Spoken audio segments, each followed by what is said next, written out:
more than 22 billion USD if we really ensure that all African nations fully liberalize the tariffs. And I think what's also very beneficial is that African economies grew in 2021, so last year, with 4.5%. And I think if we put this into consideration with the COVID pandemic, this is very impressive. Now, as I've stated, Africa has like a very strong youth population. And so we need to achieve systemic change and overcome systemic challenges to really create opportunities for young Africans. And at ITC, we have several initiatives which are supporting this growth.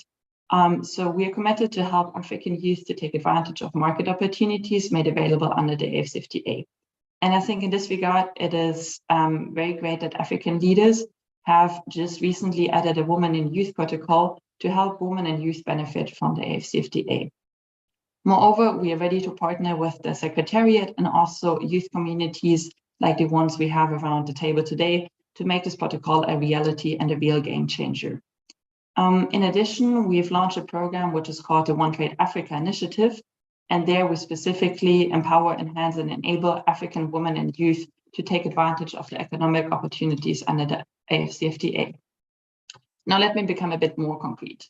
As I've said, we're working together with youth networks, policymakers, and business support organizations, but we also really sensitize youth to the opportunities of the AFCFTA and strengthen their networks.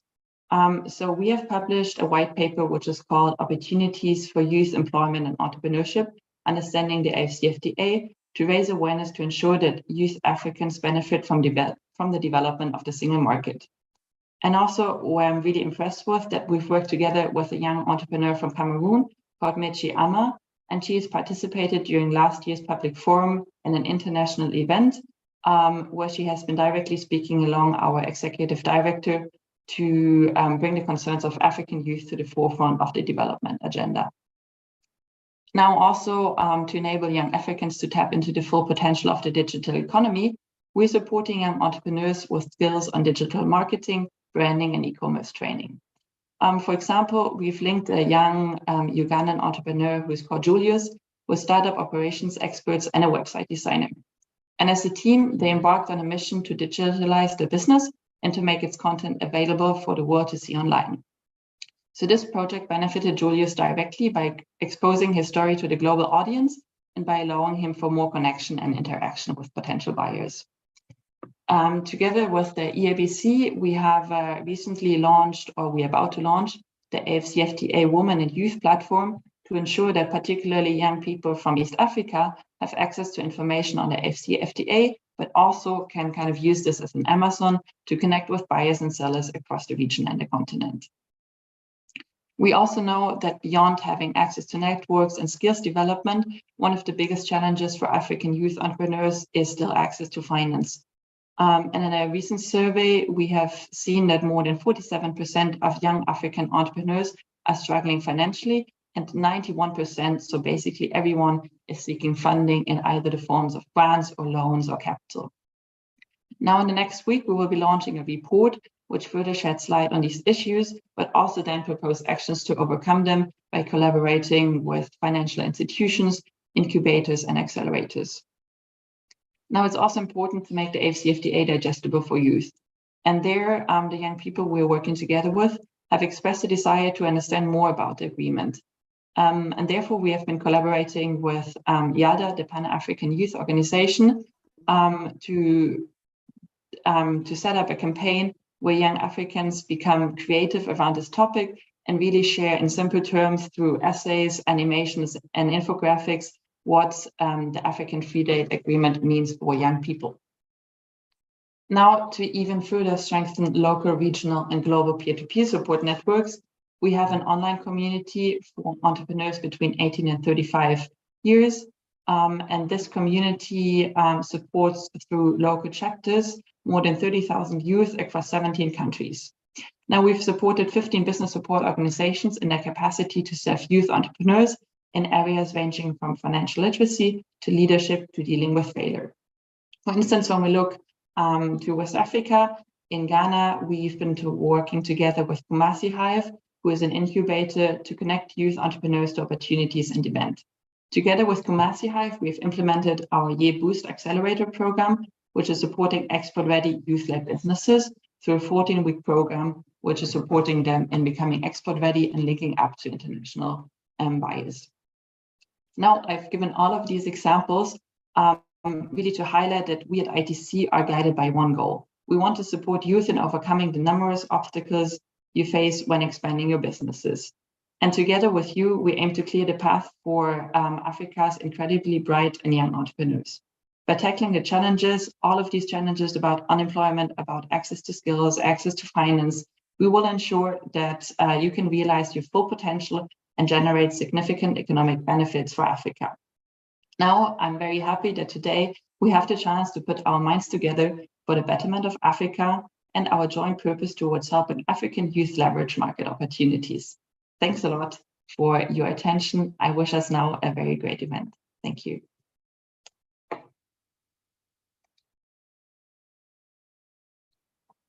Over to you. Thank you so much for that lovely speech. It was really interesting to hear all the different opportunities and collaboration on a local, regional, and international level. Next up, I would like to invite, I would like to find out, first of all, if she's in the call, Mrs. Gonaya, if she's ready to speak yet.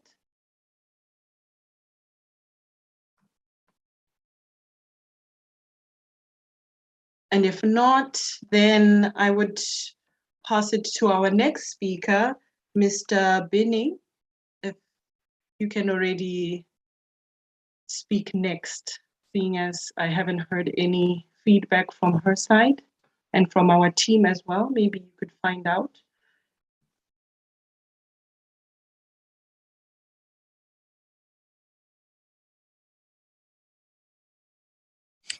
Right. Good morning, good afternoon to everyone. It's a pleasure to join the conversation. And I think that from the perspective of the Pan-African Youth Union, this is an extremely exciting conversation that we are excited to be part of. I listened to Julia's submission, and most of the issues that she touched on are fundamental for youth development and inclusion in economic processes across the spectrum. Let me begin on this basis. Africa's CFTA is the single largest market on the continent as it stands. But the economic architecture of this continent does not make it conducive enough for young people to be beneficiaries of the market. Reasons being that most countries are importers of goods and services, and those goods and services largely are not manufactured or generated from within the continent. So that's a big challenge. Second is that if you look at what CFTA is intended to do, and I'm excited that the CFTA Secretariat has started the process of bringing out the protocol on youth and women. And that's, for me, is fundamental. That protocol is intended to actively plug on young people in the processes. And in plugging them on, what would it mean? It will mean that the aspirations of young people within the architecture would be actively captured, so that we as young people that are trying to get into the economic spaces through startups, through medium scale enterprises, can freely do business and be facilitated by the single market. Now, there's a third issue that we would need to touch on, which we at the Pan-African Youth Union and we've been speaking with ICOYACA along those lines, is to say we need to scale up the advocacy so that our governments will really look at the economic architecture of our respective countries. Because as it stands now, it's purely raw material based. And if you look at whether the mining sector, the capital requirements that is needed to have a functional mine or to extract these natural resources really, young people cannot be involved in those spaces. The reason is that even there's an imbalance in the capital market in terms of mobilizing capital to get involved in these spaces.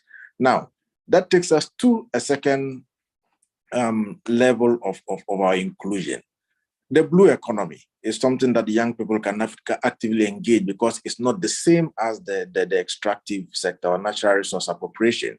Now, at what level do we as young people then plug on to that sector? Can a young person who lives in Tanzania freely do business in Ghana without bureaucratic hindrances? Now, these are the conversations that really we would want to touch on and then get the Fcfta secretariat itself speaking on. And that is where development partners and everybody would need to come on. Now, let's zero this conversation to the Europe-Africa kind of conversation. Often when you are on the other part of the global north, you may not immediately appreciate the serious challenges that young people on this side are confronted with. Reasons are the institutions and systems available in the global north simply facilitate business. Now, if you come to this or the global south, there's a fundamental challenge when it comes to trade and business. And even the orientation and disposition of the WTO is not favorable to us. If we look at the capital market, it's not favorable to Africans. And that is a fundamental challenge. So much so that even from a governmental point of view, when African governments want to borrow from the capital market, they borrow in excess of 10%. When countries from the global north want to borrow, they get it below 1%. That by itself is an imbalance that we need as a matter of agency, join forces to address. And I'm speaking of the partnership between the global south and the global north, especially for us in Africa and for our counterparts in Europe, to understand that a functional CFTA does so many things. It increases job creation on the continent. It reduces illegal migration into Europe. It reduces burden on countries in Europe. But if CFTA is not functional, what it means is that consistently the natural resources will go into Europe in its raw state. Unemployment will be high. Young people would follow where their resources go, and that will be coming to Europe. And so we need to look at it from that dimension. There's a fourth dimension that we at the Pan-African Youth Union want to look at this from, which has to do, I've listened to some members of the Council of Europe make comments about the CFTA and also tie it to its ability to address the fundamental quality of life challenges on the continent. Yes, it may be the case, but do we have the systems in place, global systems in place that would guarantee a thriving market without being exploited or taken advantage of? These are fundamental questions that we need to ask. We often see China or Turkey or other countries as a threat to the single market.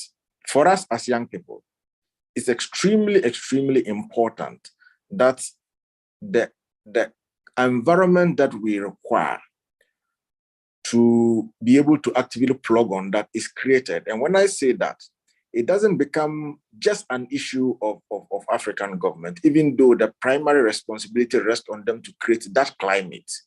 But as a global village, there's the obligation on the part of the industrial countries that want newer markets or bigger markets that is now found in Africa to also then be responsive to these challenges that we outline, so that there's a balance, so that the startups in Africa are not confronted with a situation whereby they are knocked out of businesses because cheaper goods come from Europe and China and some parts of Asia into the continent.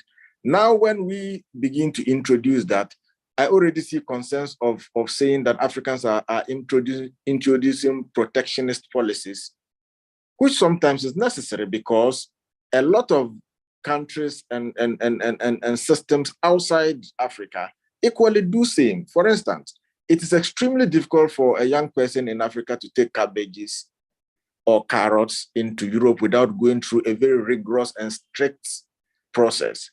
But it is easier for a young person in Spain to move their apples and other grapes across the Mediterranean into Africa. Now, whether you see it as being a bureaucratic hindrance or not, these are the realities that we are confronted with. So a young person that starts a small farm wants to take advantage of the European market is extremely difficult for the fellow. But it's much, much, much easier for our European counterparts to find their way into our markets.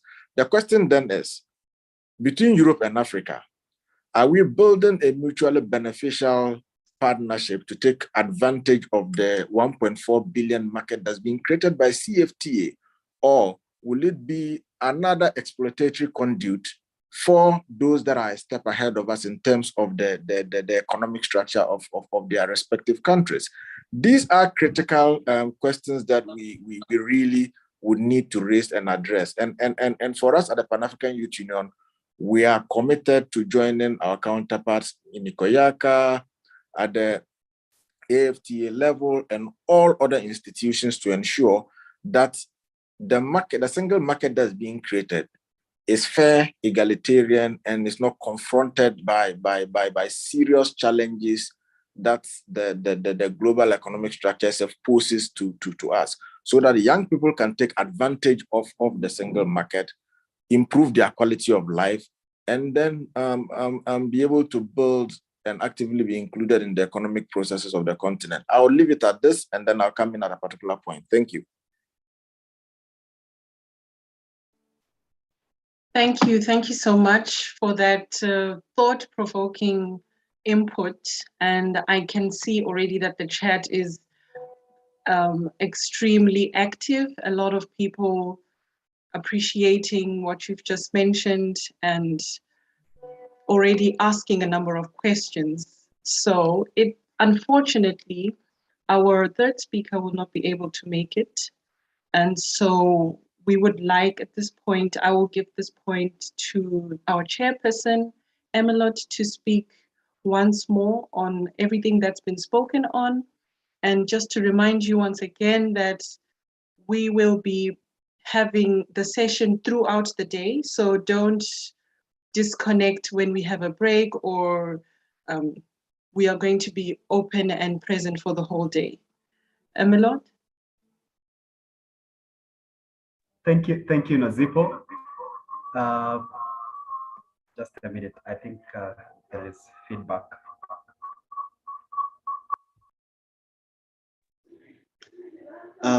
Thank you, Nozipho. Hope this is okay. Yes, could you hear me?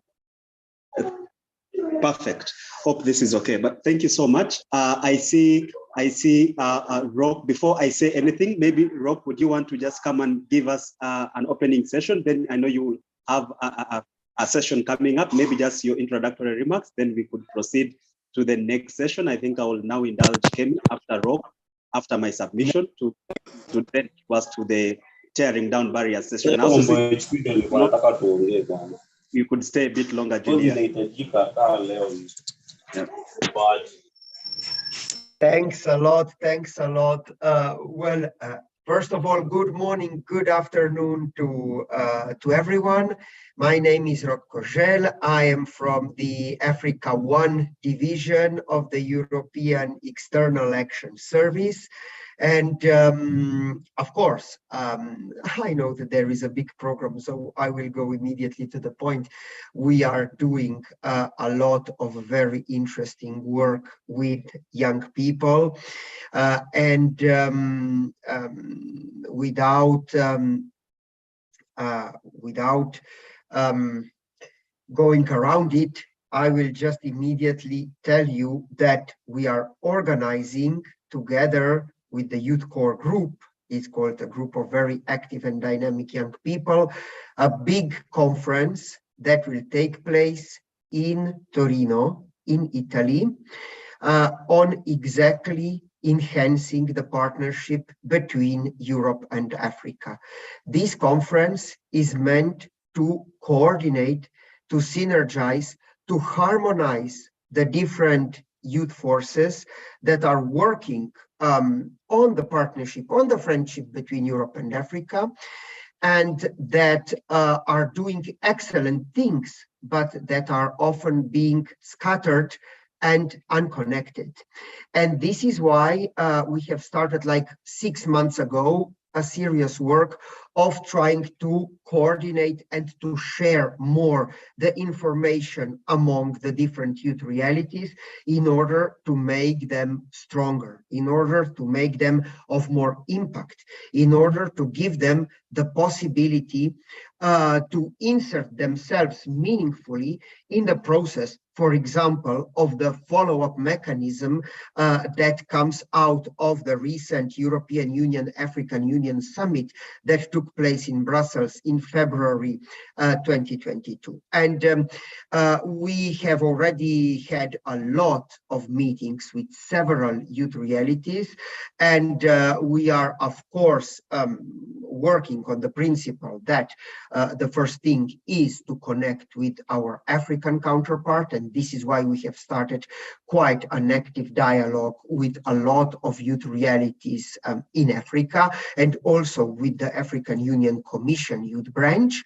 And we would like to deal at the Torino conference with a variety of topics that will serve, of course, to prepare conclusions, youth conclusions on these topics, but will also serve to network the European and the African youth together, of course, with the diaspora youth that is being very active in the process. So this is the objective. From the practical point of view, there will be a joint communique that young people will prepare at this conference. And then this will ignite this new way of working that is, yes, about connecting, but it's also about real youth ownership. This conference has been created by the young people for the young people from scratch. Actually, there is no real institutional support. There is no real money. The young people did everything themselves. They worked on a voluntary basis, days, nights, weekends. We spent all the summer together to work on this excellent event. And now I am proud to present it to you. You will see now in the chat in a few moments, I will copy paste the link through which you can subscribe to attend the conference. Of course, there will be the possibility for remote connection. It will be a hybrid conference, so we hope that a lot of people will be able to attend in presence, but we are also giving the possibility to everyone to connect and to attend remotely. And so you can follow that link that I will leave now in the chat, and you can simply just subscribe, and you have access to the constantly updating draft agenda. And all the speakers that you will see on the draft agenda are already confirmed. So we have decided to put only those for which we are sure that they will actually come. This is just a warm invitation to join. The conference will be led by the young people from Europe and from Africa, who will be directing those panels and steer the discussions. Thank you very, very much. Thank you so much, Rock. And yes, and of course, listening to us speak, my brother Ahmed, and of course, Julia and yourself, it really shows that we have still a few committed stakeholders who are interested to continuing to push the youth empowerment, economic empowerment agenda, and which to me, of course, it gives us more courage to keep pushing as the advisory council to mainly ensure that we harness within the frameworks of these different institutions, we really take advantages of those frameworks to ensure that youth inclusion is at the core of their work. That is the most important thing, and I think that's why we also have this call to eventually begin positioning our African women and youth, in this integration itself. So my colleagues, at this time, I would want to have a guest at house, then I may not be in the meeting, so I really apologize for that convenience. Sorry about that. I think at this time, allow me cue us to the next session. The next session is mainly tearing down barriers. I see we already have our speakers on call. I see Mia is already available. So we already have good people already available to take us on. So before we do that, we always want to blend this. It's a youth space. We always want to blend this with music. So I would want to invite Kemi to just give us a bit of music to lead us to the next session, tearing down barriers. Kemi, if you may. I also see Julia, you're still on. If Julia, you could stay on a bit longer for the next session, that would be great. But Kemi, you could take over.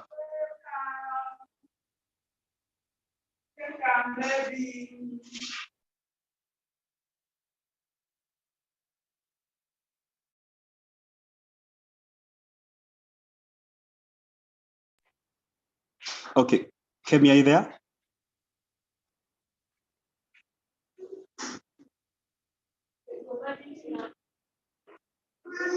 Okay, I think Kemi is setting up shortly, so we should have that music interlude come through to lead us to the next session of the day, which is tearing down barriers. And it will be moderated by our able colleague, Ismail. Ismail will take charge of the session and also, of course, be able to share with us a few of the nuggets that we will be able to listen in from the speakers, but also from himself. He's a PhD scholar, so I appreciate that, and which is a good thing. Kemi, yeah, you could come through then.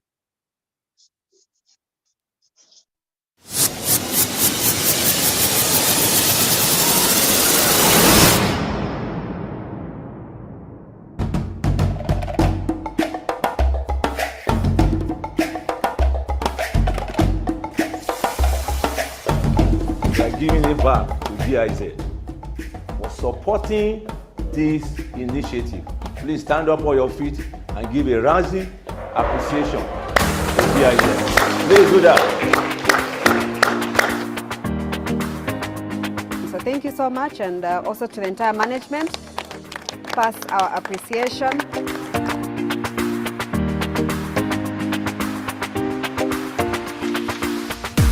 Document that is required. So in the case yes. where but where you are non-compliant, yes. where you are, I've said where you are compliant, yes. that process must be completed within the service level, the time agreed on by that department.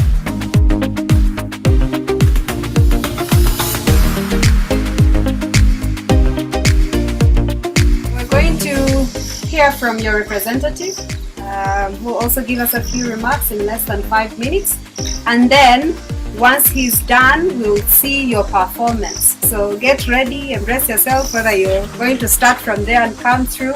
Let us know how much space you want.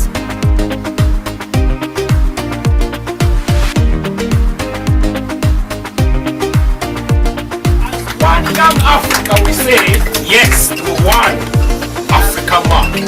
Thank you.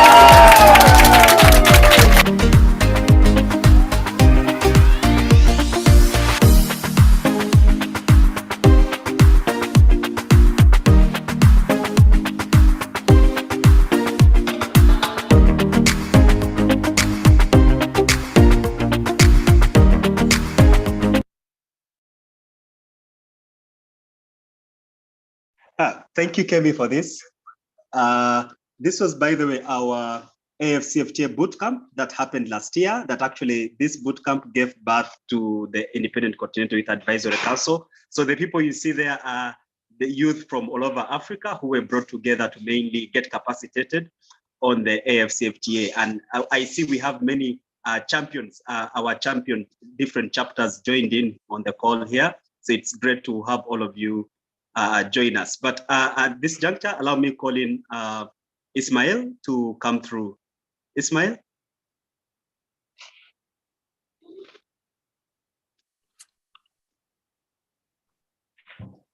Hello, Ahmed.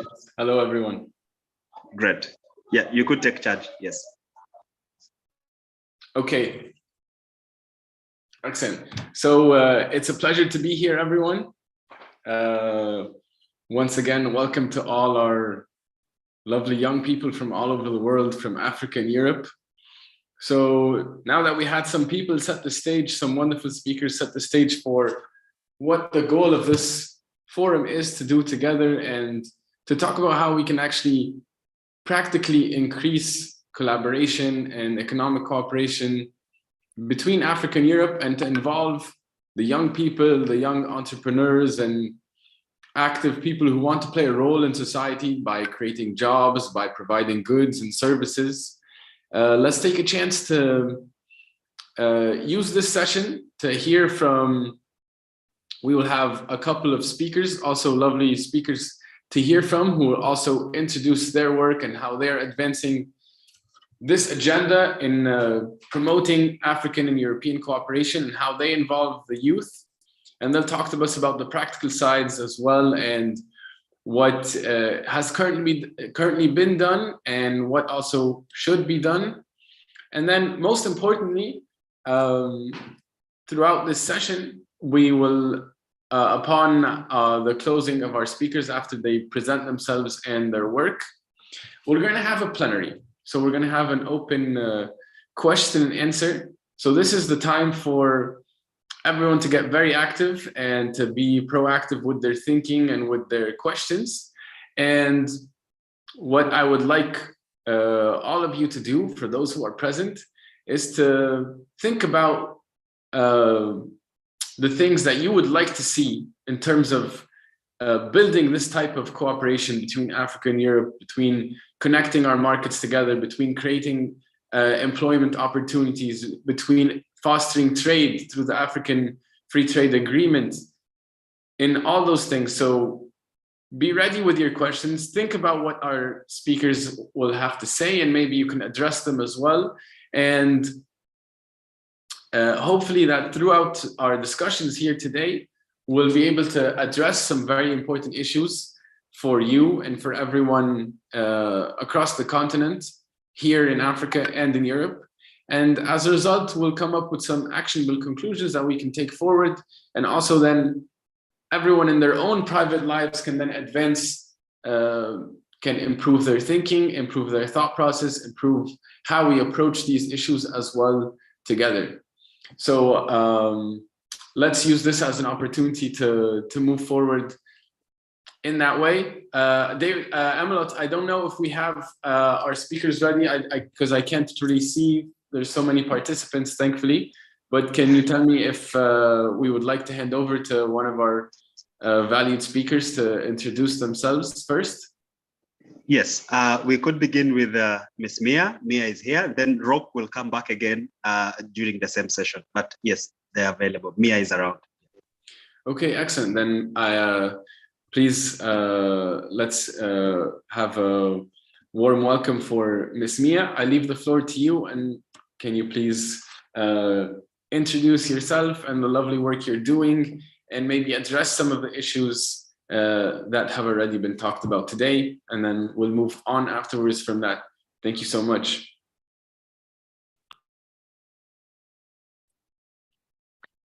Hello, everyone. I guess it's me you are referring to. My name is Mia Vidal Jorgensen, and I am working in the Economic Commission for Africa.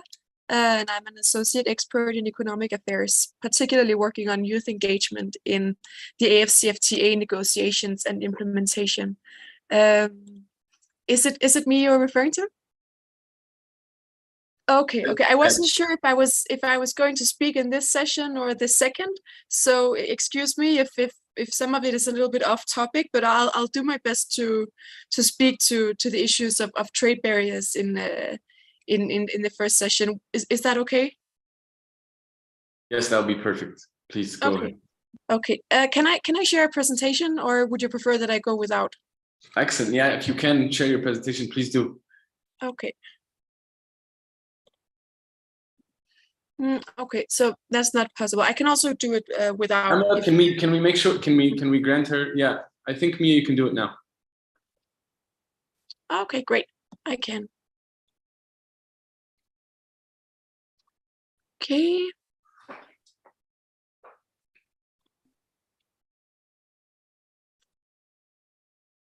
Do you see my screen? Yes, we see it. Okay, great.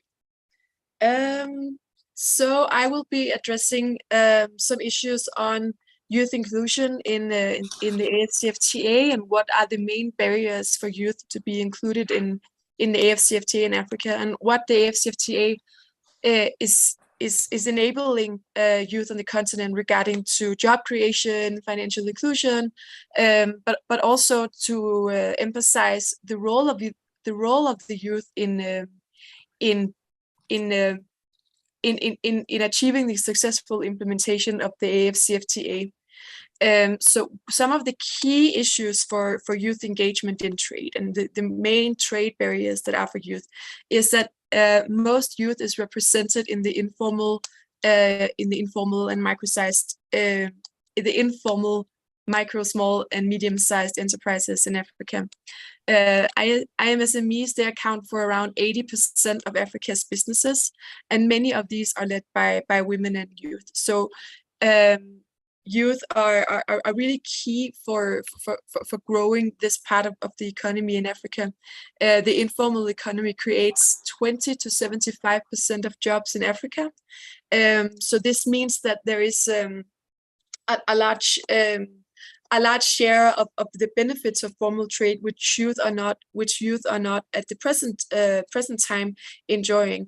So that means that it's more difficult for youth to access finance, become a part of formal business networks, and also to grow their businesses, because when you can't access finance, you also are not able to grow your own business. It's difficult to generate value added. So youth are mainly lacking these benefits. And another thing that is observed is that youth has a disparity between the level of education and the unemployment. There is a larger share of youth which is being educated at the higher levels, but unfortunately the job employment is not following at the same time. So what we are hoping and working towards is for the AFCFTA to be able to incentivize youth in the informal sector to formalize their businesses so that they can benefit from these opportunities that come from informal trade, and hopefully also be able to access markets, develop their networks and their skills, and also be able to comply with new standards and technology dissemination so that they can generate more value added and grow their businesses. So it is really important for youth to be able to be a part of the formal economy. It's not just important for youth opportunities, but it's also important for enabling the youth, the structural transformation in Africa. Because youth is such a massive player in the African continent and also in the economy. So youth is a key for the success of the AFCFTA. Some of the things which youth are really, some of the strengths which youth has to facilitate the implementation of the AFCFTA include that youth are more innovative. They are also more entrepreneurial. In fact, they are 1.6 times more likely to become entrepreneurials compared with the older generations. Youth are also very innovative when it comes to overcoming the trade barriers. They have the potential to lead the charge of green growth. They're very digitally. They have a large digital capacity. They're very technical savvy. So they are able to accelerate some of the overcoming key trade barriers by leveraging some of the opportunities that come from the digital trade environment.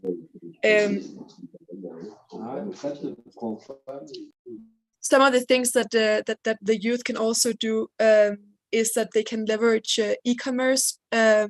There are some large opportunities for e-commerce in Africa.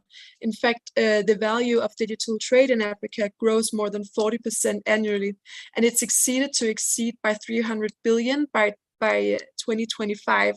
So there is a large scope for youth to be able to harness these opportunities for the AFCFTA.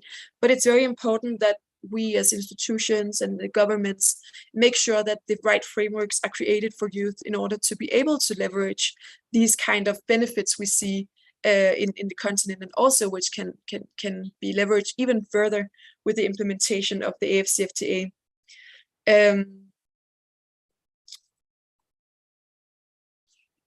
Some of the things we have to understand in order to make sure that the youth benefit from the AFCFTA is that we have to understand what are the changes in the operations we see as a result of the AFCFTA. We have regional value chains in products and services. These are some of the things that we see being able to develop as a result of the AFCFTA implementation. And we have to understand where are the main opportunities the AFCFTA, which sectors does the AFCFTA address and creative opportunities, and where does the youth find itself in these different sectors. We also have to see what kind of investment opportunities that do we expect as a result from the AFCFTA, and what impacts do youth particularly what impact do we see on youth on the investment opportunities as a result of the AFCFTA. So we have to kind of like segregate the opportunities and get an understanding of where are the specific opportunities for youth in the AFCFTA.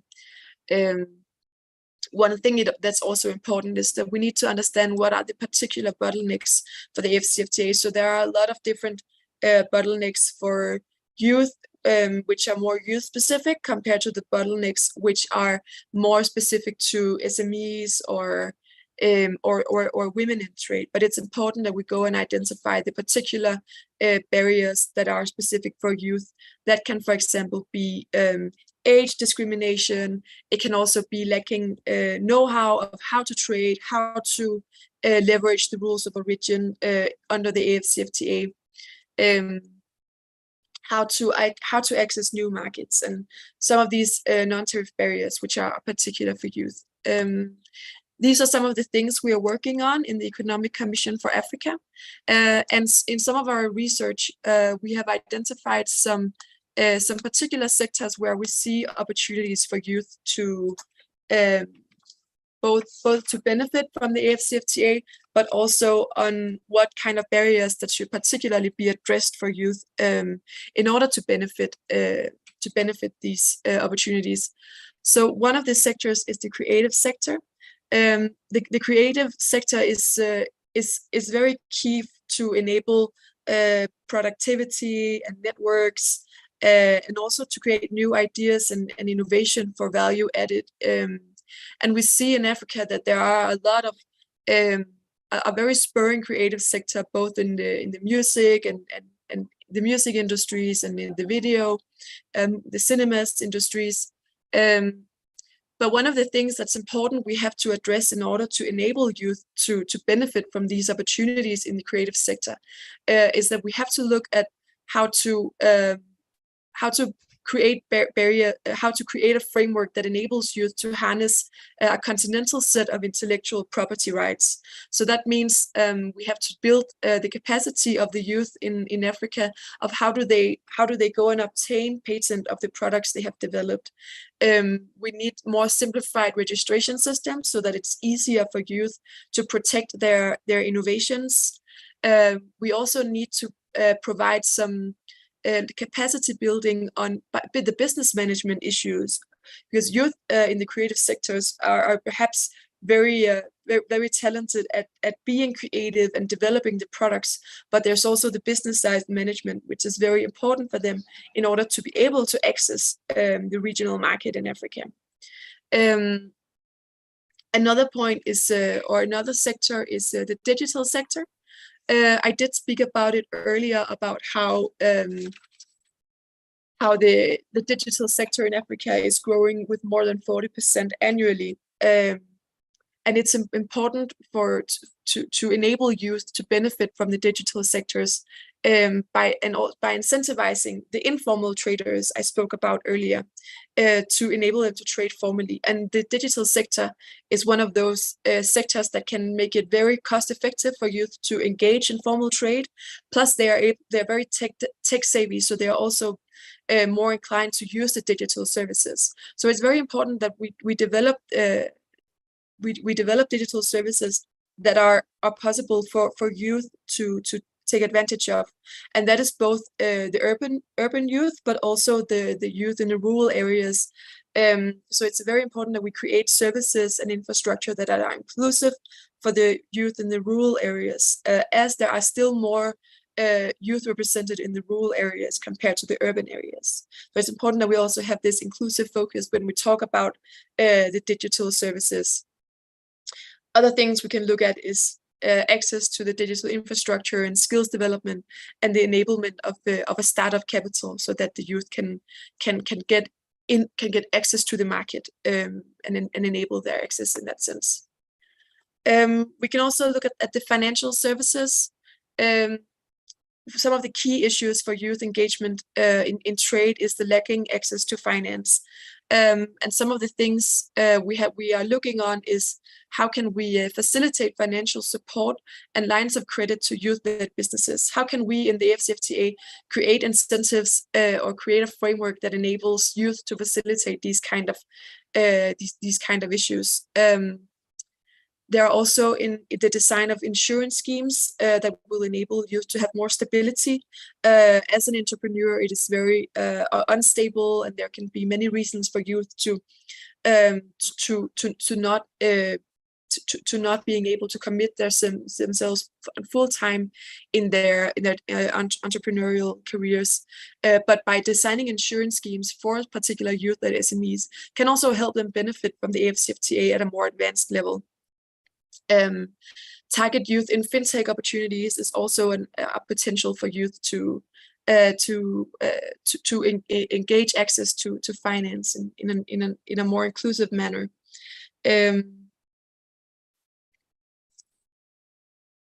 On trade facilitation, some of that would be a key to harness the AFCFTA. The AFCFTA the impact of the AFCFTA, if we include trade facilitation, it can be multiplied by 2 to 4 times if we address the non-tariff barriers compared to a situation where only tariffs are liberalized. So youth, by targeting these youth SMEs who are trading across borders and incentivizing them to trade across borders, and make sure that the trade facilitation mechanisms we address also to address the particular barriers youth are facing, we are able to leverage a lot more of the impact of the AFCFTA. But in order to do this, we also have to build the capacity on how youth can comply with trade procedures, such as rules of origins and standards. Also for sustainability standards, if youth want to access the market in Europe, for example, there are many SPS standards and sustainability standards that are important for youth to be able to comply with if they want to access the European markets. And then, of course, also to leverage and accelerate the paperless trade, which I addressed earlier. One of the sectors that we expect to benefit most from the AFCFTA is the agribusiness sector. And there are a lot of youth represented in these agribusiness sectors. Agri-food is one of the sectors in particular that will benefit from the AFCFTA. ECA, we are expecting it to boost the value of intra-African trade with 400% compared to 2020 by 2045 in the agricultural sector. So this is something with a huge potential for youth to go and harness the opportunities that are created in the agricultural sector. Youth can then also be an engine for driving these the new agriculture businesses and the new technological development, and leveraging these new digital opportunities to make climate or to make their agricultural businesses climate smart, for example. But it's important that we also create opportunities for them to for the youth in agriculture to be able to access climate resilient technologies and a system that will ensure youth farmers in Africa to be less vulnerable to the impact of climate change. And I think this is also an area where we can see some synergies between Europe and Africa when it comes to both being able to produce the agricultural products, but also the technology that is needed. Insurance is also something that is important to make sure that the farmers are not hit by unnecessary measures of the climate-related catastrophic events that we do see happening on the continent. So this is also something that's important to address. And lastly, we also need to develop the capacity of youth businesses. It comes both to business management, access to new markets, and trade compliance with standards. So in short, what we have to do to address the barriers of the youth in trade in Africa is that we have to close the gap in access to finance. We have to build export and trading capacity of the youth-led businesses. We have to support youth in and SME participation in regional value chains. And we have to streamline border procedures to incentivize formalization. And we have to close the digital divide to leverage youth participation and the youth capacity to leverage from the opportunities digitalization creates. And lastly, it's important that we engage with stakeholder groups in Africa to make sure that the AFCFTA opportunities are sensitized among the stakeholder groups. And that was it from me. Thank you very much for listening. Excellent. Thank you so much, Mi, for this very insightful presentation. I think you brought to light actually very many important points, especially by first highlighting the idea that the founding basis for having such a forum is that actually youth are more innovative and more digitally savvy than the rest of the population, really. And so we need to capitalize on this energy and initiative. And we, like you highlighted, we know they're all already active in small businesses, and we have to find a way to move them from the informal to the formal sector and provide them with the capacity building training and skills and education, which can also help accelerate this process of benefiting from the AFC, the African Free Trade Agreement, and to maximize the benefits from this free trade agreement. And these things have to be incorporated as well in the planning of the continent and the strategies of our countries in both Africa and Europe. Yeah, and also, yes, very important that you highlighted the work that we need to do across all sectors, from the creative sectors to the digital services, and especially financial services, which is a true issue in our ability for young people to have access to capital, to fund their projects and initiatives, and also to provide insurance, to provide them with that safety and that backdrop to be able to take such risks and to be able to move forward. And of course, this will help us in our trade facilitation.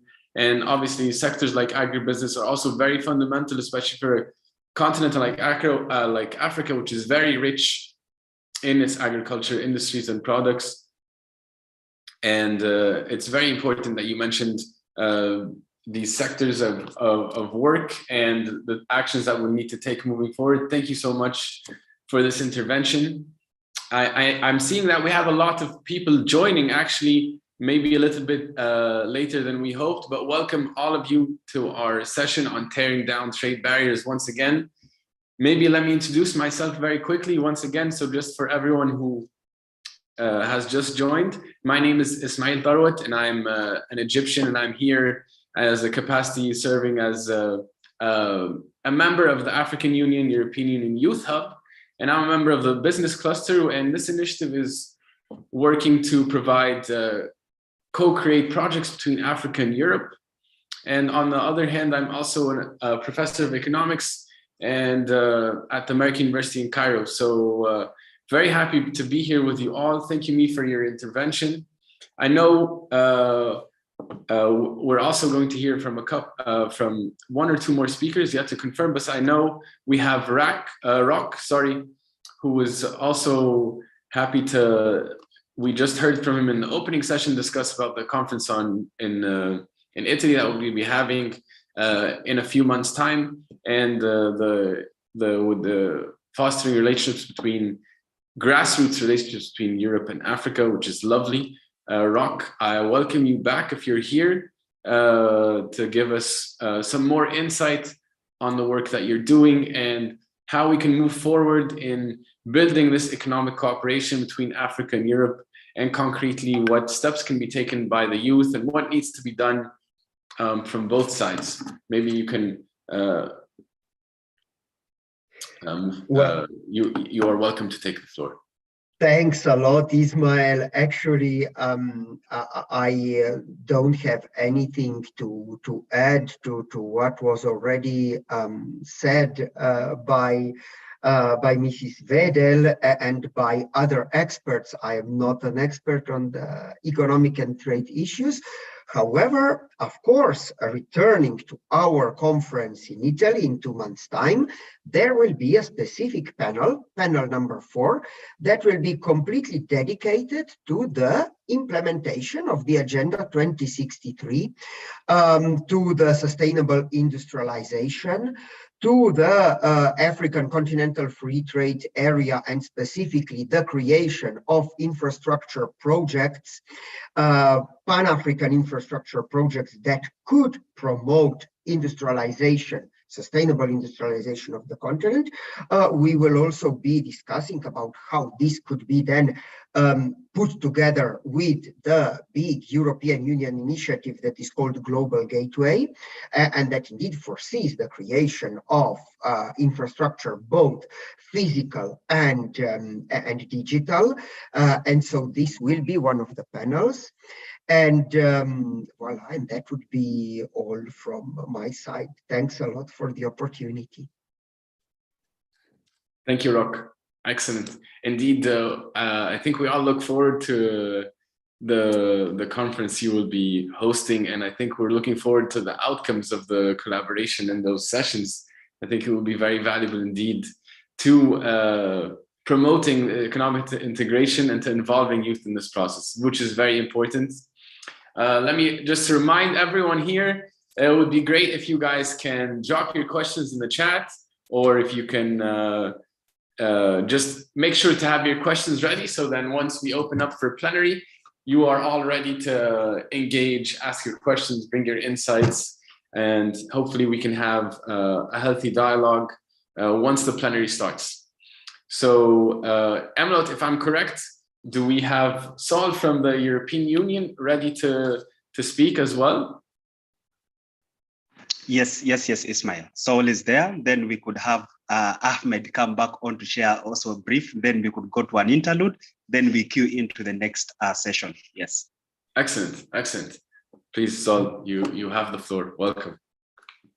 Right. Thank you so much. So I've been following the conversations, and I think that there are a couple of fundamental issues that we need to raise, and I want it from an African perspective. And let me say two quick things. That to tear down the barriers, it would first need a lot of solidarity and cooperation from our counterparts in the global north, and this is fundamental.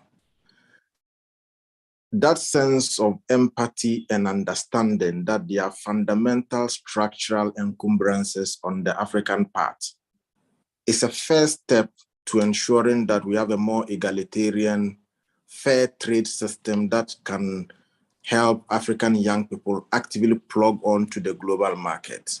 Because as it stands now, the most disadvantaged people when it comes to plugging onto the global market are in the global south, Africa inclusive. If our counterparts in Europe are not on the same page with us, then that unfair trade dispensation is going to continue. And no matter what we do, there's going to be a systematic blockage and sabotage of our efforts. Now, you can talk about the CFTA in the most fanciful way. The biggest impediment of CFTA is the systems in Europe and in the Americas. Those are the fundamental challenges that the CFTA will be confronted with, because our colleagues in Europe may not be the immediate challenge, but their governments have a huge interest in the underdevelopment or inadequate plug-on of Africans onto the global market. The reason is, if you take the European countries we have now, from Belgium down to the last, what natural resources do they have? Where do they get the natural resources from? Is it in their interest for Africans to begin to process their own resources and expand markets to feed the 1.4 billion people? Certainly not. And therefore, everything will be made or will be done to ensure that that 1.4 million market that the CFTA creates is skewed to the advantage of those that currently have the industries. Second thing that we will need to speak about is the element of good governance and corruption within the African continent, where you have African presidents that have got all their investments in France, in London, and so on and so forth. And they are held hostage because when they begin to act in the interest of the African people, their stolen booty will be blocked in France, will be blocked in Switzerland, and so on and so forth. And the approach with which Europeans and the rest of the world fight corruption in Africa is interest-based. So when a leader begins to stand up and act in a particular way, then they begin to bring out the element of corruption and stolen booty. Whilst it happened so many years back, nobody's saying anything about it, because that is the negotiating card. Now, we cannot be talking about economic inclusion, expansion, and taking advantage of CFTA when there's a deliberate system put in place to undermine the efforts that we make as Africans. And I'm saying this not to undermine the effort that our European counterparts are making, but I'm saying this for those that are civil society actors, those that are conscious enough, those that understand the real importance of having a just and fair economic system in the world, to be part of the advocacy to reform the global economy and the capital market. Other than that, African leaders will simply be putting together a framework that further impoverish Africans and create an advantage for the Europeans, for the Chinese, and the Americans. And I'm saying this bearing in mind that most of us on this platform may not have control over the systems that our states put in place, but we cannot be silent when there's obvious injustices in the system. And I say this, I'm not a pessimist. I believe that Africa has more than enough capacity to feed itself, develop the appropriate industries, and then increase the quality of life of young people on the continent. What are the encumbrances? They are very obvious. It is easier for a 25-year European to access funding, to buy equipment, to come and mine our gold and take the raw materials away. It is practically impossible for somebody who has $10 million in Africa to go into the same capital market and access funding. I'll give you a quick example. If an African young man has $1 million in his account, he's still not seen as trustworthy, as competent, as capable to break into the market. But there's our colleague in the global north that literally has nothing other than himself and a piece of paper, and can walk into any system and access funding at a lower rate to come back into the continent and exploit it. Second, the warfare that Africa is being confronted with is not only by guns, it's economic. Try to kick out any of the European companies or American companies in Congo, and they'll set up a rebellion against you in your own country. These are the realities that CFTA is confronted with, that the mercenaries that are put in place, both economic and political, to undermine the systems that we put in place are the things that we must speak of. Either than that, a few Africans out of the 800 million young Africans, because we are 1.4 billion, and 70% of that 1.4 billion are young people under 35 years. So when they pick 100 or 200 of us out of 1.4 billion people, the media there puts it across as if something really is being done. And these are the things that we need to speak about. And with the greatest of respect, I think that the advocacy must be in a tripartite system. Political consciousness, political clarity, building the human capital and capacity that is required to understand the global economic systems, and thirdly, solidarity from our counterparts that actually, in their hearts of hearts, believe in the capacity and potential of this continent. I heard my colleague speak earlier and outlining a lot of things. Take the tech industry. It is easier for a young person who lives in California or in London or in France to be able to break through the tech industry because even the algorithms do not favor us as Africans. And so, talk about the insurance system. Come in back here and look at even the regimes that we require to go. When you even want to go on a normal tourist visit to Europe and you want to do a medical insurance, it's only a simple evidence of how difficult even that system is. Who are those that control those systems?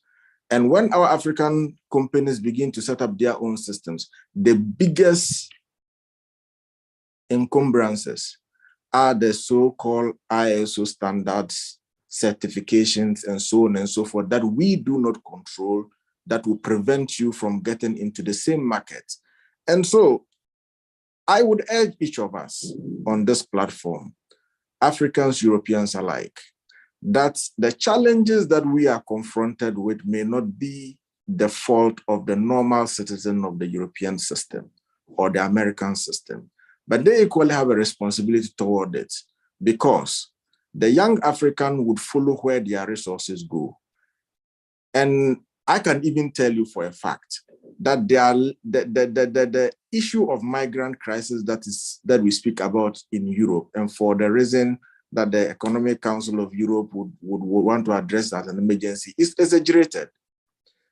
In the entire period, there's no statistics that shows that we had more than 700,000 Africans migrating to Europe. The Ukraine crisis has over 5 million young Europeans scattered across Europe from Ukraine alone. That is not seen as a crisis. This is evidence of the challenge that we are confronted with. Now, you are talking about job creation. You are talking about economic inclusion. You are talking about the immediate trigger points for the dissolution on the continent. But systems are complicit, because when a head of state sits and he allows the gold mines to be taken by Belgians, French, and so on and so forth, no matter how corrupt he is, nobody speaks about it. Why? It serves an interest. When another person is beginning to stand up and say, look, let's get these things right, it becomes a problem. So if we actually want young people to be beneficiaries of CFTA, two things. Our governments would need to stand up and be counted, and not consistently be acting at the behest of some people sitting in Brussels and thereabout. Second is that the global north will need to understand that the stability, prosperity, and resilience of the global economy is anchored on all parties, all co-owners of this globe, being fairly treated and being given an opportunity to aspire to build their own resilient, progressive, and prosperous economies. This is the only way African young people can take advantage of the CFTA stand up and be counted. I thank you for giving me the opportunity. Thank you very much, Bening Ahmed. Yeah, and indeed, sorry, there was a bit of a mix-up there, and Bening came in before Mr. Saul, but Bening, you brought up some very important points indeed. I noted first and most importantly is the idea of having an inclusive system, right? And to not be skewed only to those who have access to certain privileges or resources. And the idea of building human capital as well, right? To be able to benefit from the African Free Trade Agreement as best as possible. Indeed, those are two very important pillars, alongside with good governance, a topic that we talk about a lot, right, in Africa. And this is something we need to make sure that we put in place, also to make sure that the benefits of free trade are spread across equally, which is very important. And then another important point, which hopefully we'll touch on later as well, is this idea of access to markets. These are indeed very important points. And I see that a lot of people have raised their hands to either ask a question or make an intervention. I see them. I ask you just for a little bit more patience. We'll listen from Mr. Saul, and then we'll go forward and take your questions and interventions once we open up for plenary, and then we can have hopefully a very engaging dialogue together. All right, so thank you so much, Bening. Saul, I give you the floor. Sorry, a bit of a delay there, but I give you the floor once again, and very nice to have you. Thank you. Do you hear me well? Yes. Yes? Okay. Thank you very much for, firstly, for the invite, and for secondly, the very interesting dialogue that has been going on. I won't take up too much of your time, but I am going to quickly present, if possible, the European Commission's Access to Markets tool. I just need to check if I can share the screen. 1 second. Very good. Would it be possible if you could allow me to share the screen directly? Amelot, can we give Saul access to share? Can we make him a co-host? Yes, Saul, I think you can do it now. Lovely, thank you very much. Like that, it's the easiest, I believe. What I will show you is on our. Oh. Okay, look, in the meantime, as I get this ready, for some reason, I'm not capable of sharing the PowerPoint, but not to worry. What we will do instead is I will show you on the homepage itself. Is that okay? Sure, whatever works best for you. Yeah, so just to introduce myself a tiny bit. So as I have been, okay, now it should work. As I have been introduced, my name is Saul, and I have the slides, they're working. So I work in DG Trade at the European Commission. Please tell me if you see the slides on the screen. Yeah, we see the PowerPoint screen. Super, very good. So basically, my name is Saul Goulding. I work as part of two people within the Access to Markets team in DG Trade. One within the unit, which is responsible for access to markets, as well as a single entry point for enforcement, market access, and SMEs. We launched our online portal, Access to Markets. I'm sorry to interrupt you. Do you want to share the whole screen? If not in the full screen. On my end, I'm sharing the entire screen as a presentation. It's shown. We're seeing like the slide in the display window, and then the slides on the side as well. Maybe I don't fine. know. You know what? Let's forget the slides. Let me just show the thing, because the actual website is just, I think, easier and better. Okay, sorry, as you wish.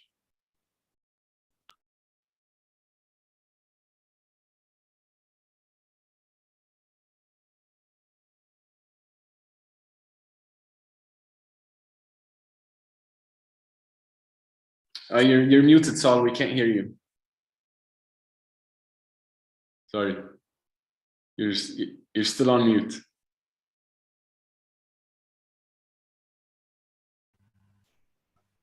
Okay, so actually, I cannot share. Can you hear me now? Yeah. Okay, so I'm not capable of sharing this screen and speaking at the same time, apparently. It says that that is a disabled feature for me, which is potentially not so helpful, but what I will do Or maybe is you can just bring back the slides, even if it's not in full screen mode, it's okay. At least we see what you're talking about, so yeah. Let me just do it one last occasion.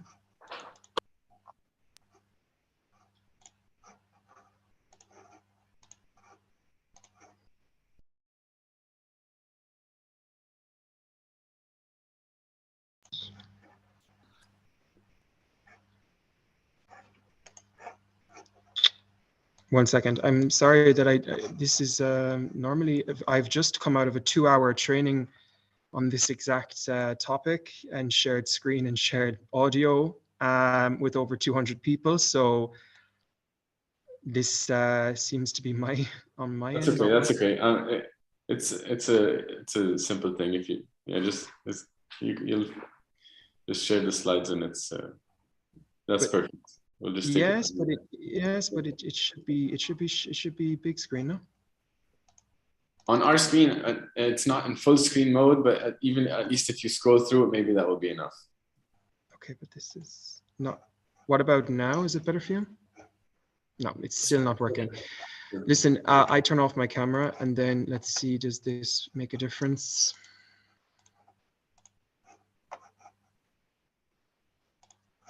Can you even see it better now?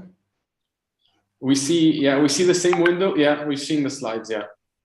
Yeah, I mean, you see, I'm putting it into presentation. It's not working. So I don't know what to tell you. Look, let's just do it like this in interest of time and as efficient as possible. Yeah, let's take it from here. Sure, go ahead. Sorry. So no problem. That we can see from like the way it is. We can see the presentation. You can? Yes, let's see it the way it is. Yes, we can see the presentation. Please go ahead. Thank you so much for the confirmation, and apologies on that side. Again, I don't know why I can't. The system will not allow me to share it full screen. I apologize for that. But okay, so I give you just a very quick overview of our portal itself. Like that, as I explained, this is a portal that has been put together and developed with the interest best to serve as a library, as an interactive tool, as a forum for where you can get all the information to access EU opportunities and access third country opportunities for EU businesses. As I said, I work in DG Trade in Unit F1, and we are the responsible unit, and I'm part of the responsible team for the portal, which was launched in 2020. So it's about 18 months, maybe 19 months since the launch of our tool, and we have had over 3 million users so far. So it is a very popular tool, and I think you'll begin to understand why, considering the powerfulness of the actual tool itself. So maybe just to understand the objectives of the Access to Markets portal, as I mentioned, we developed this really with the idea to support companies in their efforts to internationalize their business. Naturally, there is a big need for that in our more interconnected global world. Access to Markets has the aim to make it easier to assess export opportunities coming from the EU side, and also to assess for you export opportunities to the EU. It informs on all the trade agreements, and that it would include the everything but the arms agreements, that the EPAs that are in certain African countries, and as well the GSP and the Generalized Scheme of Preference and Generalized Scheme Preference Plus agreements that are also held with some other third countries. As I say, the information there is written very, very simply, and it is available for all products for each agreement across the 135-ish export markets around the world. You can access this by your phone, by the desktop, and also by anywhere that you have an internet access. It's multilingual, accessible in French and all EU languages, naturally English also, and it's free with no registration.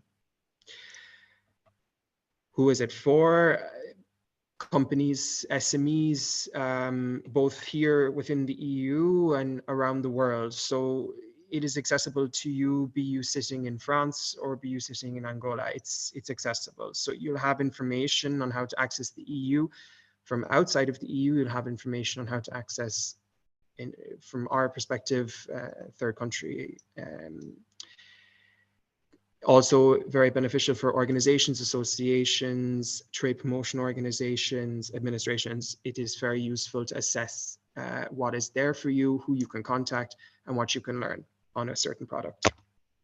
This gives you a bit the oversight again then on the scope of our agreements, and be them in many forms. Naturally, we have different types of agreements, but this just gives you a scope of our global agreements alongside, and showing you as well, sorry, basically that access to markets has the information on all those. As well, it gives you a very thorough overview of the EU market. So everywhere in gray here, you'll be able to understand a lot more, and that's accessible as you see from the blue countries there. Again, the EU market, so which of course, it acts as a single market, but you have 27 individual member states with their own individual languages and individual requirements on certain aspects. And this will be very important for you to understand if you are sending your goods, for example, from Cameroon to Denmark, or from Nigeria to Ireland, for example. You need to understand what is needed on the EU level, what is needed on the national level, who you can contact, who you can talk to. This is all included here. Unfortunately, I'm not able to show you a live demonstration because I can't, for some reason, share audio as I present. Hopefully the organizers will find a way to fix that in the meantime, but I would like to tell you what results you can expect once you search on access to markets. As I say, if you want to search for apples, just an example, that's the product apples. You can type apples, or you can type the HS code for apples. You choose your origin country. So for example, we'll say Cameroon because there is the APA with Cameroon.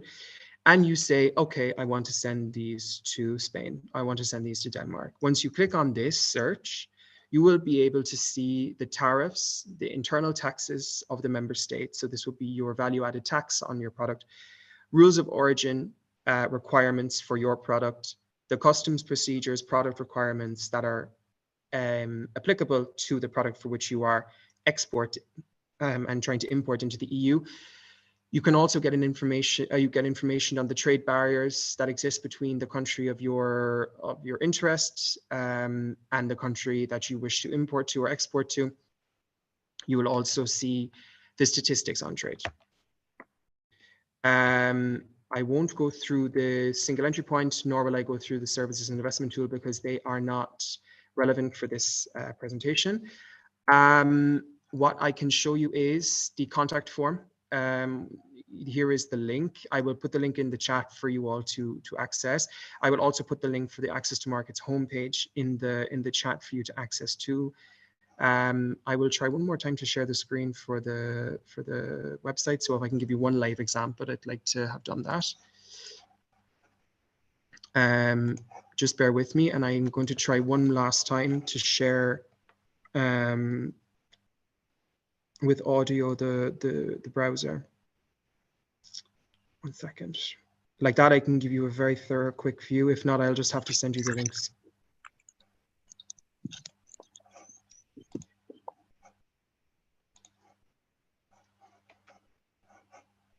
Okay, that should work now.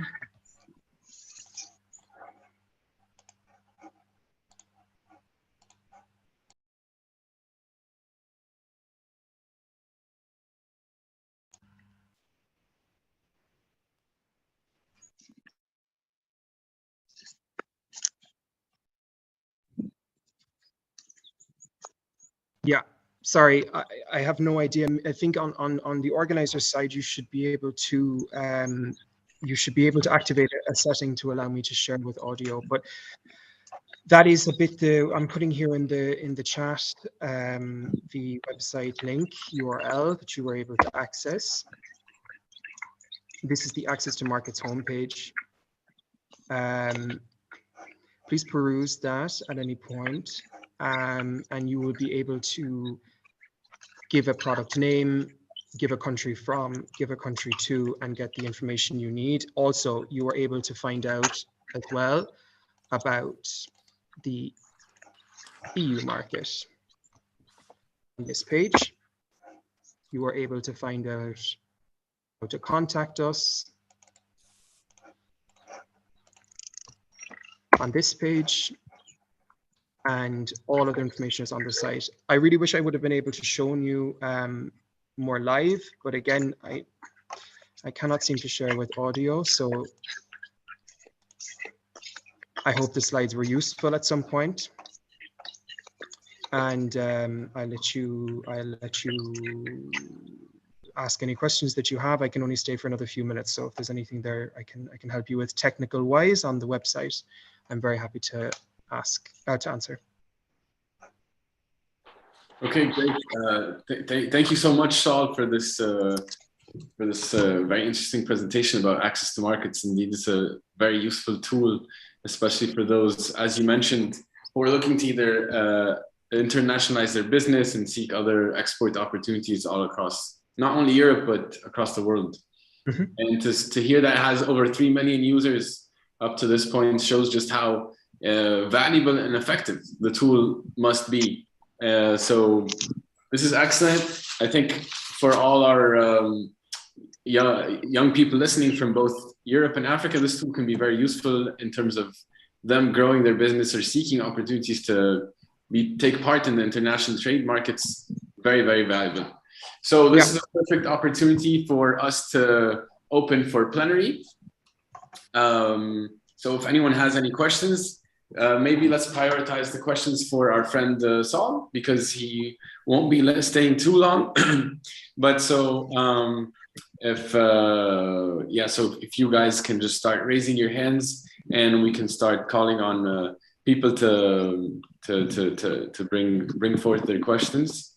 Ismail, may I just raise one more point as just before you? Thank you again for the opportunity, and unfortunately we weren't able to successfully share the screen on the website, but as I have listed, I put the links for you all in the chat to opportunize at some point if you would like. That there is also the contact page, and I would wholeheartedly agree with Ismail's comments on that it is a good site to use to access opportunities. In relation to staying for questions, I just want to say I'm here at a technical level for the website. I'm not here for any other questions on policy or anything like that. There was for you to speak with our colleague, I believe, in the geographical unit of Digitrade for that. Okay, great. Thank you, Saul. That clarifies things. I see Crystal. Sorry. I see Crystal has raised her hand. So would you like to bring forth your question? You're welcome. Okay, I will speak in French. It's not I wanted first of all to present myself. Mon nom c'est John Antoine Cristal. Je suis camerounaise d'origine du Cameroun. Je suis membre de l'association des Youth Idea de la conférence de Turin qui se tient le 22 au 23 octobre. Je voulais juste vous donner plus d'informations par rapport à ce qui concerne le groupe de travail dont je suis membre. Nous allons représenter, en fait, dans le panel 4, nous parlerons du développement industriel et aussi de l'accès à l'énergie renouvelable, qui est en relation avec le thème d'aujourd'hui, qui est les échanges d'expériences entre les jeunes d'Afrique et d'Europe, et quel est l'avantage pour nous de faciliter les zones d'échange. Je voudrais tout d'abord dire que l'Union européenne et l'Afrique entretient des relations lointaines depuis des années et que l'Afrique a des partenaires diversifiés sur la scène internationale. Nous avons d'une part l'Union européenne, des relations bilatérales avec des États de l'Union européenne et aussi des relations multilatérales avec des organisations internationales. Et avec le changement sur la scène internationale et avec l'ouverture, nous avons aussi des nouveaux partenaires comme la Chine, l'Asie qui est un autre partenaire qui s'impose sur la scène internationale, autant bien sur le continent africain qu'européen en fait.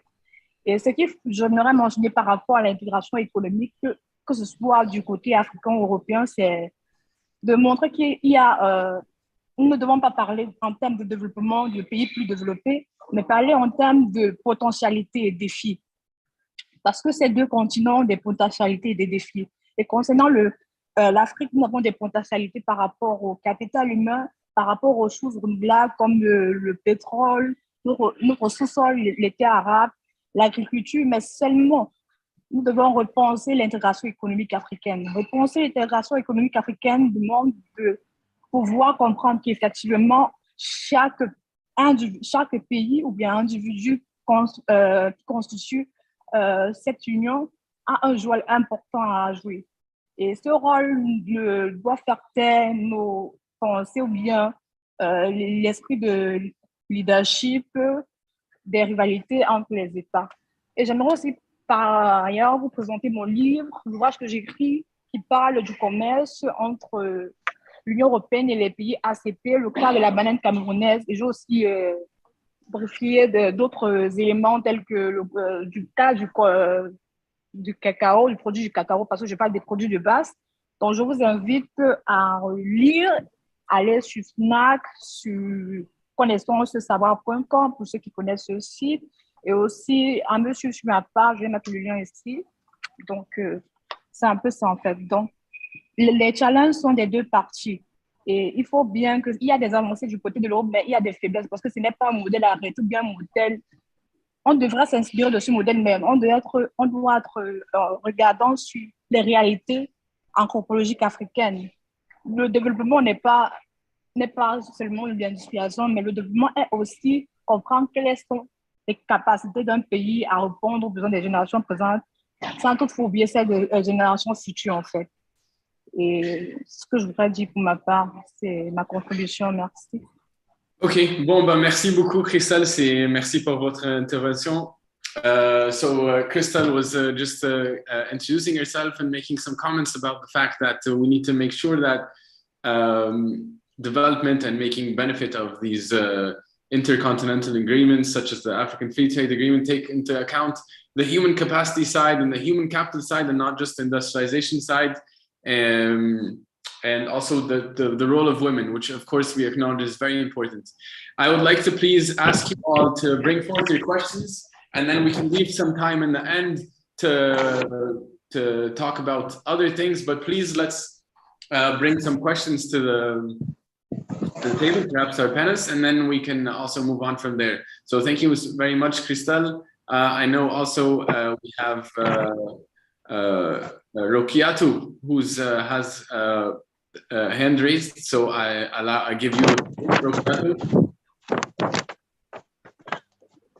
Hello everyone, thank you very much for the presentation. So my name is Rokiatu Traore. I'm a green entrepreneur engaged in creating economic, environmental, and social impact via Moringa value chain. So what I do is to organize women in recruitments, train them, give them access to land and input so that they can plant moringa in Mali. And after a few months, we come back and take from them the leaf tea and process it into tea, powder, soap, oil, and commercialize it. So we currently are in West African countries, and we hope to gain also the European countries. We've tried to export to Germany and France. In Germany, it wasn't easy at all because we had lots of issues with custom and all. So since we are talking about access to European markets, so what does the the platform access to market do to facilitate the trade apart from linking Africa to Europe? So do you also intervene in certifications, in facilitating the certifications, the logistics and all? So that's my question. Thank you. Thank you. I'll just jump in. Saul, jump in. Yeah. Thank you. Sorry, go ahead, Saul. Yeah, if you can, I don't know if you can address those. No. I will, of course. I'll just address on the very last on the question. Thank you so much for raising it, and I'm very happy to hear that you are trying to export to EU. I believe it was Germany and a few others. But to answer on what we have, there is no intervening. We won't be intervening. But what we do offer is the information on not just, so there'll be information on all the import formalities. So I didn't catch exactly where you're calling from, but if you introduce Sorry, I'm calling from Mali, West Africa, Mali. Okay, yes. Super. Okay, very good. So if you were to look on the website, and again, apologies, I hope at some point we will be able to share with audio. I can run you through this, which was my intention today. On the website, you will be able to enter your product name by name or by code from Mali to the destination country of your choosing in the EU. So I think you mentioned Germany, so you could say product X, whatever it is, Mali to Germany, and then in that you will see the tariffs that are applicable, whatever, all formalities. You will also be able to see the documents you need. There's also information there that if you need to contact somebody in one of the federal states of Germany, you should be able to see the different contact information for, I don't know, for different business associations, all this, but basically it should be that you see all information that you need from getting your product from Mali to there with import formalities, everything covered. I don't know if you've ever had a chance to use it for that, but I would send you again the link, and like that you can have a go, and you can contact us, of course, if there's any issues that you face on that. Thank you very much. Yeah, I wish you very good luck for that. That's a very exciting endeavor. Thank you, excellent, Saul. Yeah, Rokiato, have a go ahead at the access to market tool, and hopefully that will work out. I see also we have Undamuji Hambira as a hand raised, so I'll give you the floor.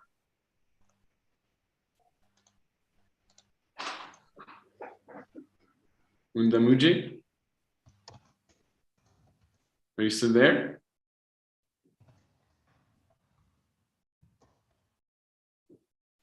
Okay, in the meantime, well, is Boris here?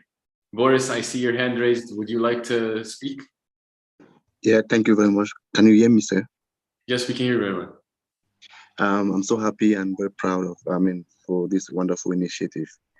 We're looking forward to participating, because we say that it is said that for the AFRO initiative to move from successfully, we need participation from the youth. So then the question that I want to ask, I don't know if this is a moment for a general question, or I'm coming in at the wrong time. No, go ahead. You can post your general question. It's okay, Boris. Yeah, the question I want to ask is, how do we build up a good competition policies? We are all aware that our continent, how we're not advanced in technology like Europe, like China and America.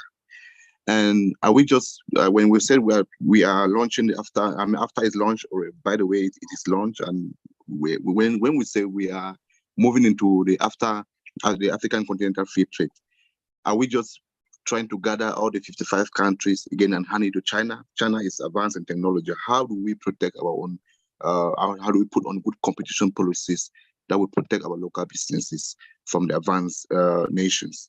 Because if we do not put our eyes and focus on building up, putting up a good competition policies, that will protect our local businesses. And then we will not be able to compete with the more advanced technological countries that will be in the continent. How do we do that? How do we, as youth, what do we have to say in that regard? Thank you.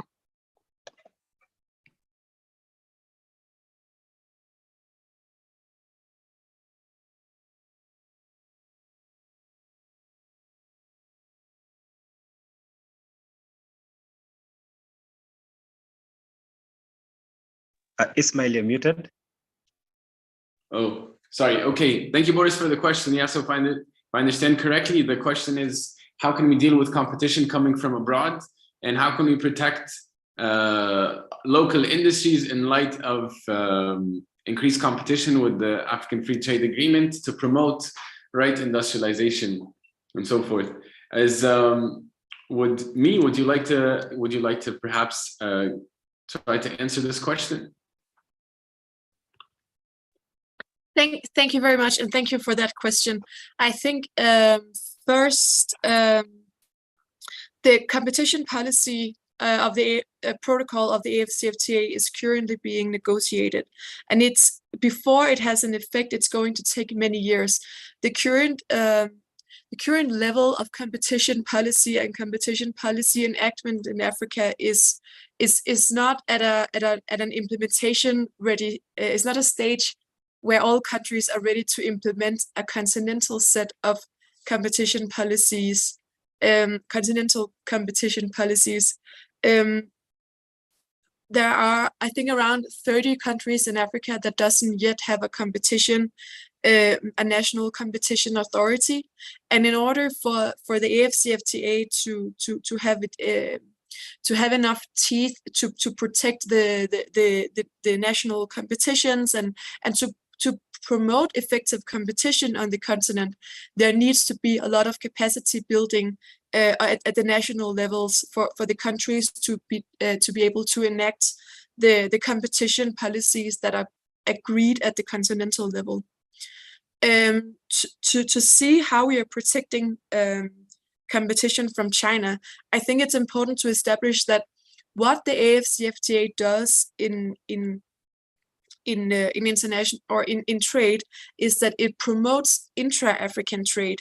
So it doesn't necessarily disincentivize businesses in Africa to still trade with businesses outside of Africa, but it incentivizes African businesses to increasingly trade with each other. Because what we see in the AFCFTA or with intra-African trade is that African countries are trading with more, there's more value-added trade in intra-African trade than there is with the trade African businesses engage with businesses outside of the continent. So there are a lot of opportunities for the businesses in Africa to leverage the market of the continental market and therefore build regional value chains, which might then be cheaper because it is now free. There are no tariffs when you are trading with products or with most products across Africa. So the cost of trade is a lot lower when you are trading within the continent than if you're trading outside of the continent. So the objective of the AFCFTA is to incentivize intra-African trade and then build regional value chains so that they are more competitive for in hopefully more and more cases than when businesses in Africa are trading outside of the continent. So we are incentivizing for continental trade rather than incentivizing for businesses to trade outside of the continent. And with the competition policy, we have to see what is being negotiated before we can really see what at what level we expect we expect the continental set of policies to create for a framework for international trade. Yeah, so I think it's something that is under development, and it's something we have to see. There's a lot of potential, but we also have to give its time to be developed and develop its teeth to really grab into to an effective business environment. Thanks. Thank you, Mi, for this response. And actually, that's actually a very complex question to answer. And it's, you know, sometimes things are not so straightforward, but indeed, with the African Free Trade Agreement promoting intercontinental trade, that's also very important, very valuable, and something that is important to incentivize to increase the cooperation amongst Africa. And may I add, countries have to take initiatives also to promote and boost their own industry so that they can withstand further international competition at a higher level. So thank you for that, Mi. I see we've had Johanna with his hand up for a while, but before I give you the floor, I think, or no, I give you the floor, Johanna. I also see Robert Okello from the African Union Commission in the audience. Welcome, lovely to see you. Johanna, you have the floor for your question. Yes, I don't have a question, but I have an opinion. Okay, please. Okay, first of all, let me introduce myself. I'm Johanna Kota, a country manager at World Planet in Tanzania. Actually, what we do at World Planet, we assist companies to overcome global challenges.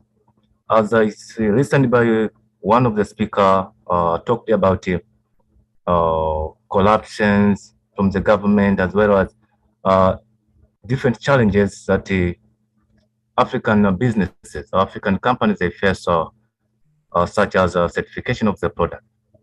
For example, one company in Africa, they want maybe to expand their business in Europe or as well as in China.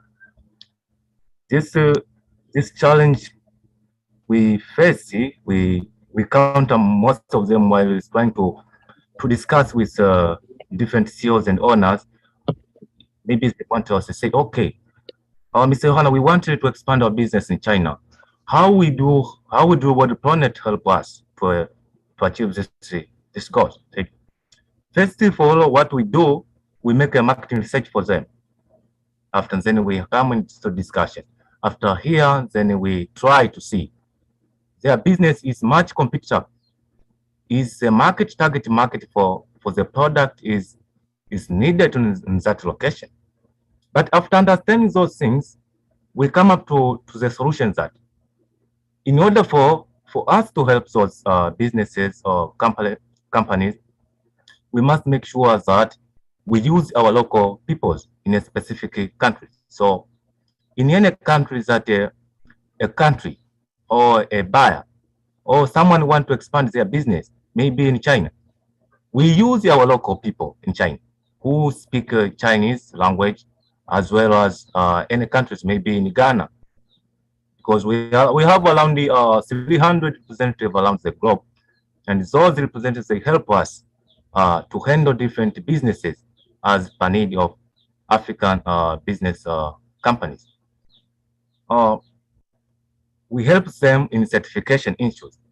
The people on the ground, they help us. Once a business company want to expand the business in China, so we use the local people in China to help us to see how long the process can take to certify the product. For example, we have the company in Egypt. They want to expand their business into China market. We ask our local people in China, please can you help us to check out how long process will take place to make sure this product from Egypt will be certified. Around, they say, 6 months to be certified. So one of the biggest challenges I see most of the industries from Africa they face, it is certification issues, as well as how to analyze the competition in a target country. So I think maybe if we assist this gathering for the purpose of how we can handle those challenges, so handle that in the African countries, African businesses, industries, to make sure they go to the global market. So I think this is the first thing we need to address first, because this is the most challenges that you see most of African business they face on it how if they want to expand their business into a global market. Thank you. Thank you, Anna. I think that's you bring an important point, which was touched on a little bit before, right? The idea that actually, in order to benefit most from the free trade agreement, we do have to have a strong focus on not only capacity building at the individual level, but at the business level, and providing the right skills and training in order to be able to maximize the use of such a free trade agreement to incorporate into the not only African but international markets as well. This is a very good point. I see here we have Dr. Joy Katikewa from the UNDP. Very happy to have you. Would you like to come in and have a word? Dr. Joy. Yes, thank you very much. I don't know if you can hear me well. I hope yes, so. Yes, we hear you. So starting with my apologies for joining late. I think I was supposed to join the earlier session, the opening session. Good morning from New York. It's 6 in the morning. But I did have to get up for this conversation because I truly believe that youth hold a critical place and will be the accelerators for taking Africa to the next level through trade. Thank you very much, of course, to the organizers for this very important conversation. I think a lot can be learned from cross-exchange between different regions on the experience of how to get it right, and the experience of how to get it right in a manner that works for a demographic that we've often not thought about or spoken about or put front and center when you talk about trade integration. So I'm very pleased to engage in these conversations, but also to listen to your perspectives. The gentleman that just spoke, I found quite compelling because he's talking about the practice of trade, and very much I think that is the direction that youth should go when you talk about trade and trade integration. So I come to this conversation as someone who's spent perhaps the entirety of my career advising governments on how to strike good trade deals, especially governments in Africa.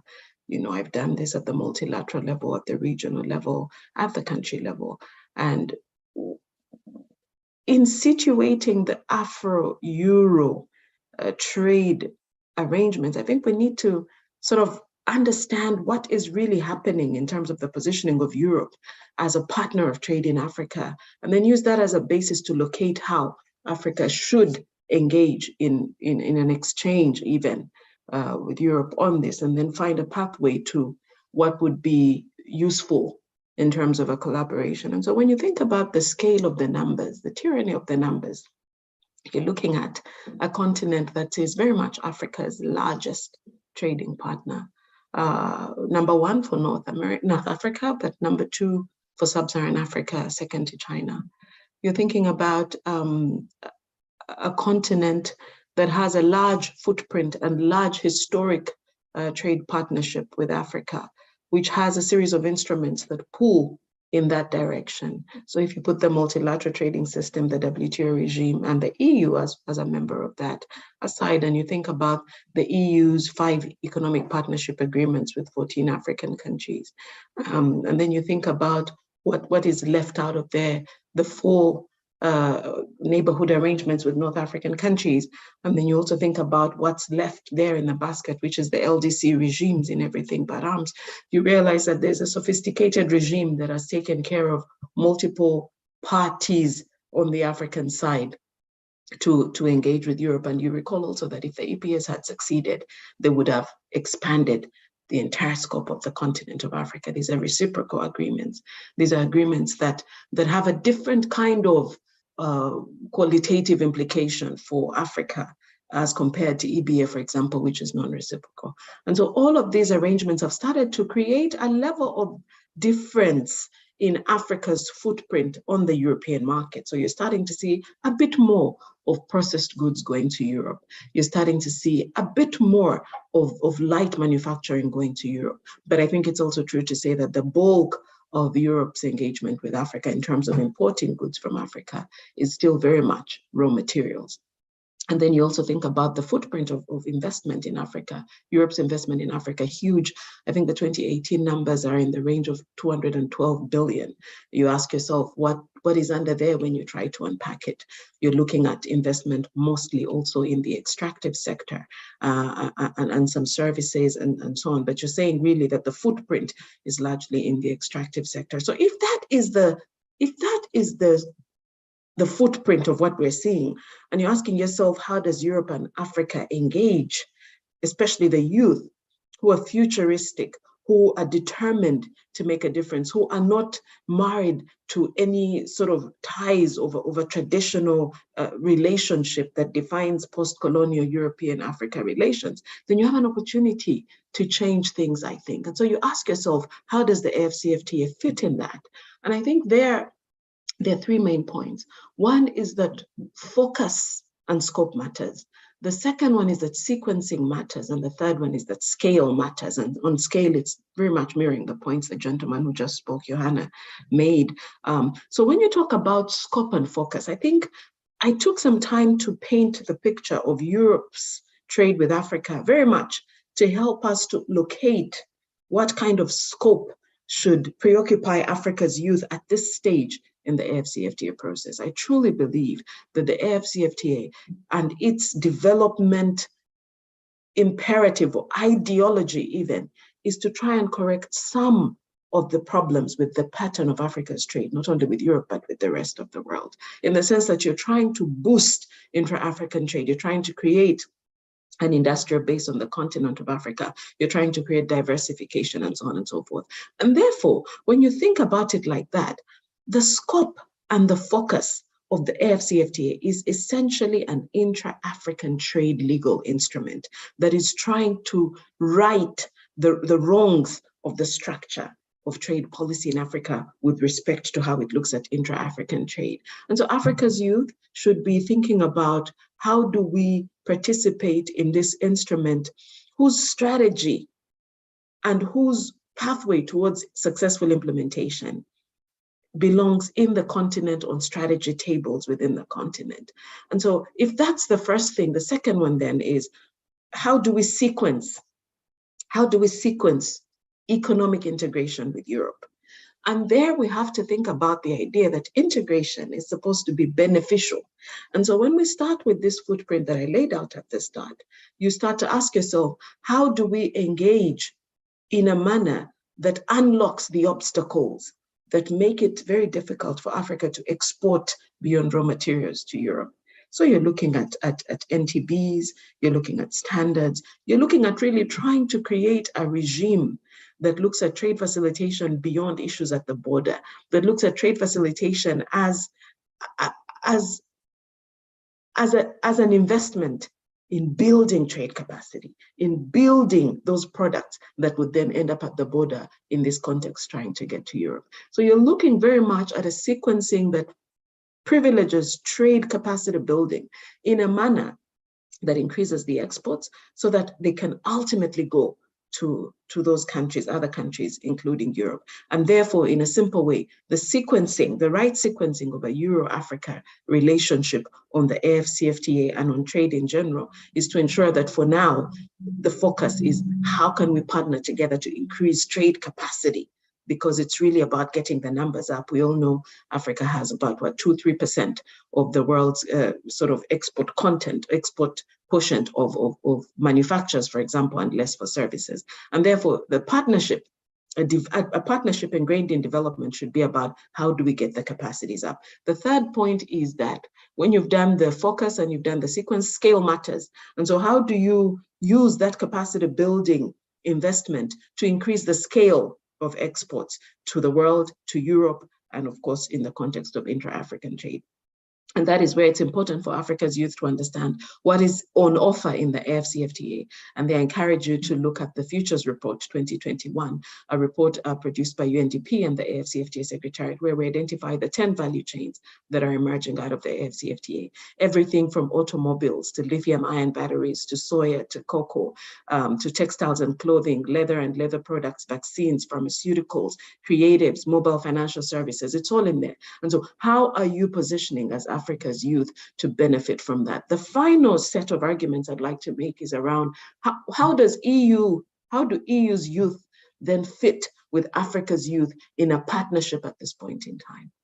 And I'd like to make a case for a partnership with Europe's youth that advocates for Europe to have a lot of focus and attention on unlocking those trade capacity weaknesses on the continent. So bringing the voice on European soil, in the European continent, on the fact that the relationship with Africa at this point in time can be focused on trade capacity building. I think that advocacy is very important. The second level of advocacy is to really push this question around a diversified portfolio of investments that pushes to ensure that you are looking not just at the extractives, but looking at this broad portfolio of emerging opportunities to invest in them, especially in the sectors where the people are.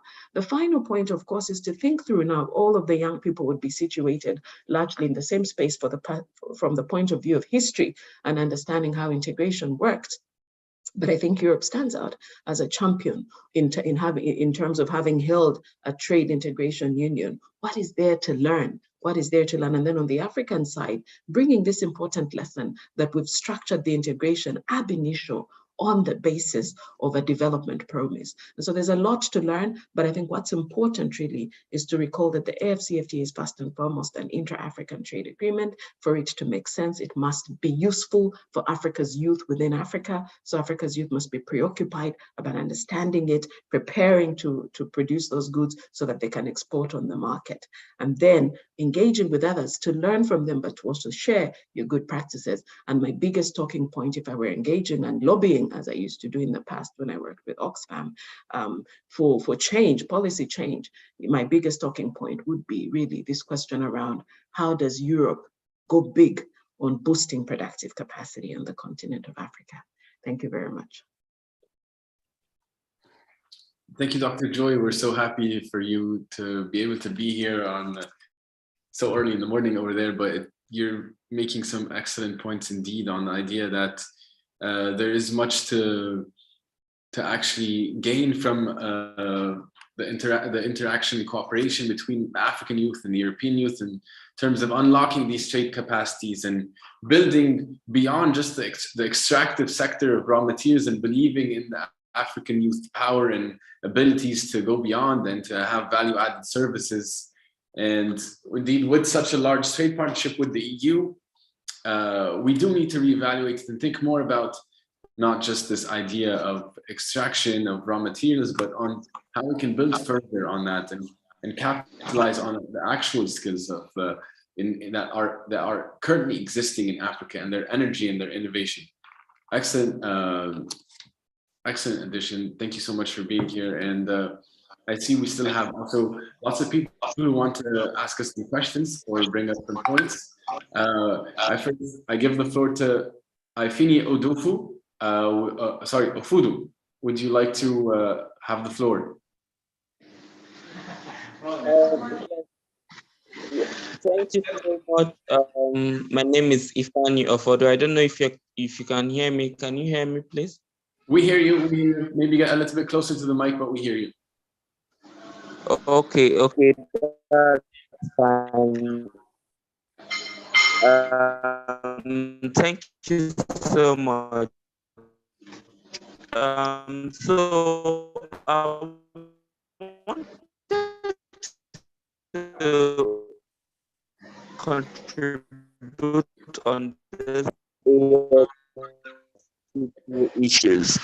Most importantly, when we're talking about, AFCTA, we should consider very, very important thing that we need to know that whether we're talking about even a relationship with other countries in the field and the space of women and youth participation in SDGs. And when you look at it, you see that most are already operating on the rules of origin for them to externally.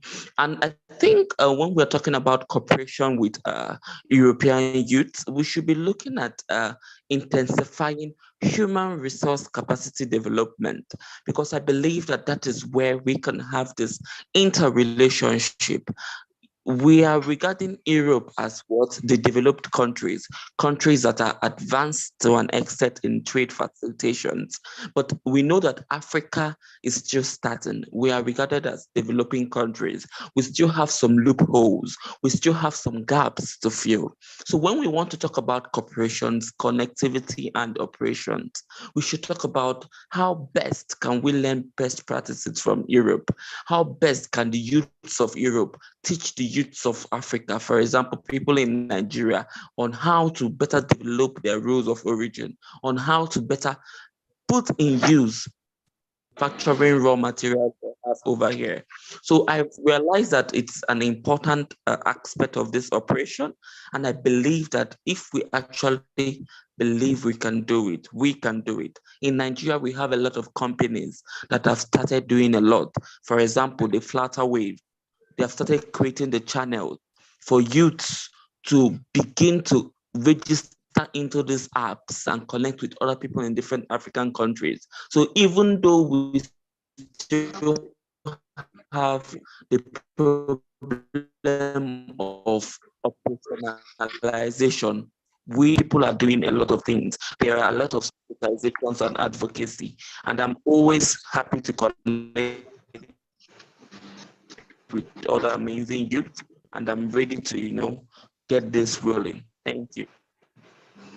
Thank you, Aquinia. I think you bring up some very important news. Indeed, there's a lot of good initiatives and lots of innovation coming out of Nigeria, and we're seeing it in not only Nigeria, but all across Africa. Dr. Joy, would you like to maybe respond to some of Aquinia's points?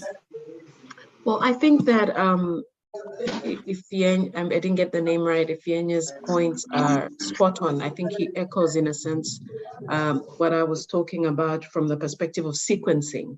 Sequencing matters, because if you try to understand how you fit into this process, you have to ensure that you're no longer at the bottom part providing raw materials. You have to figure out a way to make this more beneficial, because it is in those rungs of value addition that wealth can be created. And he spoke about innovation, which is a very powerful tool.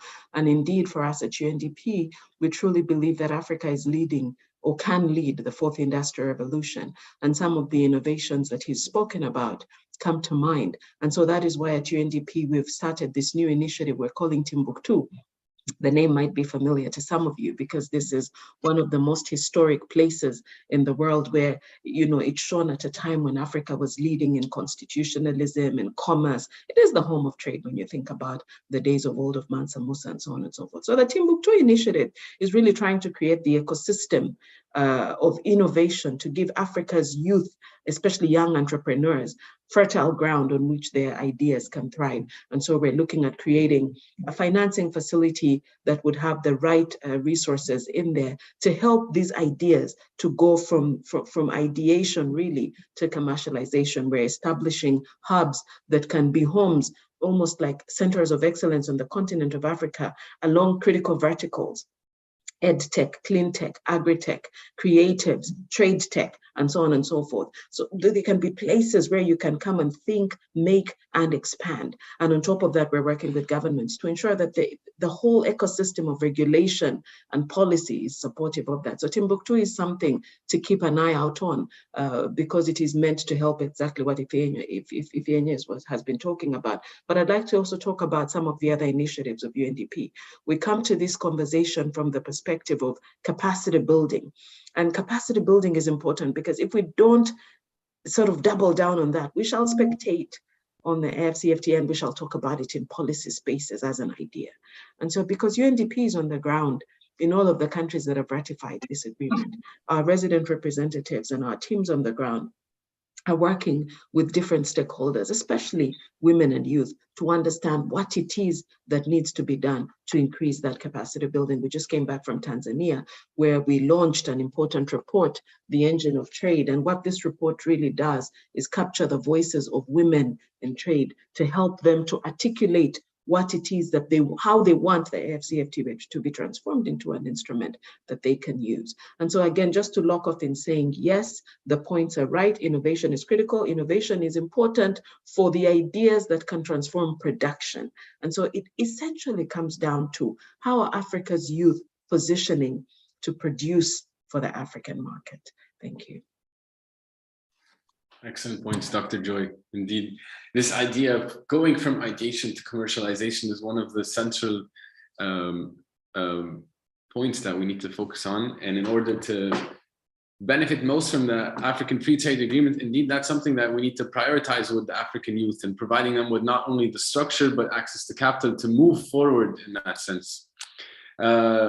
We also have lots of questions, people who would like to intervene. I give the floor to Ogwal, Ami, Jonathan. Would you like to have the floor?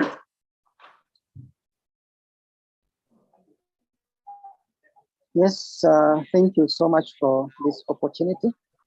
I've been following, I think, right from the beginning, but what I wanted to say is that one of the biggest problems that Africa has is the access to finance, where the majority of the young people are not able to access the finance. And even if you have the idea, you find that you cannot really put your idea into realization. Like, for instance, we, the African youth, like the rural youth, for the case in point, I can say Uganda. Uganda is the largest number of the young people that are living in the rural areas. And these youth, really, like the other presenter was talking about, has no access to information, they have no access to finance. And even to make it worse, some of these financial institutions are left in the hands of the foreigners who they come, they establish banks, they trade with the government, and the interest rates alone is too high. So even if you're a young person and you don't have the collateral, which means you cannot access the finance to start any idea on board. So if we really look at a way of making access to finance very easy to the African youth, we would be able to see a number of the young people coming on board and taking the lead in the African trade. So we cannot talk about the trade cooperation if we are not talking about the trade policies. Because if you talk about the free economy, like my brother was talking about, okay, we open up the market, we cooperate, but what are we going to sell?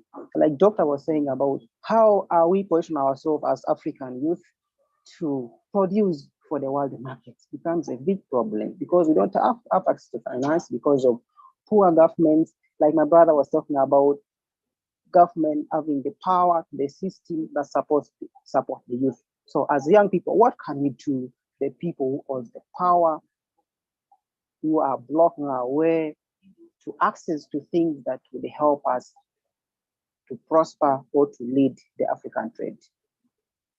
Thank you. Thank you, Ogwal. I think that's an important point to address, access to finance. I know both me and Dr. Joy touched on them earlier. Would me or Dr. Joy, would one of you like to maybe address this point?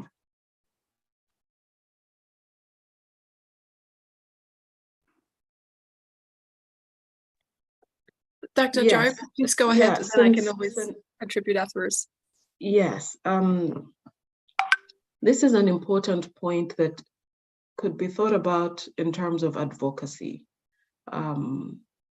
Trade finance is the oil that runs trade.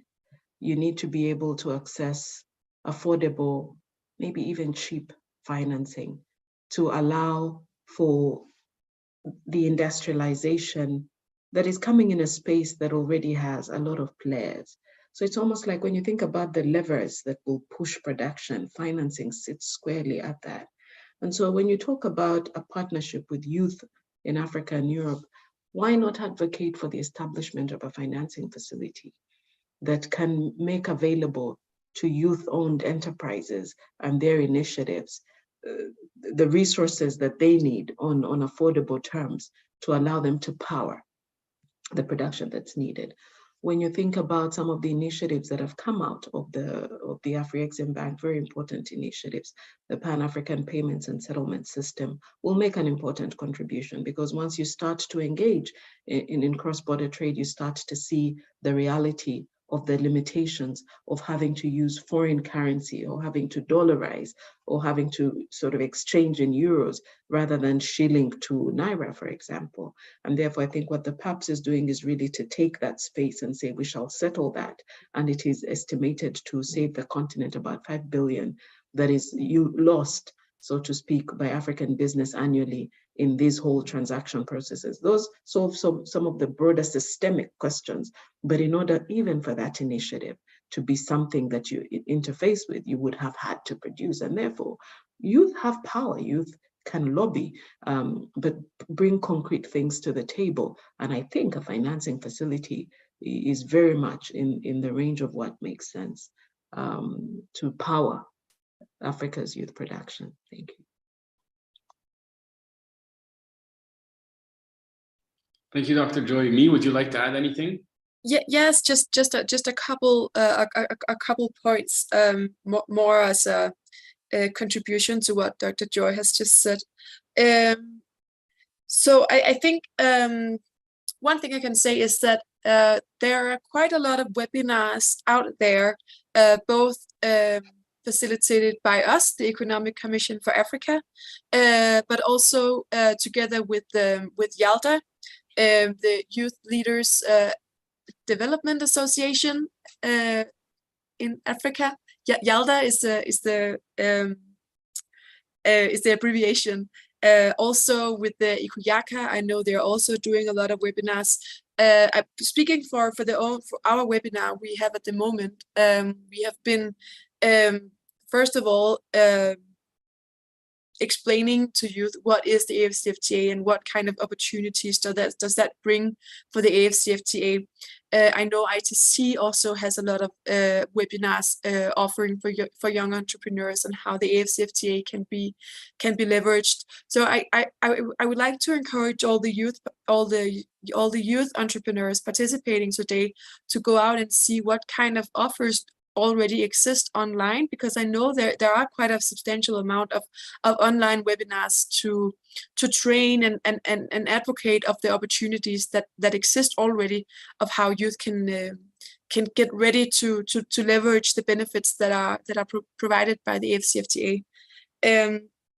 I would also like to encourage the youth to engage in youth associations who are working within youth in trade and the AFCFTA.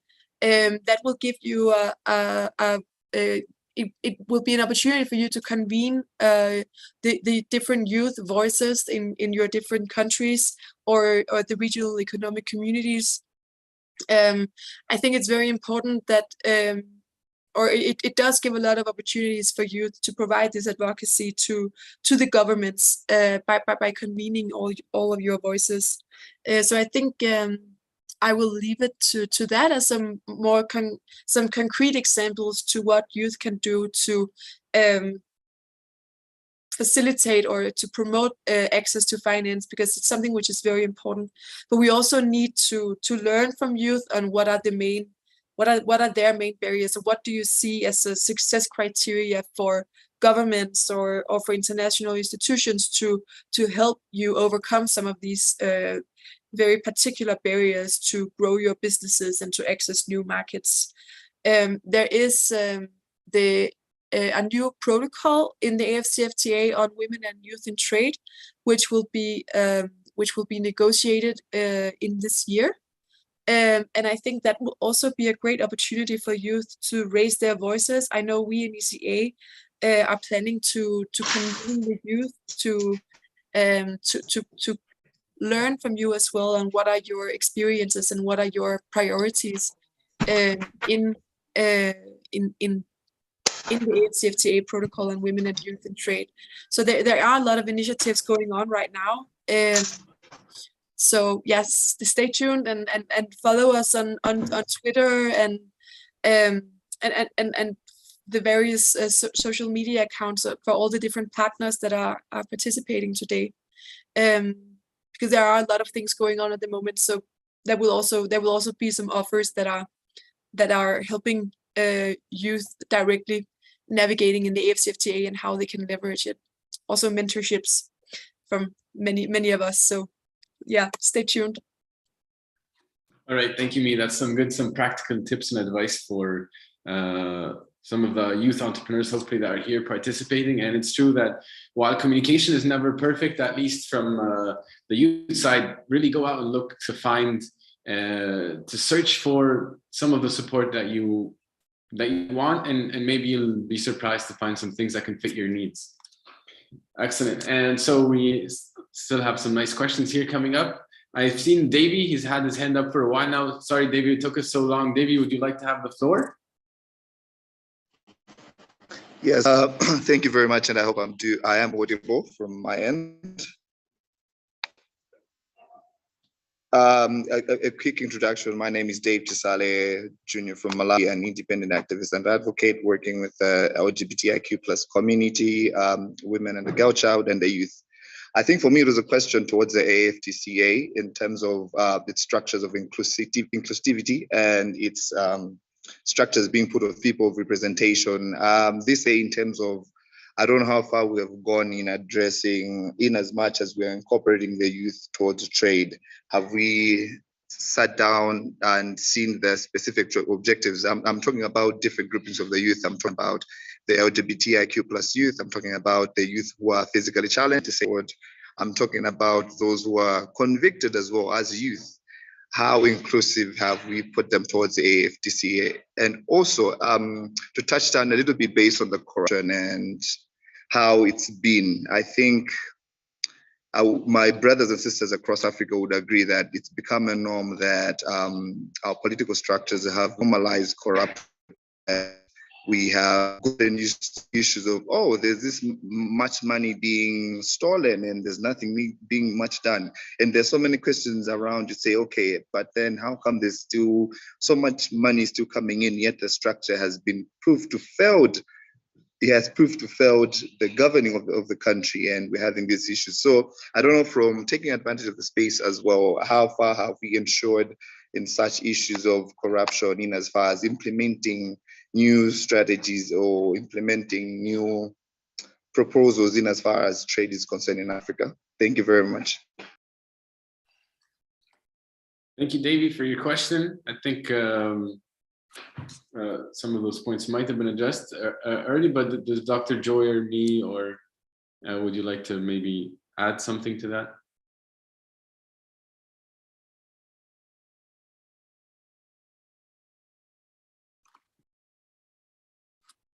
Also, we have, I see here Mr. John Johannes Magok from the Nile Youth Development Action. Welcome to the session. Very lovely to see people from all different organizations joining. Dr. Joy or me, would any of you like to maybe address Davey's questions or points? Sorry, can you repeat the question? I think overall, just Davey's asking about inclusivity of individual youth groups and how well the AFRO-CFTA has done in that, or what can it do to promote inclusivity further? Okay, so as I briefly mentioned before, we have the AFCFTA Secretariat is going to the AFCFTA is going to have a new protocol, which is the AFCFTA protocol for women and youth in trade, and this protocol is particularly aiming to address the particular barriers that are for women and youth, because they are such an important trade aspect for Africa, because they are mainly they are leading in cross-border trade. There are many informal traders who are taking up the majority of jobs in many countries in Africa. So this protocol is going to address some of these particular barriers to make sure that the protocol is inclusive in that sense. It is going to be negotiated. So we I think the the draft protocol is currently being developed. So I cannot say at the moment how exactly it's going to happen or how it will be inclusive. But one of the things I think is important is to make sure that it does address the financial aspect for how youth can access finance easier to develop their businesses, and how youth can how trade can be facilitated by targeting some of the barriers that are particular for youth. So I think these are some of the ways that we are working on to make it more inclusive. And another thing also is that we in ECA are working with national implementation strategies with the governments who are implementing the AFCFTA, and I know Undp is also working together with governments on their national implementation strategies. And I know that in these particular national implementation strategies, we're also working on how to make them as inclusive as possible for women and youth. So there are actions are being taken both at the negotiation level, but also at the implementation level. Thank you, Mie. That was very well said. Indeed, it's important to highlight those protocols which are tackling these important issues. Certainly the idea of incorporating women as much as possible as well and highlighting their role is very key for development. We still have a couple of people here. Maybe I'll take one final question before we go to a break. I know Tatanda has had a hand raised up for a while now, and so would you like the floor?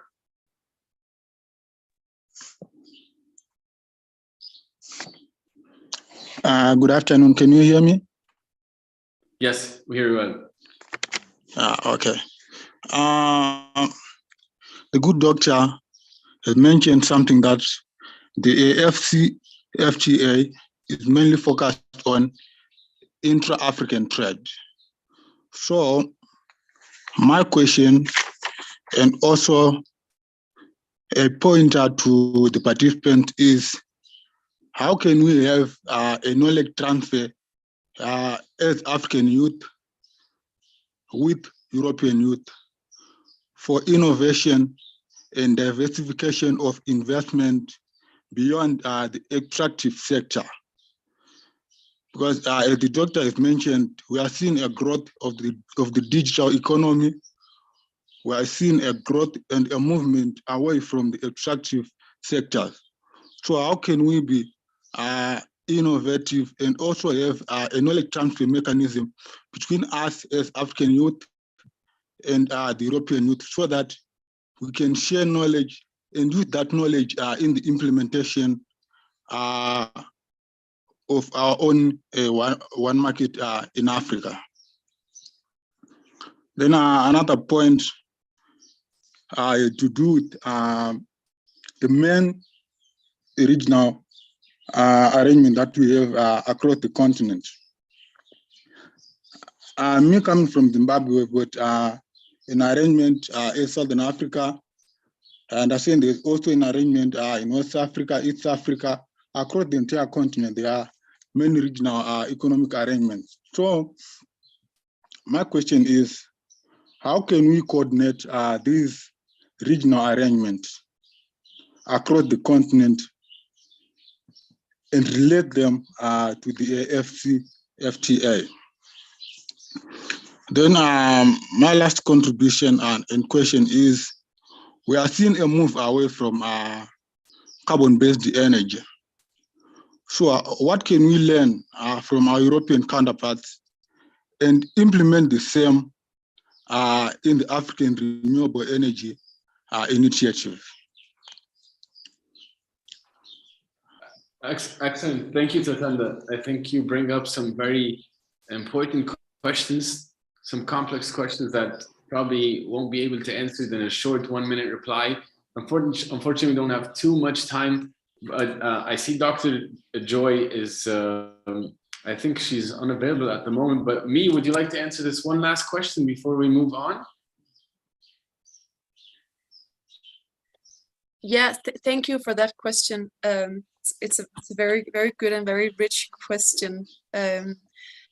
on the investments, I think one of the opportunities the AFCFTA create when it comes to collaboration with EU is that the AFCFTA is not only a trade protocol, but it also covers intellectual property rights and investment. And I think the combination of free trade within Africa that enables Africa to develop regional value chains and a larger access the larger access to markets enables innovation. It enables a lot of economic development within the continent, and also more diverse and value-added products. And I think with combining that with an intellectual property rights protocol, where we also have a lot of innovation in the continent, which Dr. Joy also touched upon earlier. When we have some young entrepreneurs who are in the creative sector or in the digital sector, whatever, when they are developing new products, we also have an intellectual property rights protocol that enables these young businesses to protect the products or the services they are developing. And I think that creates also incentives for European businesses to invest in Africa. And one of the things which is also needed on the continent is is transfer of technology. So I think what the AFCFTA does is that it creates a framework that also incentivizes investors from Europe to Africa to both invest in the continent, but also to disseminate technology. So that was question one, and maybe I don't know if we have time for more, so I'll leave it at this. Yeah, thank you so much, Mi. Unfortunately, we don't have time to address any more questions, but this has been a very rich session. I want to thank all of you for being here, and a special thanks to you, Mi, for sharing your wonderful insights, and Dr. Joy, Rock, and all our speakers. It's been excellent to have your questions, to have your attention. I hope that this was valuable for everyone, and hopefully moving forward, at least we can take these thoughts and these insights into our further actions in whatever part of society we contribute to, and hopefully we can build towards more inclusive, more cooperative, not only continent, but also not only within Africa, but outside Africa as well. So I'd like to thank everyone for being here. It's been a great pleasure for me to be with you. I know we have another very interesting session coming up about the One Africa market. So I'll transfer over to my co-hosts, co-organizers, Amelot, to take it from here. We'll have a short musical interlude before we resume with more with the next session. Thank you everyone for being here. Thank you. Yes, thank you, Ismail. We are still pushing, and it's interesting, very amazing views from Mia, from, of course, Dr. Joy, from Rock, and also Saul, who joined us from the European Commission. A very amazing thoughts shared. So we are almost towards the end of this amazing forum. I think before we cue into the next session, moderated by our colleague, Richard, I know Mia, you're still around. I also see my brother Ahmed is still around. I know also we will be able to indulge some of our colleagues who have joined us, John Johannes, Robin Okello. I see, yes, I know also Joanita, if you will also, of course, have some thoughts to share. This second session is mainly for us, our African youth, to take charge of our own discussions.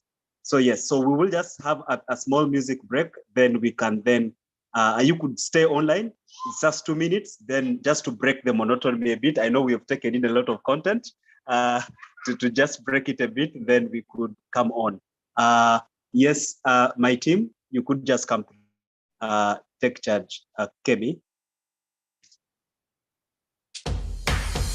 Tusonga mbele mama Afrika, Afrika, eh, eh.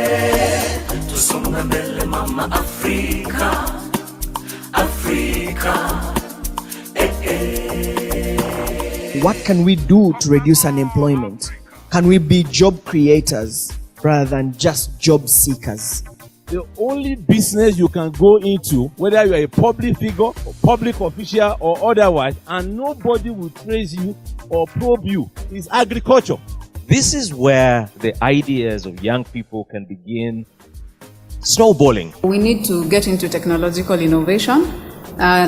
Since 2021, investors have thrown $940 million into technology companies in Africa. So technology is the way to go. It is important that whatever is done at policy level is disseminated to the users or to the beneficiaries. What is your ideal Africa that you wish to have? Africa which supports the youth, because the youth are the innovative and they can move Africa. An Africa driven by business, trade and investment. It's a united Africa, one Africa by Africans and for Africans. I want the Fcfta to be for the young people and driven by the young people. Buy East Africa, build East Africa. That is the brand we need to put across. That is the song we should be singing as youth. Mine it is Africa that is borderless. I think it's important to start to aim low, to build your business, to have some experience and then be confident enough to go beyond, from your village to the next town, to the region. East Africa is a home of close to almost 200 million people. And if you are to go and design a product, one product, however small it is, you'll be assured of 200 million people. If you are selling that product for $1, and you are able to get that market, that's the money you'll be able to make. You can make Africa the factory of the world. It is possible. It is a great privilege to be part of this important youth event, and allow me to express his deepest appreciation to you. He's so proud of you, of what you're doing, particularly you lead and the youth present there, but also at the continental level. As we continue to nurture the young people, the young generation, we must acknowledge that they need key technical skills to become more competitive in the process of realizing the African Continental Free Trade Area, and also to encounter various challenges related to financing and ease of movement. I like the idea of having a forum where people from all walks of life and from the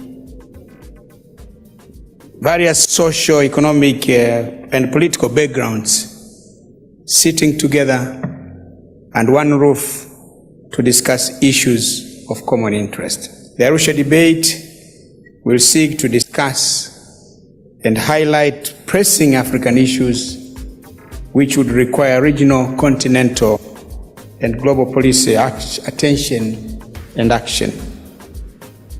This kind of focus of the Arusha debate is something I wholeheartedly welcome and support. A successful Arusha debate will add another significant milestone to the Arusha brand. Ladies and gentlemen, let me say that I have no doubt in my mind that you will be able to deliver the Arusha debates as a world-class undertaking. If they could do it with Davos, we can also do it with Arusha.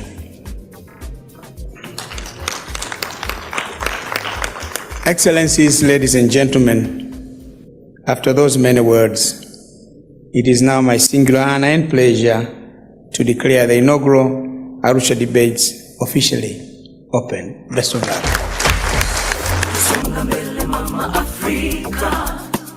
Africa,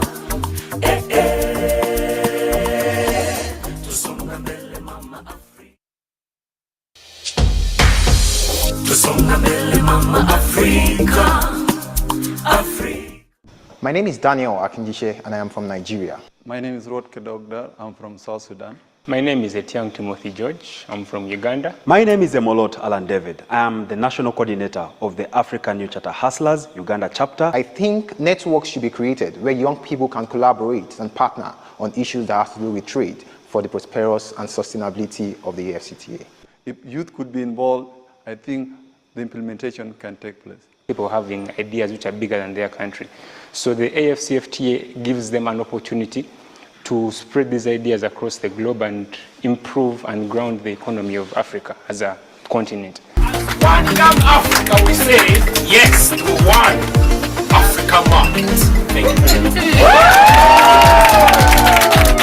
We are looking forward to having your support, you the member states, to ensure we implement, we fully domesticate this trade agreement.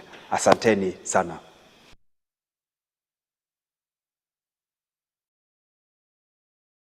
Thank you for that. Those are amazing pictures from our boot camps, the AFCFTA boot camps. We are having one coming up in 2 weeks from now. We shall be in Kigali, Rwanda. We will be having another boot camp we in conjunction with Undp and of course UNECA here. Mia will be able to join us in Kigali, where we will now bring the under 40 CEOs to mainly also capacitate them on the AFCFTA. So the road is long, the journey is long, but the AFCFTA is here to stay. We are also here to stay. And we are just making sure that we take advantage of every existing opportunity that is available to ensure we champion the AFCFTA, we capacitate, we get the AFCFTA known. Because again, I always want to say this, that as long as our youth have the economic power to trade, have that the purchasing effort or the purchasing power, a lot will change. The peace and security that we are talking about will be fostered. The quality of life, the decent life that we are all yearning for will be fostered. And of course, most importantly, our African women and youth will be able to actually contribute to their own development. And I think this is what the Agenda 2063 really tries to address, that our youth should be at the forefront to ensure that this amazing Agenda 2063, the prosperous and peaceful Africa that the African Union is envisioning, can only be achieved through trade. When our youth have this money in their pockets through the AFCFTA, we will be able to, of course, ensure that there is decent life, there is peace and security, and there is overall development in the African continent. And my brother, I think Ahmed noted this at the beginning of his speech, that the issue of immigration, we have seen our sisters and brothers suffering in Saudi Arabia. We also see them struggling to cross the Mediterranean Sea. And we think when they actually are capacitated to take part in the AFCFTA, to participate, when they have understood it and embraced it and owned it as their own, I'm telling you, a lot will change. We will not need to have to go to Saudi Arabia. We will not need to cross the Mediterranean Sea, but rather we will then move within the African region to mainly ensure that we benefit from that. So this session here that we are getting into, going to be moderated by my brother Richard from the AUC, the AU Diaspora Initiative, is mainly one that is now back home, bringing the whole discussion of the AFCFTA home. What is there for us? What do we think about this amazing trade agreement? How do we envision it to be? So it's mainly to us to engage our creative minds to mainly get us thinking, get opinions shared. So whatever propositions or whatever opinions that you will be able to share here will be compiled by us, and we will also be able to share this also with different stakeholders who are, of course, logged in here. We are having amazing speakers that I will not want to take a lot of time. I see my brother Robin Okello from the AU Commission also raising the hand. I know you will definitely be given an opportunity to speak. So my brother Richard, you could just take it up from here. But once again, I should say, this is the last lap for the AFRO-EURO Trade Facilitation Experience Action Forum, one that is mainly meant to bring back the discussions to home, Africa here. What do we think? How then can we own the AFCFTA? But most importantly, how then can we take advantage of the opportunities that are currently being created under the AFCFTA? Of course, now I know within we can see it's only youth in business that are capable of trading, are moving freely. We are still pushing for that free movement of persons protocol to be ratified and fully domesticated by every member state. So, but I know we are taking strides, and very soon we will be up there. So allow me not to take a lot of time. I see our speakers are on. Mia has been available. I've seen Marie has joined us from the AFC Secretariat. I have also seen my brother Ahmed, the SG of the Pan-African Youth Union, is also with us here. So let me end here and just give it to you. Again, to our participants, please, this session is mainly ours. It's mainly yours to ask a lot more of questions. And also, since the experts are here, they should be able to give you the answers regarding to those questions, especially on the AFCFTA implementation and the One African market in broader length and depth. So thank you so much. And back to you, Richard. Please take charge. Thank you. Thank you.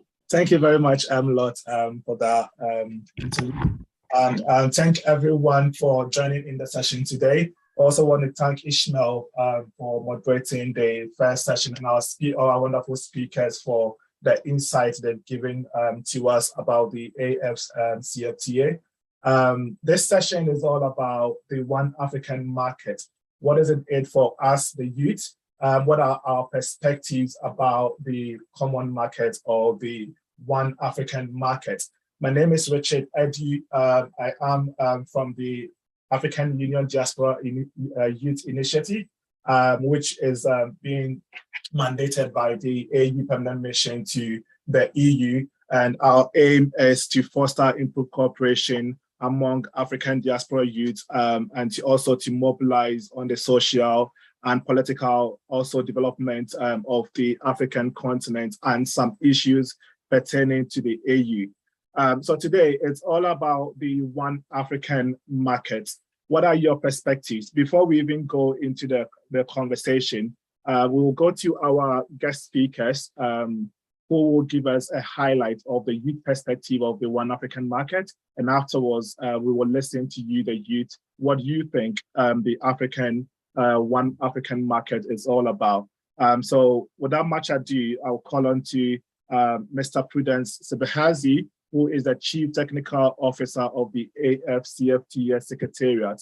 If you are here, could you give us a short or a brief submission on the perspective of the Richard? Is he Richard? Here? Yes. Richard? Just a quick one. Mr. Prudence has always given us the able lady, strong lady, to always join us. So we have Marie here. It's always fun to have her on the call. So Marie will take charge from here. Thank you. Okay, thank you. Marie, your audience are ready for you.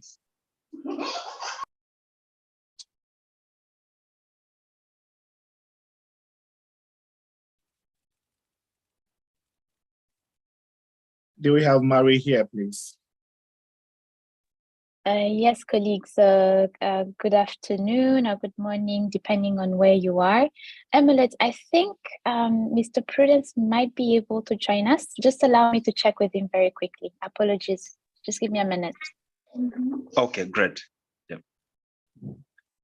Okay, so whilst we wait for Mr. Prudence to confirm his attendance, I believe Mr. Benin Ahmed, who spoke to us earlier in the first session, he is the Secretary General of the Pan-African Union. If he's here, we'll give you the chance to also give us a brief submission on the African youth perspective of the One African market.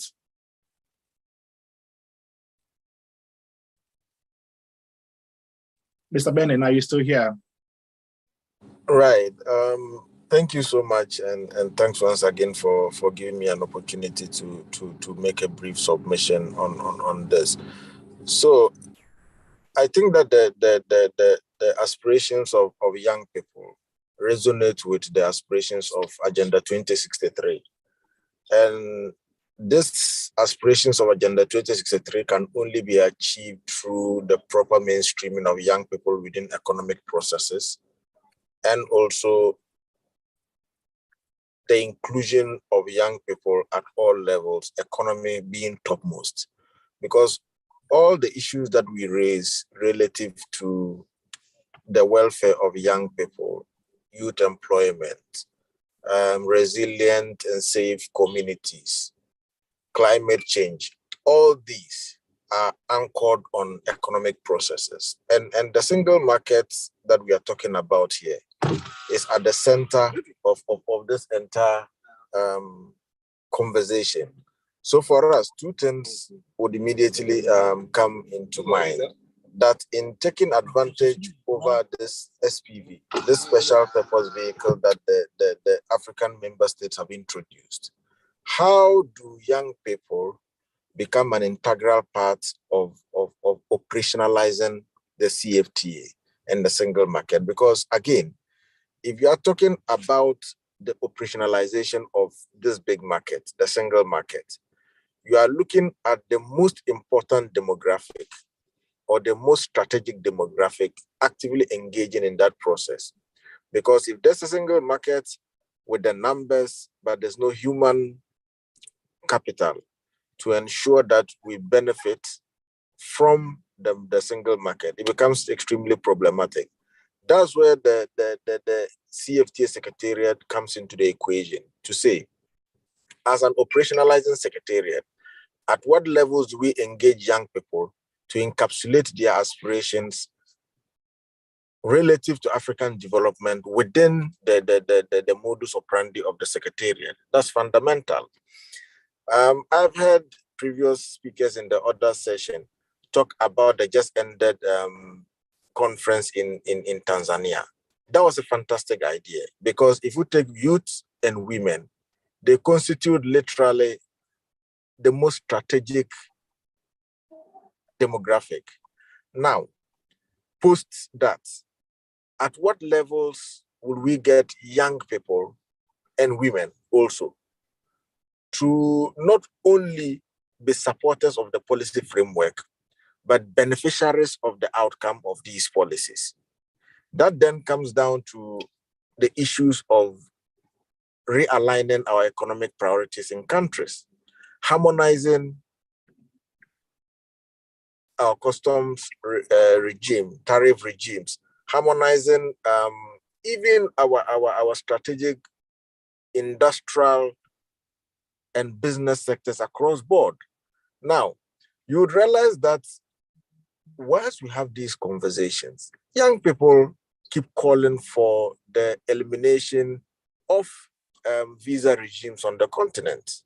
Now, you cannot be talking about a single market when a young Nigerian cannot go to South Africa easily, when a young Tanzanian cannot cross over to Morocco, or a young Algerian cannot move down into Mozambique, because the fellow must go through some very cumbersome and rigorous visa processes to get there. The third issue that we have been saying, taking out the visa regimes and also even harmonizing our African passport system, because that is the only way that the young people would now believe that they have really been given an opportunity to move around and do business. Remember that we as young people, we are the most adventurous demographic. And so when you walk into any city across the continent, you will find that young people are willing and ready to economically engage. What prevents us from engaging are the bureaucratic hindrances. So young people want these to be eliminated so that they can freely move. They would have no bureaucratic hindrances. The fourth thing that I would mention relative to the single market is about even the accreditation and standardization across the continent. That's fundamental. It must be the case that when you produce something in Kigali, it becomes an African product and can be sold as an African product in the markets in Kampala, in the markets in Dar es Salaam, in the markets in Johannesburg, and in the markets in Lagos. Now, the various country standardization becomes problematic once it's not harmonized. So we may sing the slogans of a single market, but once we cannot have these things harmonized, it will become problematic. So a company that is incorporated in Maputo, for instance, will stay as the Mozambican company and will do not have the freedom of operating in say, Dakar as we speak. So it's important for us to look at it. These are the things that young people are calling for. The final thing that I would mention in terms of a common market, and I've said that before, that we will not put the CFTA on an altar for other people to feed on it whilst our citizens go hungry and excluded from that process. How would we then get that to be done? The AFDB is an African development bank. It's supposed to be mobilizing capital and making it available for startups to access and be able to get into the market. So if you do not have a system where African governments are willing to create a fund, a pool fund, where young people across the continent can go through a less cumbersome process of accessing and expanding, building capacity. And when we say the fund, young Africans are only not just interested in being given the money. Young Africans are interested in building capacity that allows them to understand the nuances of business on the continent. So you take Ethiopia, for instance, 100 million plus population, Egypt, 100 million plus population. These are huge markets. Nigeria, almost 200 million. Now, how easy is it for a young Nigerian who then starts to produce basic things to sell them within Nigeria itself without being confronted with financial and capital mobilization challenges? These are the issues that we would need to address. That if young Africans with all the ingenuity cannot mobilize capital, or the financial system is not accommodating enough for them, we would have a lot of joblessness, we would have a lot of smart Africans working on the streets, knowing what to do, but without a basis to be able to operationalize or get that done. And that's where the AFDB and other financial institutions must set up. Not only the AFDB, we have African banks that do have the well without. They even prefer to lend to non-African entities other than our African entities. Why? Because they think that the standards that have been set by non-African entities are yardsticks to judge and determine who qualifies for a particular funding regime. And that's why when we say that African governments would then need to redirect their attention toward ensuring that if it's data, the data is properly kept. So that when a young person like you start your business, you can walk into a bank and they know that if you access the funding, you are traceable. The final thing that I would want to speak on this and why it is important for all youth organizations, ICOYACA, ULI, the Pan-African Youth Union, and every single youth organization to build synergies and rally around an advocacy that allows policymakers, development partners, and all those that have got an interest on the continent to understand that African young people are not lazy, lousy people looking for handouts, but we are smart young people with the sense of ingenuity, willing and ready to contribute to the prosperity of this continent.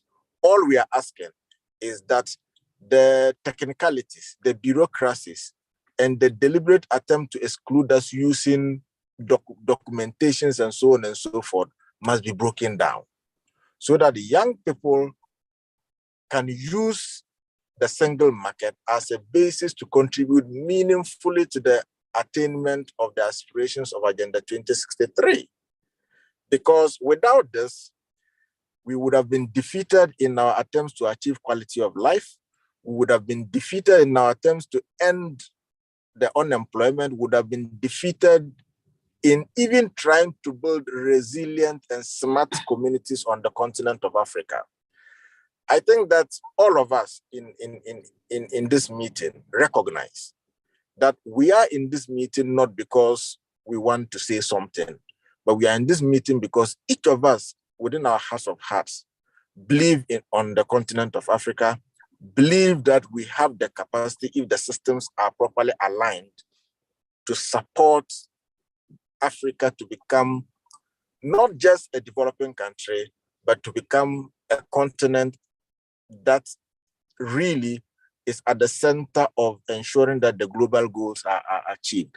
let me conclude here, my brother, and then just say that be it the SDGs, Agenda 2063, or any other framework, be it the element of peace and security, be it the element of climate change and the climate emergencies that we want to speak about, young people can only be actively engaged and put in their best if they're economically empowered. And I dare say, the only way to economically empower young people of this continent is ensuring that they can take advantage of the 1.4 billion people on the African continent without interference and hindrances from outside the boundaries of this continent to harness our potential. I thank you, and I'll stay on for further engagement.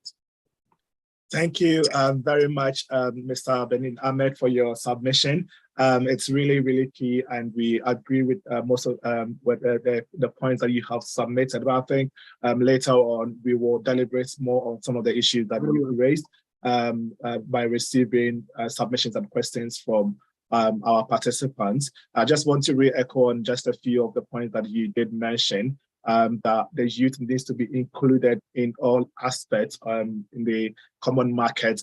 Also, realign our economic priorities to ensure that the youth are engaging in the common market, harmonizing our passport system, which is also very key. Eliminating bureaucratic hindrances. That's a very major issue, which, if addressed, can foster the youth participation in the common market. So yeah, thank you very much for those submissions. We will deliberate more on it during the February session. At this point, we will go to our next speaker. If you've just joined us, we are discussing youth perspectives on the one market, which is the African Continental Free Trade Area. Without much ado, I will call our next speaker, Marie Providence, to give her submission. Marie, are you here? I think you are muted. If you can unmute yourself, please.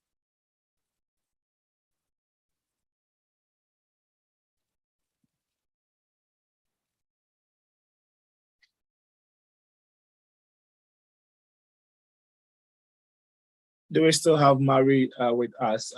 Your audience are ready for you, please.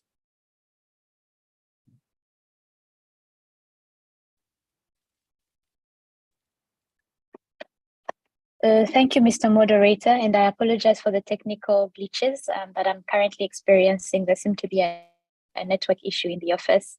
I'm happy to report that finally Mr. Prudence has made the time, so he will be intervening instead of me. He's joining now. Emily, can you just check, look out for him, please? Okay, on it. Thank you. Let me check out. Yeah.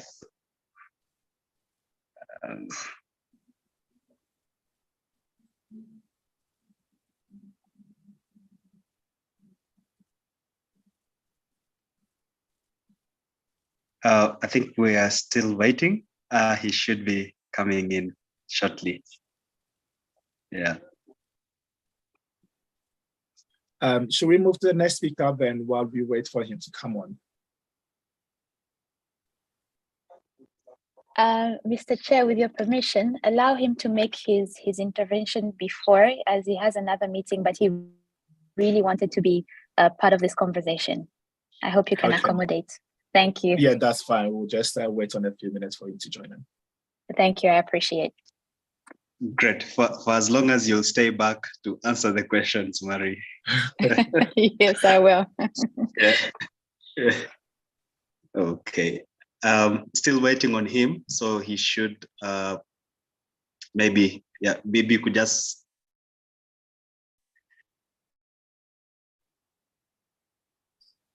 but it's great to know that he's made the time for this engagement.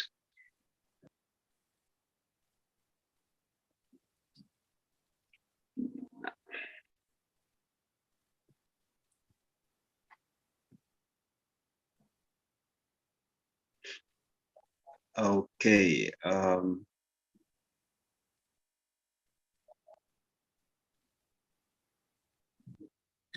while we are waiting, we'll encourage you to prepare your questions as well. You can either put them on the chat, or you could wait for your turn. I will call you to ask your question. Or if you have any submissions that you want to add to the conversation, you are free to do so either in the chat, or if you raise your hand, we will call you during the plenary session for you to make your submission. So thank you once again for tuning in to today's forum. And we hope and believe that this interaction will help us to develop the Africa that we want, that we all will contribute to the development of the continent, and also to be able to foster the cooperation with our European counterparts. So please do bear with us as we wait for Mr. Prudence to join us in the next few minutes. Great. I think in the meantime, the team, you could just give us a music interlude as we wait. It would be great to relax a bit. Then he should be joining in shortly. Yeah.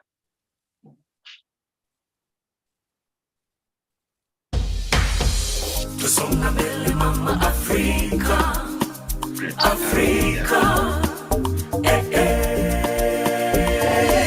Tusonga mbele mama Afrika, Afrika,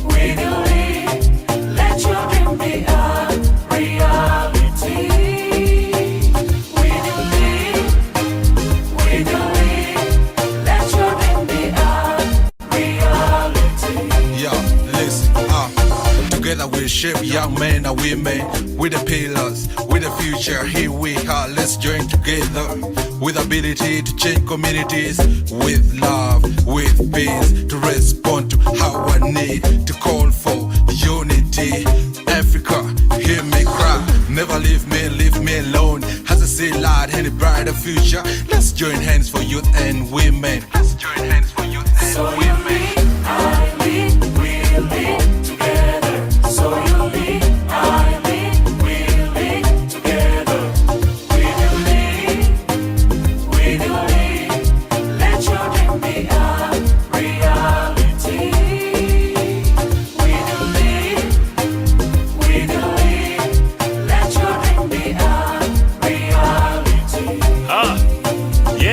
Vijana wa Afrika wote waungana, vijana vijana kutoka mashariki, magharibi, kaskazini na kusini, hata na kati, twaja pamoja ili tufanye nini?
Fcfta is a tool, we could say, that looks to see how Africa could unite economically, socially, politically. So it's a grand aspiration. Youth perspectives informed our further engagements with policymakers, especially the government and other stakeholders. First, youth, yes, had heard about the AFCFTA, but only on the internet. And they confessed that they had not been involved or got engaged in the process before. And therefore, they were not, they would say, we have heard about the AFCFTA, but we don't know it. We cannot say it is ours. We discovered that there was urge for more information. One of the major recommendations and outcomes of the study is that there should be an annual AFCFTA Youth Inclusion Index to measure how youth are participating, how their knowledge and interest levels are growing. And therefore, we had to find the young people where they are. They are on TikTok, they are on Instagram, they're on Facebook and Twitter. And this has really helped us to not only roll out the project initiatives, but also reach them where they are and allow them from all the 55 countries of Africa to participate actively in the... Can the team please, thank you very much for responding to this. Thank you very much, everyone. Those of you just tuning in, we are having a conversation on the youth perspectives of the One Common Market. Right now, we're going to our next speaker whilst Mr. Prudence sorts out the technicalities. So yeah, it's me still on here. Me, if you are here from UNECA, if you are here, can you please give your submission, after which we will go back to Mr. Prudence.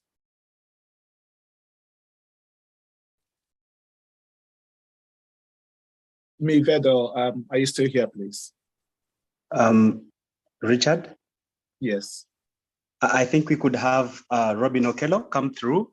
Yes, we could have Robin Okello come through now. Then we will have Mia join us maybe a little later after. Yeah. Okay, that's fine. Yeah. Robert, please, your audience. Robin Okello from the AUC. Yeah.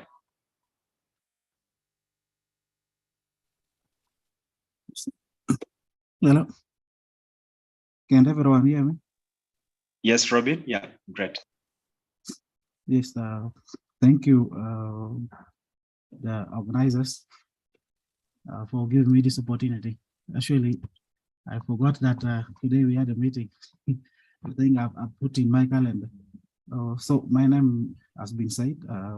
I volunteer with the African Union, Department of Trade and Industry.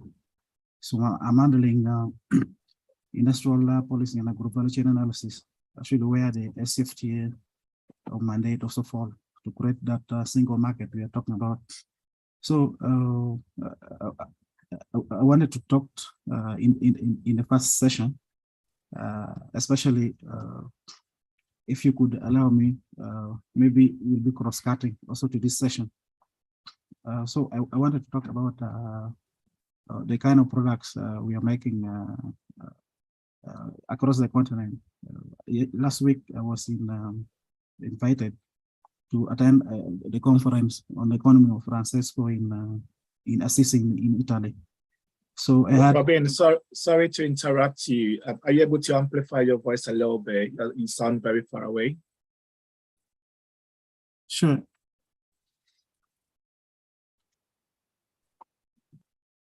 Can you hear me now? Yes, it's slightly better. Okay. Let me just remove this. So you can hear me now, huh? Yes, please go on. Okay, I'm saying that last week I was able to attend a conference on where young economists, entrepreneurs, and change makers across the globe. We had over 100 countries attended this summit, and we were at in Assisi in Italy, and we were talking about different themes, and I had the opportunity to participate in a thematic session on agriculture and food justice. So I told them that Africa, we need, as young people, we need, as we issue the policy, our voice outside there to the policy space, and could be bought by different development partners. We need to embrace the concept of regeneration. So as we do our business, as we produce our products, and the SFTA is there to promote this product to different across different continents in the world, then we need to embrace we need to produce this product in a way that does not affect the environment, does not cause much the effects of climate change. But then we were debating about using less resources but producing quality products that strike or stretch that debate of between the consumer and the producer, who should bear that minimum cost, or who should bear the cost of the products. Will the consumer accept, or will the manufacturers themselves reduce the pressure, much pressure on the natural resource, so that effects on climate change is reduced. So you find that as youth, we are promoting this. As someone just said that this thing, as we coexist, this policy space, and our voice is heard outside there, we should all think about the idea of regeneration. And as African youth, we are here. We could create that Africa, the economy of the economy of regeneration in Africa, and we would attract all kinds of the finances we need, the kind of expertise we need, and we could lead and make sure that we reserve the natural resources for the next generation. So having said that, I have to also say that to produce that product we need, of course, the finance, we need that financial model. If we could come out, the finance experts to come out with a sustainable financial model, that we would have a direct financing as youth to our different industries. Being an industrial policy analyst, so I had the opportunity to network, and being named the ambassador to Uganda. But for me, I think I would work for the whole of Africa.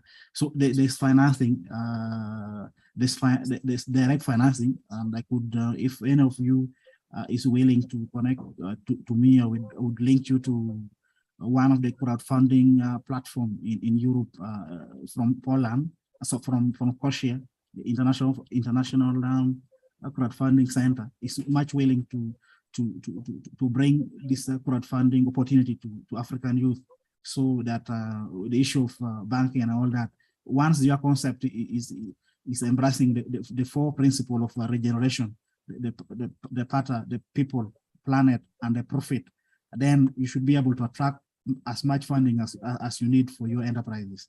This is what I want to tell you. I think is all from me. Back to you, Mr. Moderator. Thank you very much, Robin, for those wonderful submissions. I think that two things that I took from your submission was that we need to engage in production processes that address climate change, and also have some funding opportunities to the African youth that it can tap into. Thank you once again. At this moment, we will go to our next speaker. Mr. Prudence is finally with us. He is the Chief Technical Officer of the AFCFTA Secretariat. Mr. Prudence, if you are here, your audience are ready and to listen to your submission. The floor is yours, please.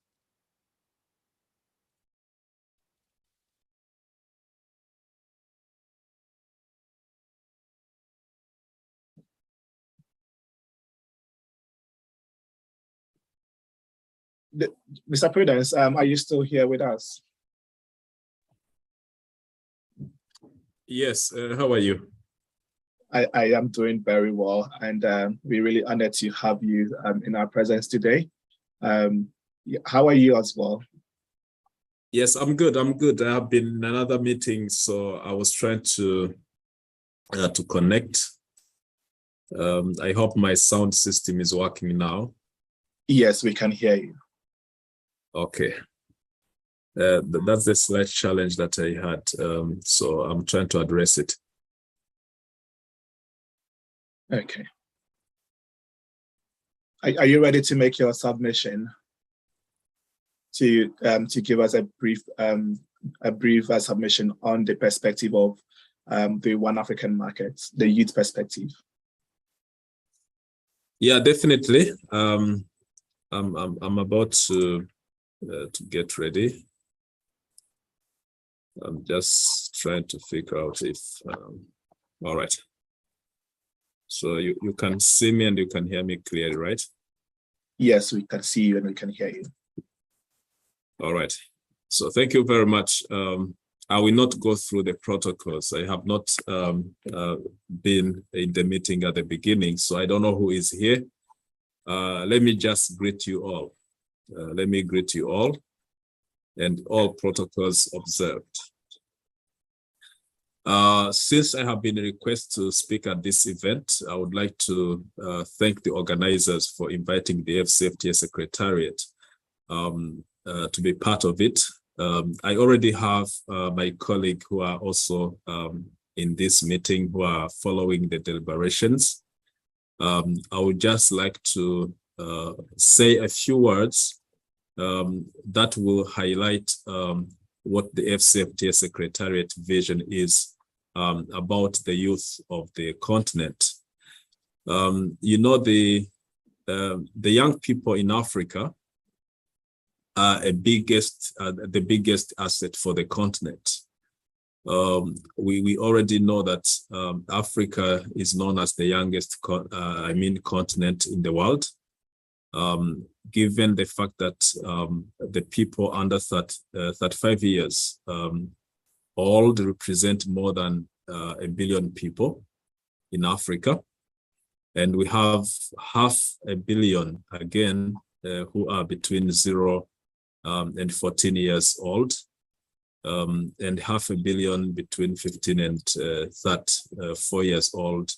Those are the statistics in 2020. So this shows the importance of young people if we have to capitalize on their strength, if we have to see them as an opportunity for the continent development. So at the AFCFTA Secretariat, AFCFTA is a flagship project of African Union Agenda 2063. And we are committed to ensure that youth inclusiveness is taken care of in the entire ecosystem of the AFCFTA.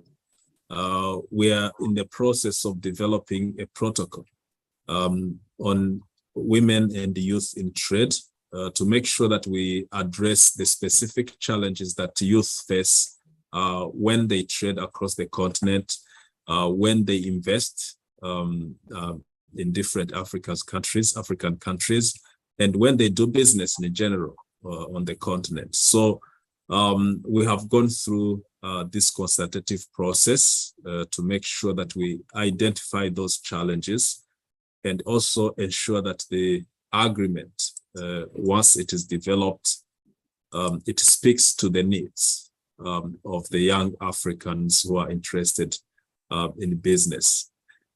So a forum like this where people exchange ideas is very important for us. As you might know, some of you have been invited to the just concluded conference that took place in Dar es Salaam between 12 and 14 of September, where we have received a good contribution from both young Africans and leaders from the continent on what has to be done to address the challenges that youth meet when they try to do business, when they try to trade across borders.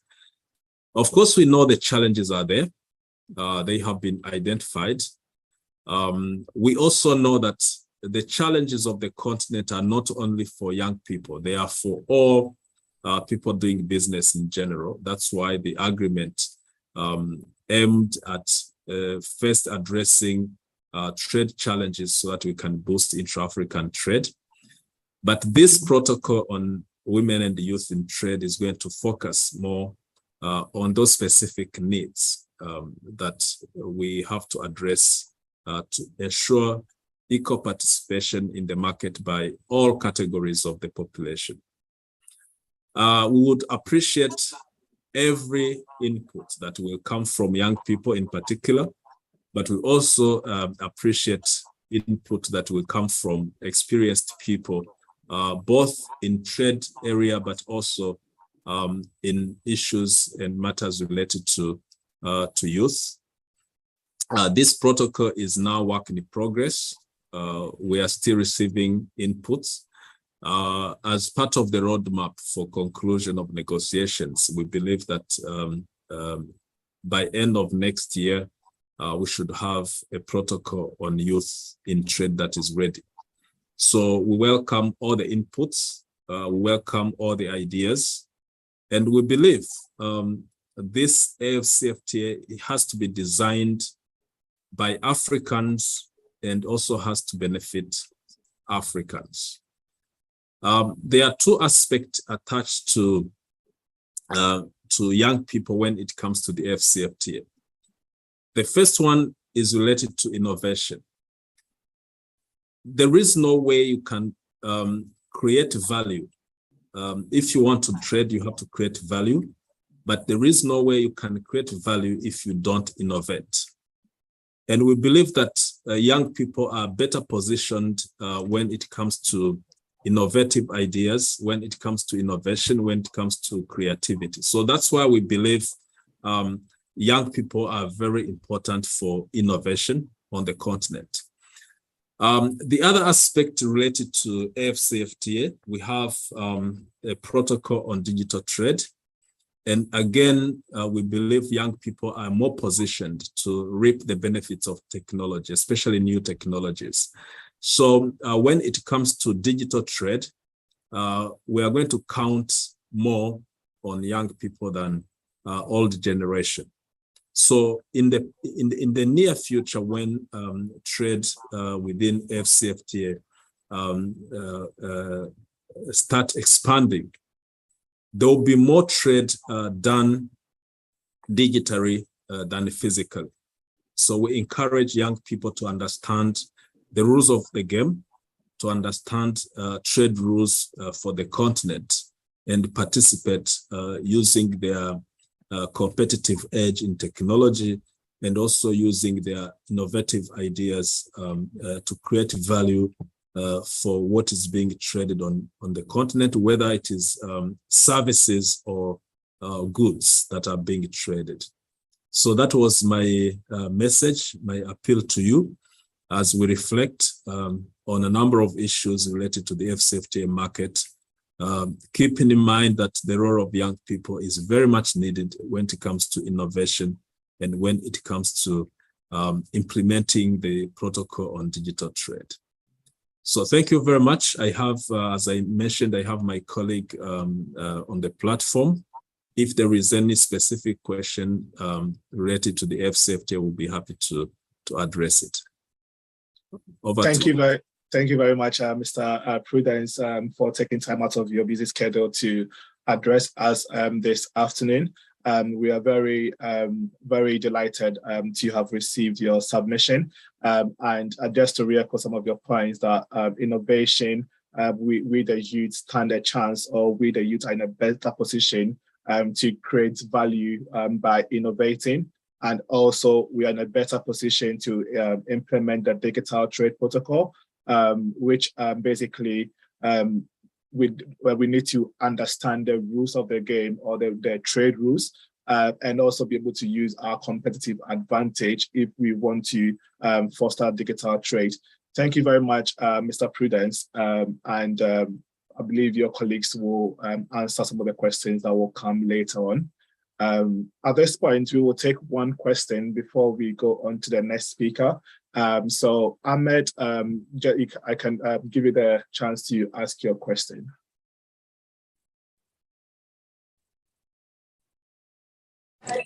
Yes, so thank you so much.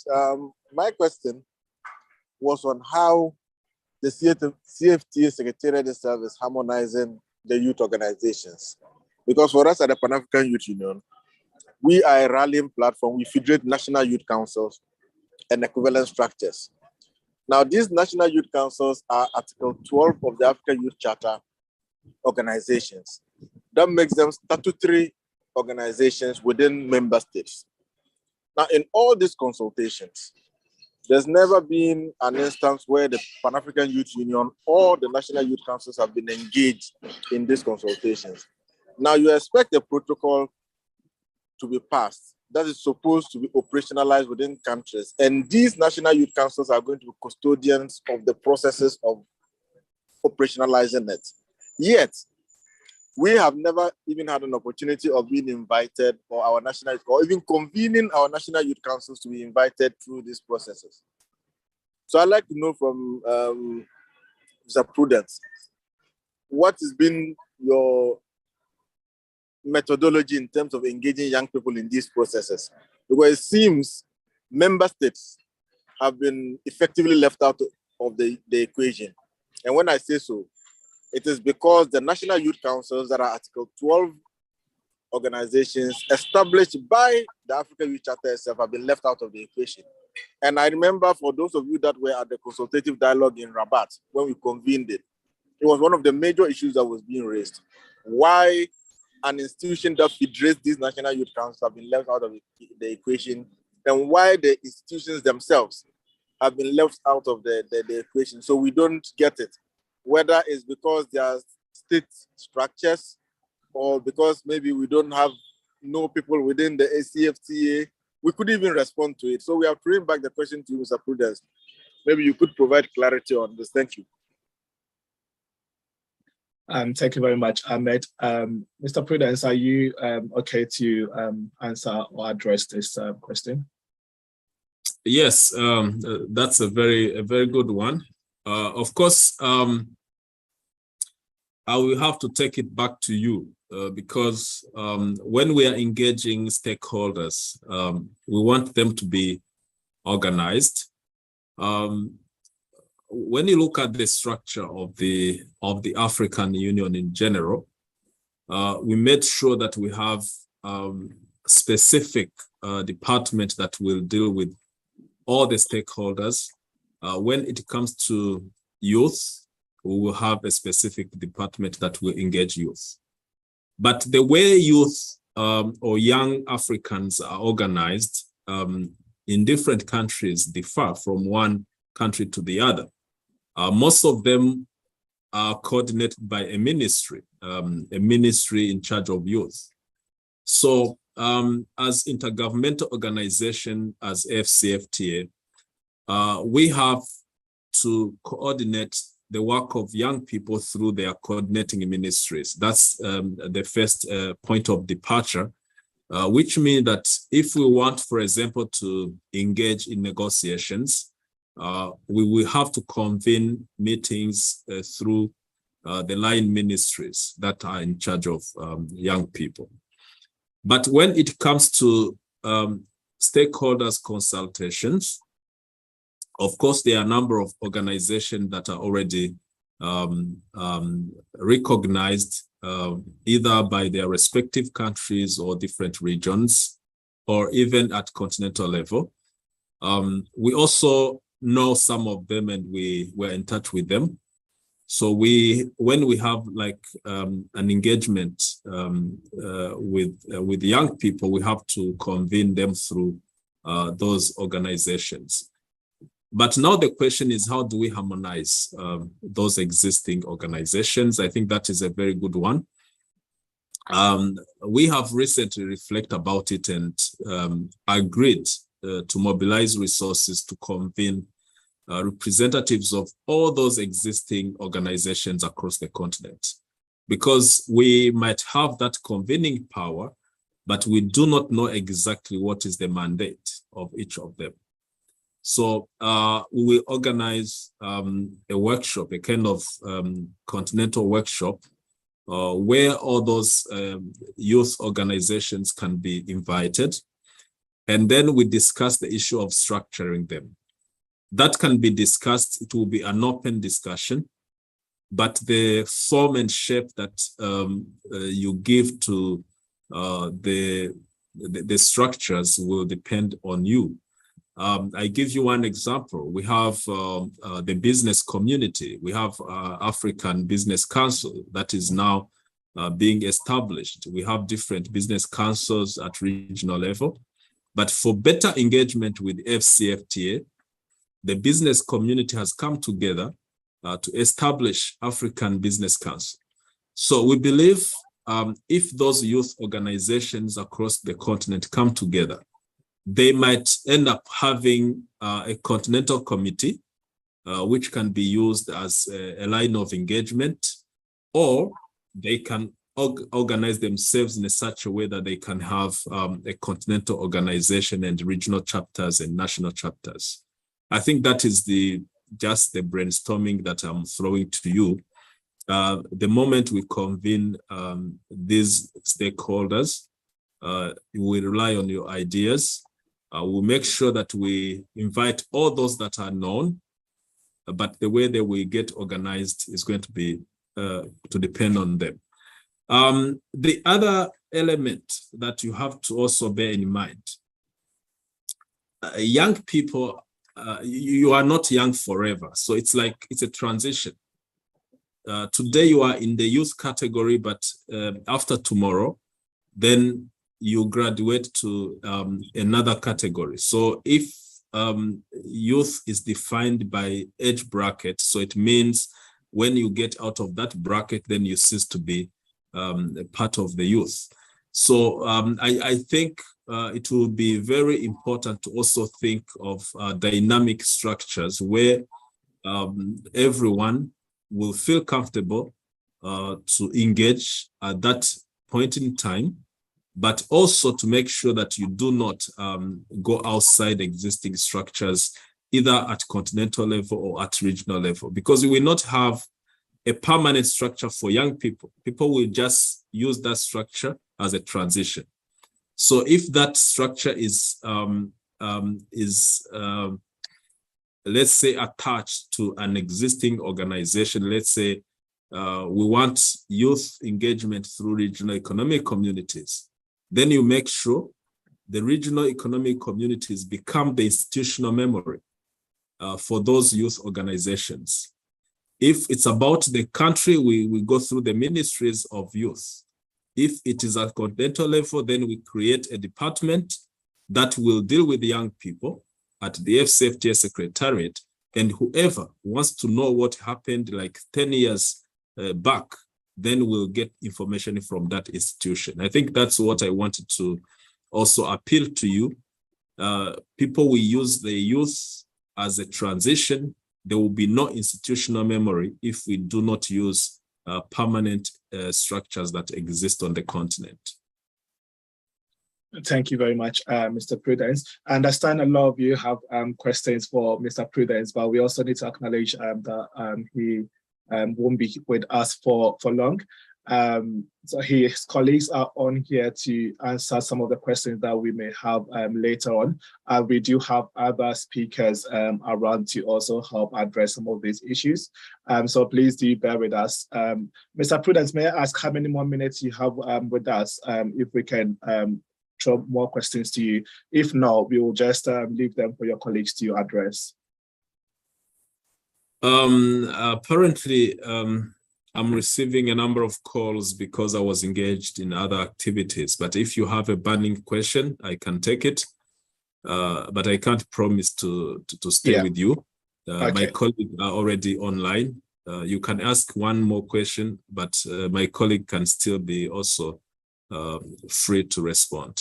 All right, thank you very much. Dennis, go ahead with your question, and then we will move on to the next ones. Yeah, how are you? Am I audible? We can hear you, Dennis. Oh, thank you so much.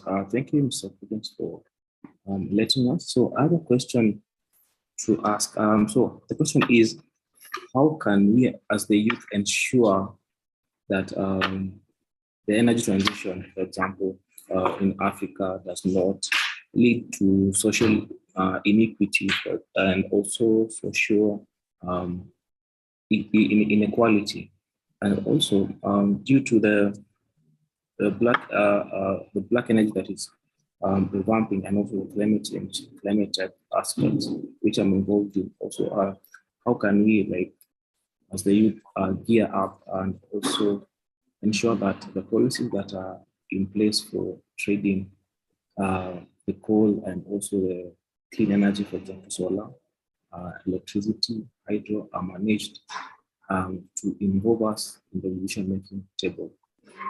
Thank you. Dennis, I'm not sure if we heard you clearly. There was some background noise. Can you briefly resubmit your question, just really in a sentence or two? So due to the biophysical impact of climate change that we know of, and we also know this will also impacts greatly on the automotive sector and the ability to create new jobs.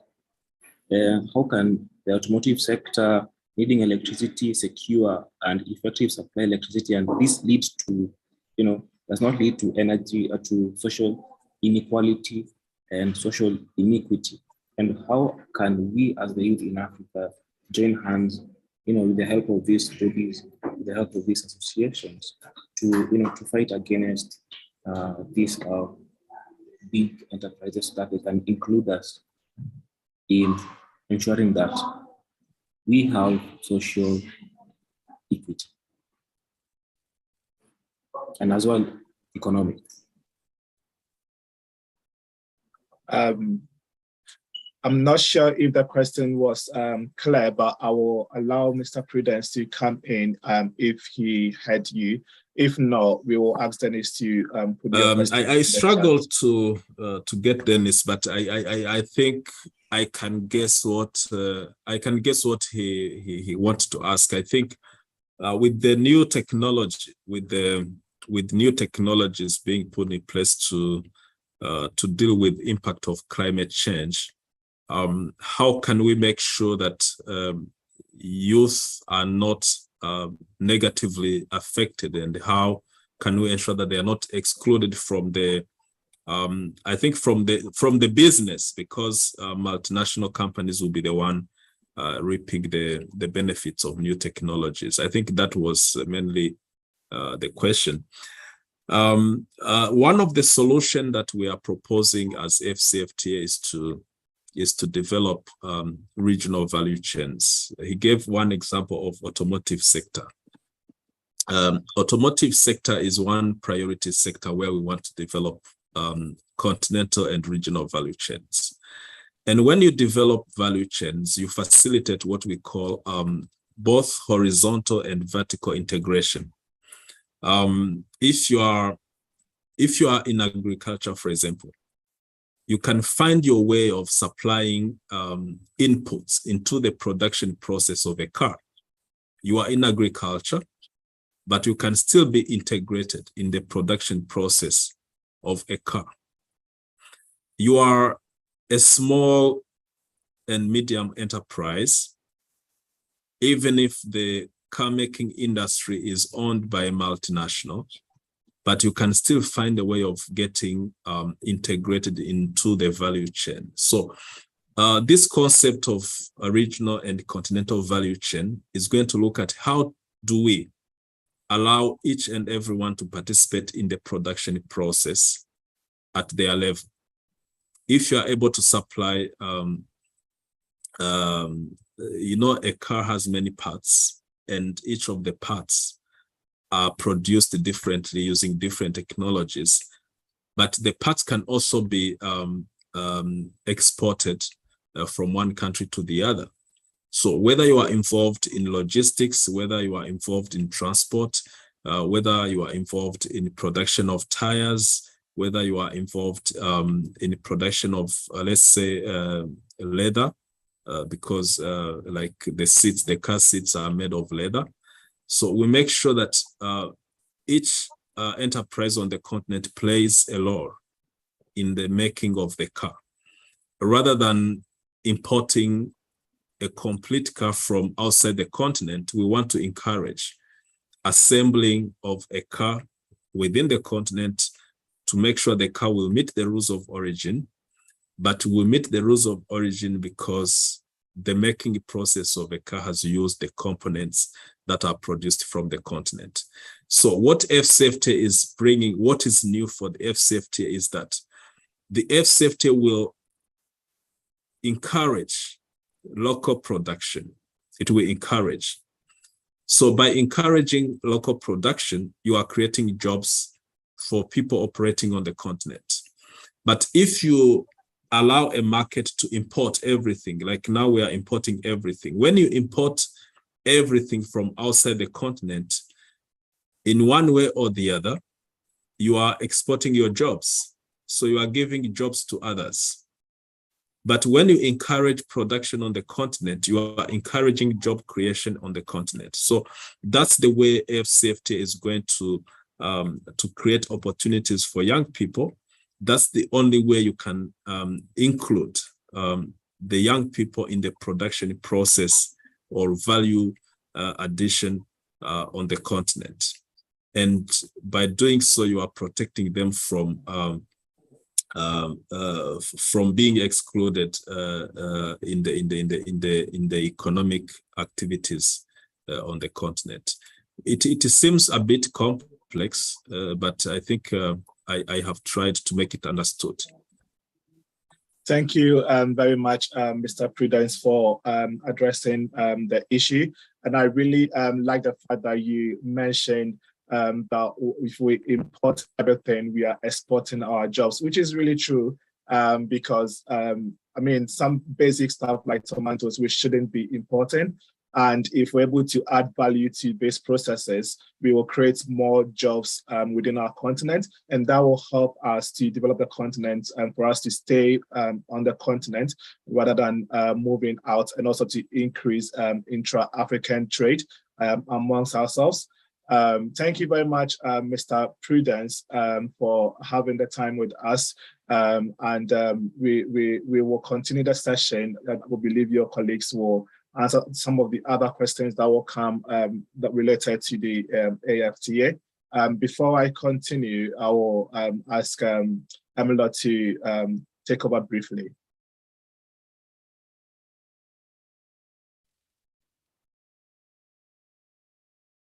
Emila, can you come in? Yes. No, I think I wouldn't want to waste a lot of time, but rather I wanted to just thank Mr. Prudence for coming through. I know he's really tight schedules, but that alone shows the commitment of the Secretariat to really ensure that the youth participate in the processes. And I think it was so good that my brother Ahmed raised it, and I think he has been able to give a comprehensive submission on how best the Secretariat is drawing a roadmap in terms of youth engagement. But for now, I know we still have Marie. So let me end here and just give it back to you, Richard. But I just wanted to thank Prudence for coming through. Thank you. Yeah. Okay. Thank you very much. We'll move on to take the last few speakers, and then we will just go into the conversation. Do we have Mivedo still with us? If you're with us, please, your audience are ready to listen to you. Mivedo from UNECA.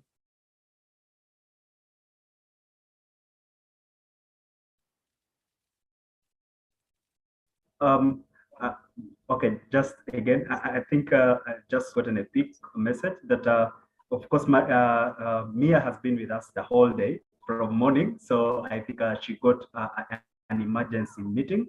But for now, I think we could, since it's entirely Q&A session for the Secretary to be able to provide those answers, but also for the youth to be able to share their views. It would be great for you. Let's just moderate that session and have the youth. ITC was supposed to, from the AFCFTA, no, the African Observatory portal, but I will notify you when they come through. But for now, let's have the Q&A continue since we still have Marie here. Yeah, thank you. All right, thank you very much, a lot for that. Okay, so I see there are quite a number of people that wants to give their submissions or to ask their questions. I will take one very soon, but before that, let me just go into the chat and also acknowledge some of the submissions that have come in there. So we have a post from Tatenda, he or she says that as part of the One African market, we also need to look at the possibility of harnessing the digital economy for inclusion and sustainable growth as part of the fourth industrial revolution. So I think throughout the conversation, there is a focus on digital economy. Can I take the next question from Undamoji? I'm not sure if I mentioned it right. Forgive me if I got it wrong. Please, you can go ahead with your question. Oh, okay. Thank you for your audience. Actually, she's my colleague from Namibia, and currently I was late to actually join the conversation. So he shared the link with me to be able to join the meeting. So I raised my hand from the first session. I've been here since morning. So I found it very fascinating to participate in. I'm not actually asking questions, but just to contribute on what we are doing, which I believe this is the right session to actually contribute that part in terms of youth opinion. So I think if this is the right time, I then have to give my submission. Yes, it is the right time. We are discussing the youth perspective on the One African market or One Common market. So we're taking the youth perspective. So please feel free to give your submission. All right. So basically, I want to thank you people for putting this together. In fact, it has been very, very engaging. I can't leave it since morning. I've been following up on every conversation. It take a handful thought to be able to put some of this agenda together and to be able to strategize on the way to actualize them for the benefit of young people in the continent. I, for once, my name is Igo. I'm from Nigeria, and I think I have a couple of youth projects coordinating young people from over 50 African countries on my platform personally. And I can tell you for once that youth engagement, interaction, and the engagement that foster growth has never been an issue among themselves. One of the major issues is those to pilot such affairs that yield into a productive and economic sustainable activities in terms of support necessary. All right, so coordinating these young people, I believe for once we have a competitive edge. You know, when you talk about technology, technology is built on the foundation. So it's going to take a whole long time for young people in the continent to be able to match what China or Chinese are doing, what the European generally are doing. So where do we have the competitive edge? So one of the things I want to mention to every one of us here is that for once, you can never cheat on nature. So no matter how you use nature, it will surely give you result back. So when people started exploring the aspect of fossil investment, carbon, you know, it was generating a whole lot of money, investment, pushing there. And over a long time now, human nature has found that such investment has never been supportive to existence. So they are trying a way to diversify, you know, from carbon investment or fossil investment to nature support investment. And I, for once, believe one of the alternative, substantial alternative to such aspect is agriculture. And so if you look around the world today, who has that competitive edge is Africa in terms of the population, the workforce, the age range, the arable lands. You know, so that is one of the competitive edge we have in Africa to see that we tap into very well. So to be able to actually address such issue and to be able to also see how we can bring in young people, we came up with a solution called VEFAS. I submitted that earlier on the group chat. I would have loved Dr. Joy is here to address some of her arguments she raised. So we came up with a solution called VEFAS, Virtual Farming Solution, because if you look around today, the craziness of Web3, blockchain, cryptocurrency trading is not allowing young people to be able to focus on economic value investment. And agriculture is not attractive to them because they believe it's something you have to stress yourself for. And we are saying in the modern era, it's no more that way. How can we combine technology with the right practices to be able to draw young people into agriculture? So what we have done on our own platform is that at Tracers, we have been able to successfully integrate from a youth leadership development center to agri training center, where young people go into farming. So what we have done now is that young people across African countries can now farm virtually. By virtually, we mean you simply log into our platform, choose the nature of the crop you want to farm, make the payment, and then we take the process behind and then do the physical farming for you. So this level of innovation is to see how we can picture in of the people in diaspora, because they have to be a harnessing among the home base and the diaspora, which is also a very powerful source to also leverage on. So what we have done now is that how can we make it possible for me in Nigeria to farm in Ghana, Ghanaian farm in Namibia, Namibia farm in Algeria. So that platform now has become a Pan-African agri investment platform. So we basically crowdfund. If you're in diaspora, you want to farm in Algeria, simply go there, choose the nature of crop you want to farm, and then they take it off from there. So we monitor the process, acquiring the land, doing the farming, the harvesting, and all. So at the end of your investment, may I please ask you to sum up? We want to give opportunity for others to also come in. All right. So, okay. So basically what I'm saying is that, so this solution is an area where I think we're going to scale up in terms of youth involvement, generally in a sustainable community of like in terms of investment, and also how to unite more young people in terms of creating an attractive investment solution for them, and also how to see that they participate in the agenda in terms of Africa economic transformation, which I believe agri is still one of the competitive edge we have. And I'm looking forward to see that the concerned body present be able to also look into the model we have. Is actually active. You can check it out because we've seen that there's even foreigners that are most interested in what we are doing apart from the existing bodies that we have that we've been reaching out to. So in order for our future to also be secure and Africa investment remain within Africa to impact Africa first in terms of food security, there's a need for also the concerned body to come in to see where they can partner to scale up this innovation the more. So I'm hoping that every young person present here can also see how they can tap into the opportunity. So thank you for your time. So that is my humble submission. Thank you very much, Unda, for submission, and it was nice how you integrated our technology agriculture and how the diaspora can also come in. Thank you very much. We'll move on to one of our speakers before we take the submission from you. So we have Matthew Loridan, who is in our midst.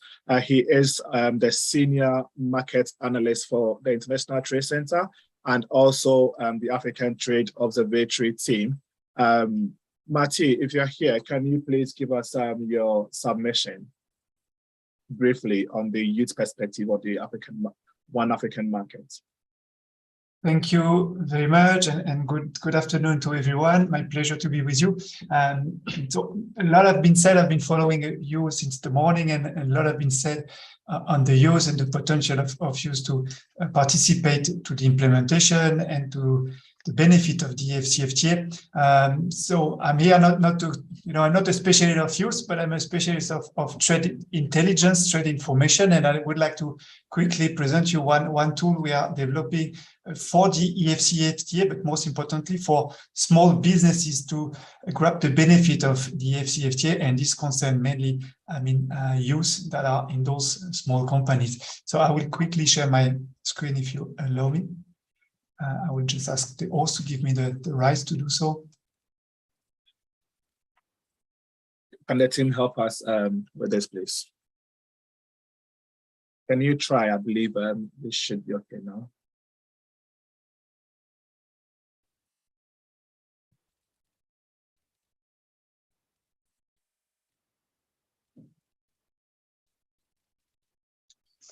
So I hope you see my screen. And this tool that I want to talk about is called the African Trade Observatory. So my name has been said is Mathieu Loridan. I'm working for the Trade and Market Intelligence section of the ITC. You had the pleasure this morning to hear about Julia Zatterman, that is a colleague of mine working in the youth team. So my section is dealing with trade information, trade intelligence, and we are building tools for small businesses across the world to understand the trade opportunities and also navigate the market requirements. And we have been working on one specific tool for the Fcfta implementation together with the African Union, and thanks to the support of the European Union. And the reason behind this tool, I mean, I think it's been said and everyone is very much aware of it, is that there is potential in Africa. There is potential in intra-continental trade, despite the very low level of intra-regional trade since decades.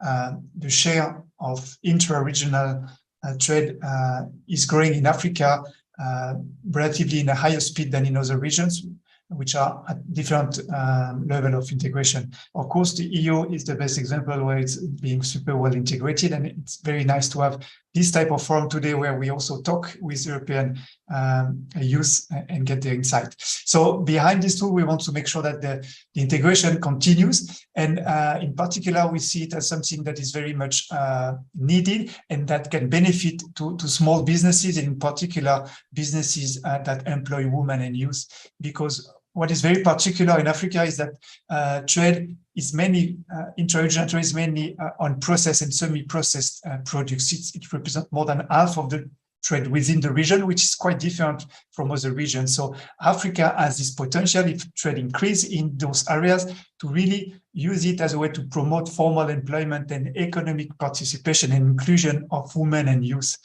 So that's why we really want to make sure that such type of trade agreements is known and is made available to all.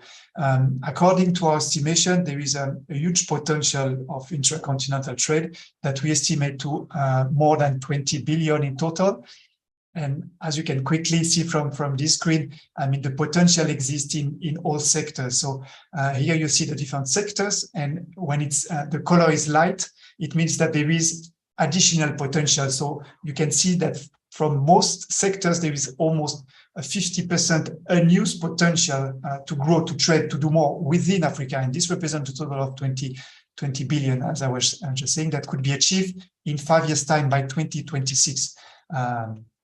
Depending on how fast it integrates, depending on how fast the Fcfta is implemented and how companies utilize this preferential trade agreement. The Fcfta is indeed a huge opportunity. I mean, of course, it will unlock the biggest market of the world, the Africa, with more than 50 countries. It's huge in terms of consumers, in terms of sellers, in terms of companies, and in terms of potential across the different sectors. I mean, you have everything in Africa. And then, as it's been also mentioned, I mean, if you make sure that it's all integrated into the same value chain, I mean, you can produce anything in Africa. And there is a strong political will behind this agreement, and this is critical. When you have the political will and when you have the business envy, in particular from youth community, I mean, things can happen, things can change quickly, it can go very super fast. I mean, the EU has been built in more than 50 years, the integrated market, and I see the African single market as something that could happen much quicker. And the timeline is indeed very ambitious, but for good reasons, because it could happen. Nonetheless, and that's probably one of the purpose of today's forum, is most companies, most businesses, are not aware of the agreement. I mean, they are in their daily business. They don't really care about politics. They don't, know about all the trade agreements. There are tens of trade agreements, that is applied in Africa. And so according to our survey, I mean, actually more than half of businesses do not know about the Fcfta. So they don't know about the agreement, they don't know that they can benefit from it, and they don't know how to benefit from it. So information is lagging. We need to solve this. And one way is to raise awareness about the Fcfta, and in particular, raise awareness to the business community about the potential of the agreement and what concretely can bring to them. So that's the raison d'etre, that's the origin and the main idea, objective of the African Trade Observatory. which in short is about enhancing trade information from all African countries. In ITC, we collect data, trade-related data, being market access information such as tariffs, taxes, regulatory requirements, or trade information such as trade statistics for goods, for services. We collect this information already, but we want to improve the coverage and the quality of data for Africa, and we are implementing a very innovative project to get real-time data from government authorities. So the data of the transaction of yesterday can be already available in an online platform today. And this information made open, available, free to everyone, including businesses. And this information, real-time information, would be available through a platform that we call the African Trade Observatory. The information will be, of course, very much appreciated and useful for the business community who can just identify the opportunities, but also it will be made available to policymakers for them also to design the policy of tomorrow, the policy that will allow what has been said so far to have a continent that is super well integrated, where the value chain is also very well built between countries within each sector. So the best is really to show you how this platform works. It's been released more than a year ago. It's still a beta version. We are still enhancing the platform, and very importantly, we are still collecting information to enhance the platform itself. It's available at one domain name, ATO.Africa, so ATO for African Trade Observatory, 3 letters to remember, .Africa, this you will remember. It's already available in French, Portuguese, Arabic, and English, of course, and that's how it looks like. So I'm just going to switch my screen, if I manage to do so, and then connect to the platform. So I hope you can see it. So I'm online. I typed not even 3W, I just type ATO.Africa, and then I end up in the English web page by default. As I was saying, you can switch to any languages. I think there were some French-speaking participants today, so they can go to the French version if they wish. And we will add Spanish version and Swahili version in the coming months, so it can reach as many users as possible in Africa.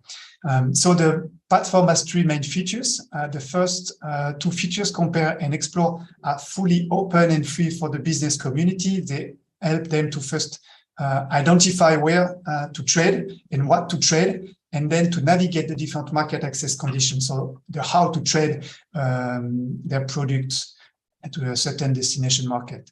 And then the third module is called Monitor, and this is meant for policymaker. And in this module, which is restricted, only given to certain trade experts in government at national, regional, and continental level, they will have access to a set of indicators to do policy design more stuff. So I encourage you to have a look, and then there is a quick video you can just watch to get a better understanding of the platform. So let me do a quick exercise. I'm going to put my feet into the shoes of an Ugandan exporter for coffee. So being also you, so I'm trying to make myself 10 years younger. Unfortunately, I'm not in the category of youth anymore. So what I can do, connect to the platform, and then I start by comparing. So I don't know where to export. So I'm going to just tell the platform I'm in Uganda and I want to export coffee. So I'm going to type my product coffee, and then I will have to pick one of the product code. Some of you who export know the harmonized system of products. So that's the one we are using. So you can type the name of the product, pick a product, or you can find it through a very easy tool, which is called HS Finder. So I'm just going to pick the first product that is suggested, which corresponds to my product, and then I can start my search. By doing that, I will automatically see a list of the top 5 markets with highest potential for my Ugandan coffee. So if I want to make business, that's the 5 markets where it makes more sense. I can increase it to 10, 15, or even 50 markets. And then I will still have the ranking. So the first one will be Algeria, because Algeria, according to our calculation, is where we can increase most trade for coffee. There is an estimated $10 million of potential additional export to Algeria, followed by Morocco, Kenya, Tunisia, and so on. And then for each of those, selected market for my coffee from Uganda. I will also see what is the actual trade on top of seeing what is the potential trade. So I see there is no trade with Algeria yet, but though there is potential. With Morocco, there is already trade happening between the two countries, and it's been increasing lately, as we can see with the little arrow. And it's quite an important market, which already import almost $100 million of coffee every year. I will also see that there is a 10% tariff in Algeria, in Morocco, compared to 30% tariff in Algeria, and I can see there is even a 0% preferential tariff. What is also interesting is to look at if there is any regulatory requirement. I can easily add this dimension and see that there is 23 requirements imposed to coffee coming from Uganda and Morocco versus 28. So doing this analysis, I can then switch to the navigation of market access conditions. I can pick one of the country, I will pick Morocco, and then I will see what exactly I have to do if I want to export my coffee from Uganda to Morocco. I will first have an overview of the market opportunities for coffee in Morocco. I will see that there is already some trade happening. 30% of import of coffee of Morocco comes already from Uganda. I can see that there is a 7 million unrealized potential that could happen within 5 years' time. And I can see that the demand from Morocco for Ugandan coffee has been growing lately. I can see that also through a graph representing the last 10 years. So that's for the market overview to kind of confirm my decision. And then I will switch to market conditions, where I will see that there is a preferential tariff of 0%. So if I export within like that, I will have to pay 10% tax, custom duty. Within existing preferential trade agreement, I will pay 0%. It's very good to know, but how to benefit from the 0%, I have to know about the rules of origin. So the platform will also tell you what are the conditions to benefit from the 0% tariff. You will have a short summary, explanation of the conditions and how to make sure that you benefit, and then link to the full text agreement, as well as the certificate of origin. One can just upload and really use it to start his export process. You will also have additional information on taxes that we are currently collecting. So if there is any value-added tax, any excise duty, this will also be provided in the platform. We are currently collecting this information for all countries. And if there is any non-tariff measures, or what we also call regulatory requirements, this will be displayed. So we can see that there are some product requirements imposed by Algeria, by Morocco, sorry, for this product, for Ugandan coffee. I can see all of them, and for each of them, I can just access a quick summary of what this requirement is about, and have a link to the legislation, to the regulation itself, and even be able to download the legislation that is official Moroccan legislation to import coffee in its territory. So in a way, we are trying to provide all relevant information. If there is any voluntary standards, so on top of complying with compulsory requirements, the companies might sometimes need to know whether they can also comply with some voluntary standards if they want to, market the product as something very specific, such as fair trade or, some bio product and things like that. They can see that in Morocco, there are all those voluntary standards that are recognized by Morocco. And if they are already certified EU organic farming, for instance, they can value this standard in the Moroccan market for their coffee, and maybe reach out to some retailers that will facilitate and make them more competitive in a way. So that's for the market access requirements. And finally, the platform will really try to accompany them from identifying where to export, how to export, and then, with whom to export. We will provide them with a list of potential partners in Morocco or in Uganda. They will have access to the list of potential trade finance providers in Uganda in case they need additional financing to grow their business and explore this new market in Morocco. They will have access to also list of competent trade promotion organization that could also accompany them further in this new export process. And we will be also adding a business directory where they will have access to the list of buyers of their product in Morocco with their contact details. So really to make sure that they go until the last stage of making the deal with the relevant buyers that is being certified by the platform. So that's a very short, quick demo that I wanted to make. The best is really to see it, to use it. So my job today was more to show you and raise awareness about this platform. It's not dedicated to use, but it's super useful to use. It could help them, as I said, to identify, compare market opportunities. Also make sure that they get all the information they need to know before entering into the export process. It's super important that they comply with all the regulations and they know about the regulations before engaging. I mean, there are so many companies that just get their goods rejected and then go bankrupt because they missed a little step. So it's super important that also trade promotion organization and sector association accompany those companies, but if at least we can provide them with all the information in a very transparent and accessible way, I think it's already a good thing. So my job, is done. I just wanted to thank you. And also, before going that, some of you might think, well, that's good. I mean, I know how to identify opportunities in Africa and grow my business in Africa, but tomorrow I might need to and want to export in Asia, in America, in Europe. How do I do so? And ITC, developed tools for different regions, and we have one tool that is called the Global Trade Desk that will then help you to identify opportunities beyond Africa. But what we often recommend is to grow step by step, first locally, then nationally, then regionally, then continentally, and then reach out to the global markets when you are strong enough, when you know how to do good business. So thank you very much. I hope I didn't take too much of your time. And if there is any question, it will be my great pleasure to respond them. So thanks very much. Thank you very much, Matthew. It was really insightful, and I was really happy to see the dashboard because it makes it easy for us to see what is on the market, opportunities that are out there, and also to be able to make our market research. And when endeavoring into this trade with intra-African trade. So it's really interesting to see the African Trade Observatory dashboard, and I believe that the youth will be useful for us. We will interact with it as much as possible. I do believe there will be quite a number of questions for you, so if you can stay on for us, we will throw the questions forward and then you can address them for us. Before we go into the questions, I want to acknowledge the presence of Ivania Modlin, who is the African Union, is coming from the African Union Commission. She is in our midst, and we will have a speech from her later on. But for now, we will take a few questions, and later on, we will invite her to give a submission. So yeah, Tabiso, I believe your hand has been on for quite a long time. The opportunity has now come for you to ask your question. Thank you, Richard. Yeah, my hand has been up for a while.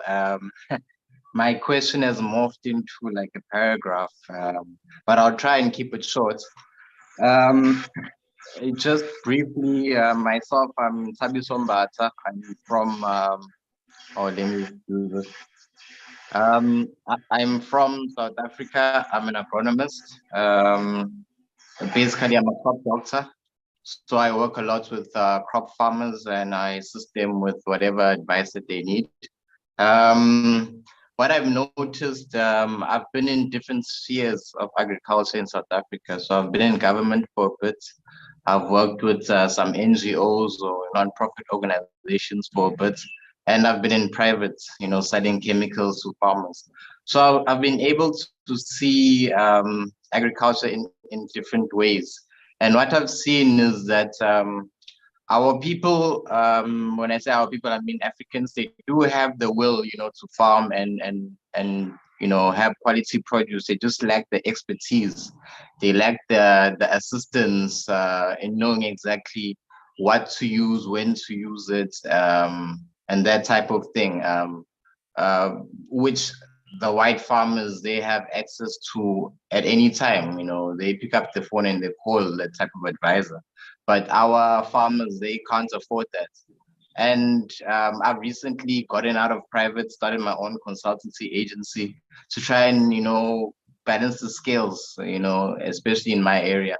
And I've seen that it's very tough for me, someone who wants to be an advisor, because I need to have the capital on hand to ensure that I survive within the few months that the farmer is producing.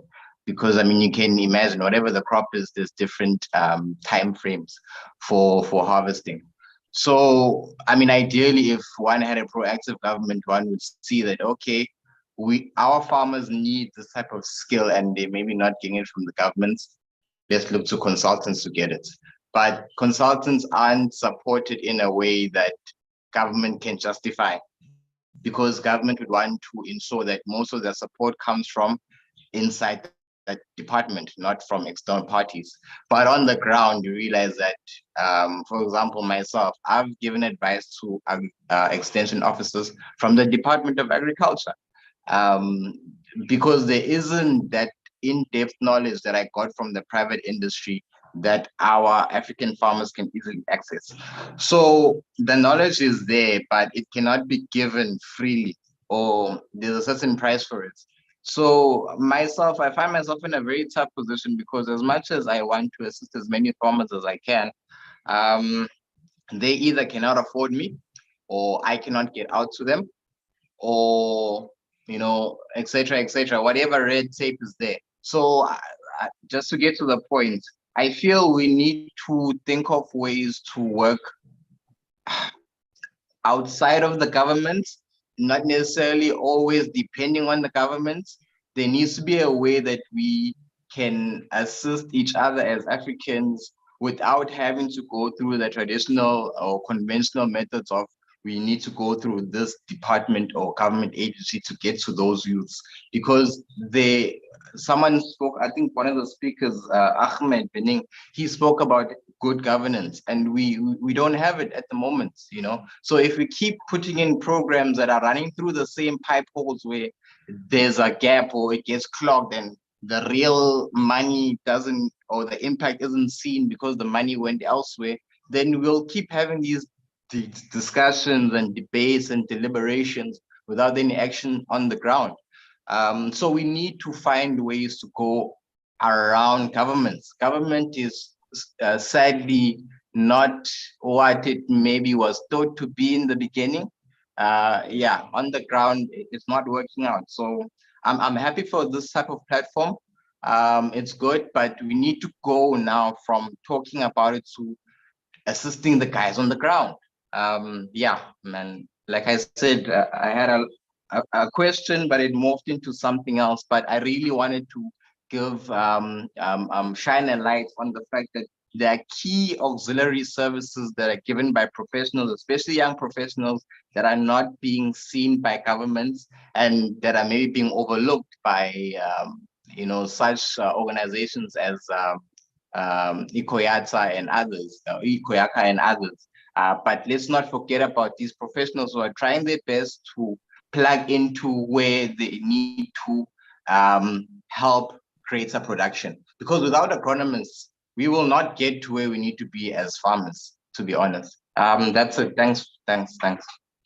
Very, very passionate. So, yeah, thank you very much, Thabiso, for that submission. I believe it's a submission, not a question. So your submission has been taken. We will take note of that. We will be giving Marie the opportunity to give us a few words. Marie from the sorry, I missed where she is from, but Marie from the AFCFTA Secretariat will give her the opportunity to give us a brief submission to complement what Mr. Prudence gave us earlier on. But before that, John, I'll give you the opportunity to ask your question. Please make it brief. If you can ask your question within a minute, that would be great for us to be able to receive others as well. John, please go on.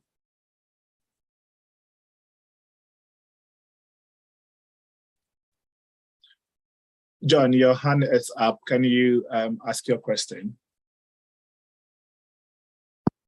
Hello, can you hear me? Yeah, we can hear you now. Yes, thank you very much, Richard. And my question goes directly to Mr. Matthew on his presentation on the African Trade Observatory, particularly being part of the operational instrument of the AFCFTA. The AU works on the operating principle of the African Union is to avoid duplication and promote complementarity. Why I say that? Because Matthew talked more about the trade information. And if I am to give example of East African community, there is a trade information portal that exists already. And it gives access to trade information like license, the clearance, the permits, and the goods that can be traded within the region. So how different, apart from being continental, how is ATO complementing what is already exists? For example, the East African Community Trade Information System that we already have, the portal, I'm seeing duplication here, and I don't see the linkages where the regional trade information is linked to the continental one under the ATO. So if you can shed more light on that. The second one is how information are collected. Is it directly from the national trade portals? Is it through regions? Is it independently? This is what I just want to understand from the presentation made by Matthew. Thank you very much. All right, thank you, John. Mr. Matthew, can you address those two questions? First is how the regional trade links with the various international ones, and also the second question being how the information is gathered. Yeah, thanks very much for the question. I didn't get the name of the trade portal you were referring to, but there are indeed a lot of trade information available at different level. I mean, different level of details as well, and different level of countries of region. As I understand, the one you're referring to is for the EAC, or like a sub-region within Africa.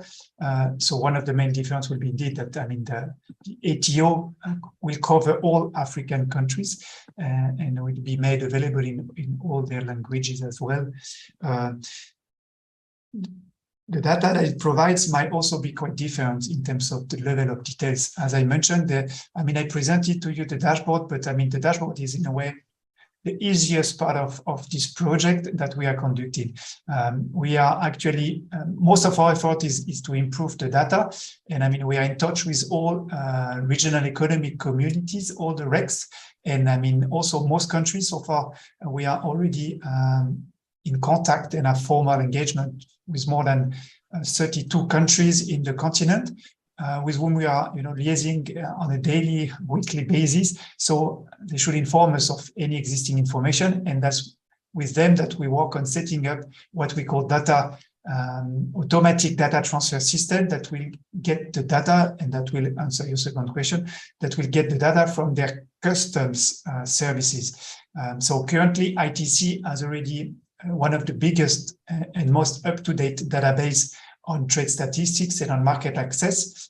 We have ITC market analysis tools such as Trade Map and Market Access Map, where we have a team within ITC whose daily job is to collect and update this information, and they are relying on a network of trade agencies across the world. So we are already a very good base in ITC, and for the ATO we are going one step further in the timely provision of this information.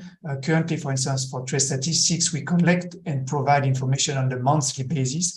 And then with the ATO, by plugging the application directly to the custom system, which is updated every day, we will get access to real-time information, daily information, and that's what makes the difference for businesses. So you were talking about another platform, so that will be the difference. And what I would like to say, well, we are trying to make sure that we don't duplicate efforts. That's why we engage with countries and regional economic communities before doing anything. And I mean, the platform you mentioned, I was not aware of, or maybe that's one platform, but what we do complements. I will need to really look into it and then see the differences. But also, I don't see multiple channel of information as being a bad thing, The more ways of, how many channels do you use? I mean, and you might find the news in all of them, but still, I mean, they are competing in a way, but I mean, users, have their own test. And I think what is important is that we provide same type of information. But I mean, if they would like to go to the regional site or to the national site or to the global site or to the continental one,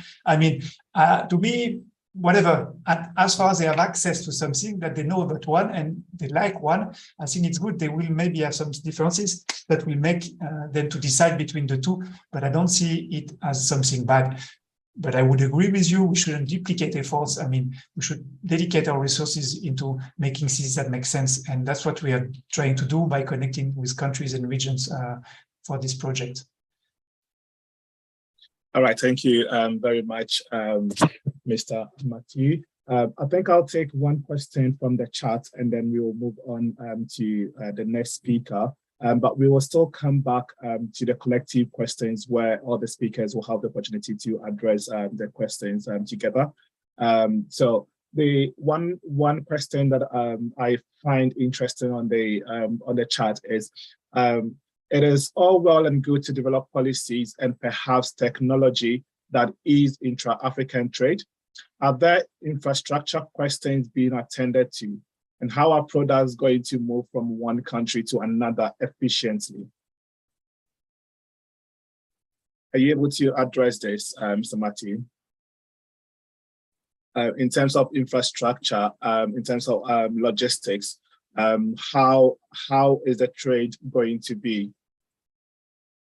Yes, I mean, so what the African Trade Observatory will not address this, unfortunately. I mean, it's true. I mean, information is one way to enhance trade. I mean, but it's not because you know that there is an opportunity that you can make trade. I mean, there is infrastructural challenges, as you rightly mentioned, and that's probably the biggest challenge currently.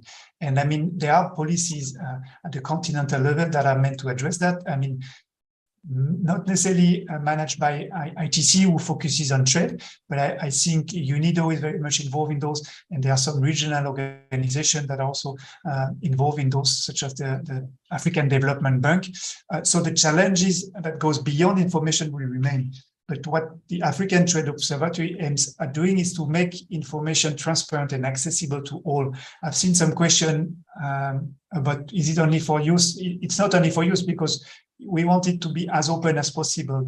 I mean, as one said, I mean, you are today in the use category and then tomorrow you won't be in the use category. So we don't want to restrict this information, but we want to make it open and accessible for small businesses who do not have, you know, the capacities. They don't have research units, and they don't have also resources to buy data. So they need something that is open, that is free, that, you know, talks to them, and that they can grab easily. The platform will also inform on potential transports and freight forwarders information, so to give them some keys on how to, you know, transit or transport their goods to a certain country. But if, you know, there are some structural issues because of roads not being maintained and things like that, I mean, the platform, of course, will not give such solution for that. But I know around the Fcfta, there are different instruments, and each instrument tries to tackle a certain type of problem. ATO is about enhancing information, making sure it reaches everyone, and in particular those that need it most, the small businesses in Africa. All right, thank you very much, Matthew. We would appreciate if you can stay on a little bit more for the other questions that will come your way. I'll move. I think this will be the best time to bring in Mari, who is from the African Continental Free Trade Area Secretariat. She might be able to address this question within her submission. So Mari, if you can please give us something really small, we will appreciate it. Thank you very much, Mr. Moderator. I have been listening keenly on the different contributions that were made and the questions that were posed during this session. And I have to say that a lot has been said, so I'm not quite sure what else I could add. But what I will say is this. Based on the different consultations that we've held so far at the AFCFTA Secretariat with regards to, you know, ways in which we young people on the continent can leverage, you know, opportunities that the AFCFTA offers, there are some challenges, of course, that are structural. Others are economic, financial, or even related to social norms. So you would actually need a combination of interventions to make sure that young people are able to trade within the AFCFTA framework. One key aspect, and I believe Mr. Prudence spoke about it this morning, is the fact that in order for you to trade under the AFCFTA, you should be able to add value to the goods and services that you are trading, because then when you have access to a wider market, there's the competition, you are exposed to a tougher competition out there, because then consumers are exposed to a wide range of goods and services. So you should be able, to produce a product or, provide a service that will allow you to remain competitive on the continent, on the AFCFTA market. This means that you are either adding value to what you are already producing or the services that you're already providing, or you can actually be part of a value chain where you are providing a specific component to a finished good.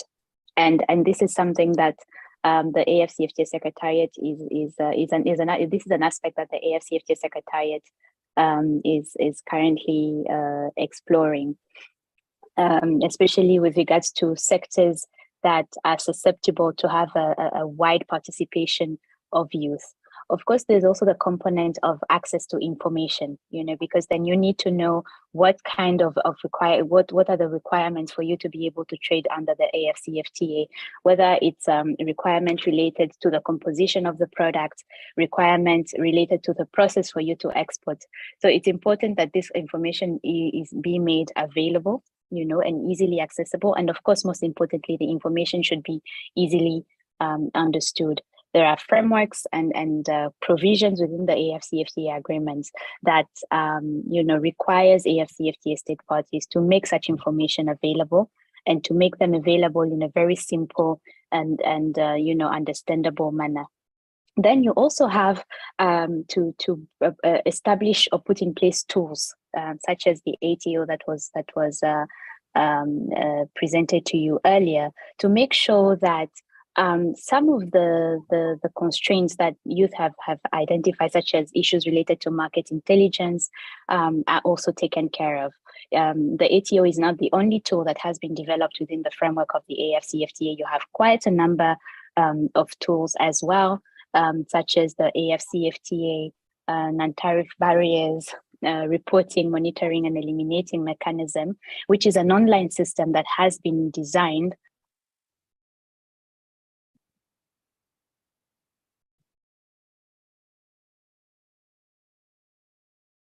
Marie, if you're still speaking, I think we lost your audio. We can't hear you.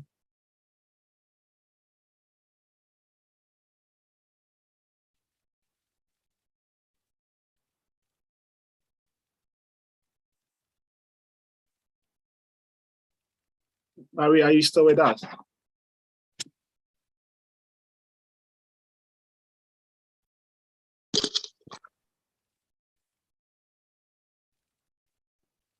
Hello, can you hear me now? Yes, please, we can hear you now. Yeah, sorry, I got interrupted.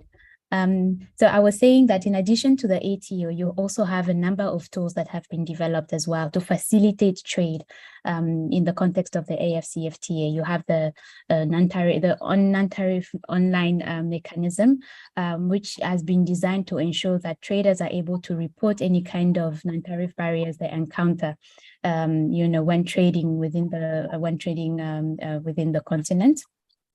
And this is a system that is designed to ensure that you report in real time the kind of difficulty that you are facing at the point of entry.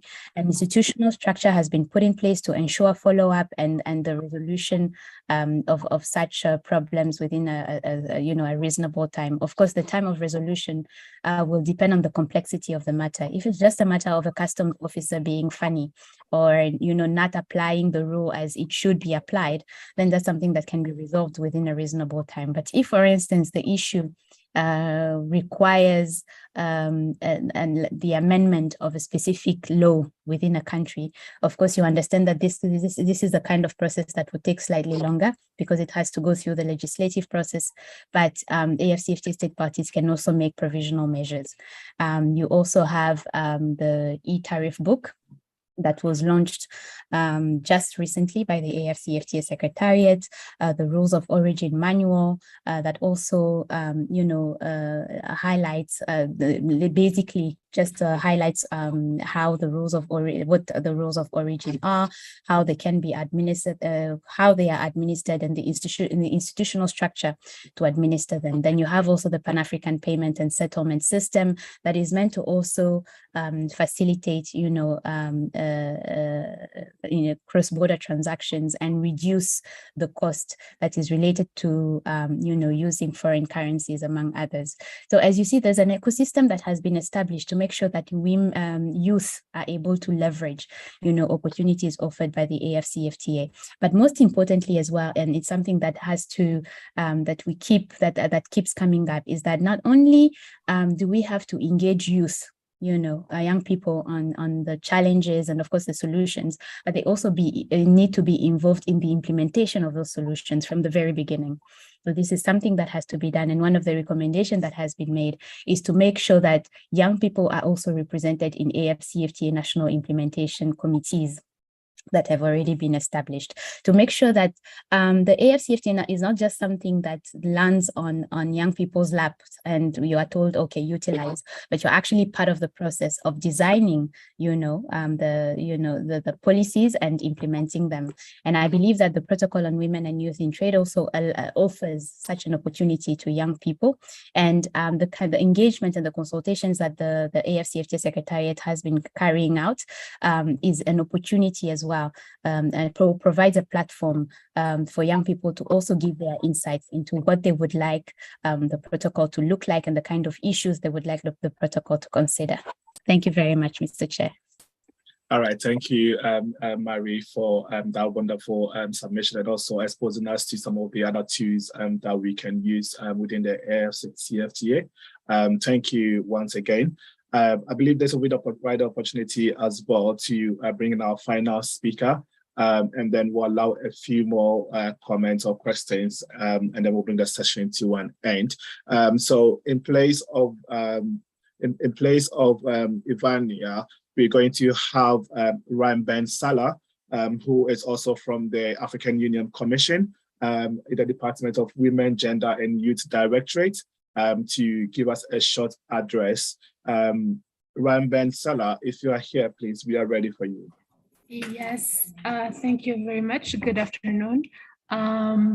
Esteemed participant, thank you, Chair. So I am happy to join this discussion. The forum is hosting, and especially this session on youth perspective on the African market on behalf of the Women, Gender and Youth Directorate of the AUC. So just to add on what have been already said, it's an undeniable fact that youth are Africa's biggest resource, and it is a growing force that brings immense opportunities for the continent's development. However, more than 70% of the African women and youth are currently economically and financially challenged, excluded, and mostly unbanked. So with that being said, Africa's youth still leads the way towards economic success. And African youth are proven to be the most entrepreneurial, and it is in this context that the Deputy's Chairperson has launched the African Union Women and Youth Financial and Economic Initiative 2020-30.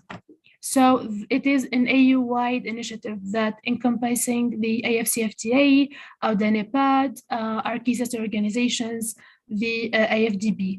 So the Women and Youth Financial and Economic Inclusion 2030, that is also known as Wi-Fi 2030 initiative, seeks to contribute to this effort by increasing the financial and economic inclusion of women and youth, by providing multi-stakeholders actions to address persistent bottlenecks such as gender parity in the workplace, regulatory framework, and mostly access to financial services. So in order to create the Africa we want and to achieve the Agenda 2063 goals, we must all play a part in making sure that women and youth are financially and economically included. So it is a commitment of the African Union Commission, AU organs, AU member states, development partners, and also African women and young people who are key participants in this process that led to the creation and the launch of the Wi-Fi 2030.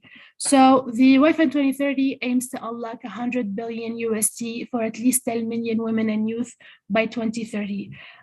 This is achievable through leveraging and building on existing initiatives and financial instruments, both in the public and private sector, and seeks to contribute to this effort by increasing the financial and economic inclusion of women and youth by providing multi-stakeholders action to address persistent bottlenecks like we mentioned before.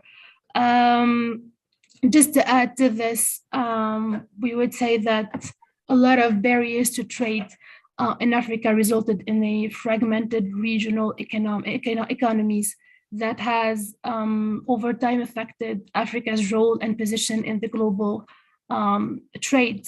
So in effort to amend these damages and in recognition that trade promotes economic empowerment through entrepreneurship as one of the most important modes to achieve economic and financial empowerment.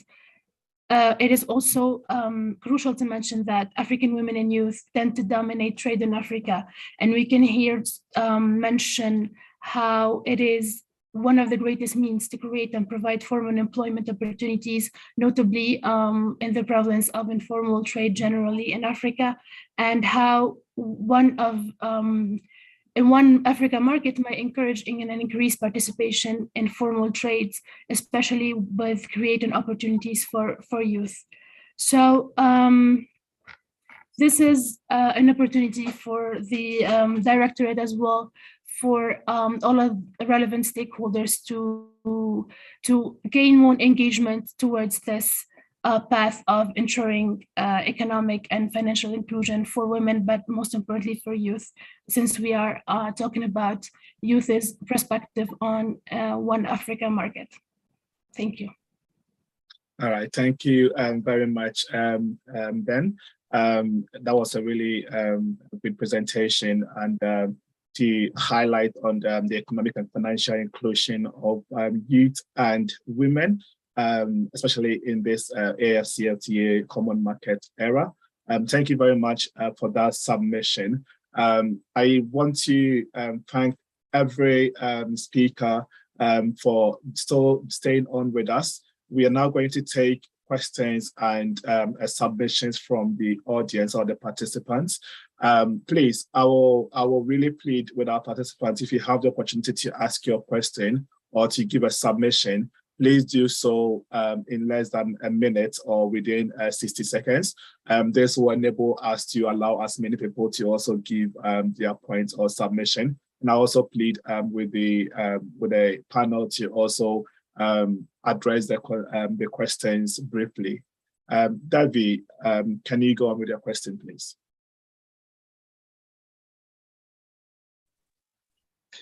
Thank you, moderator. I hope I'm audible.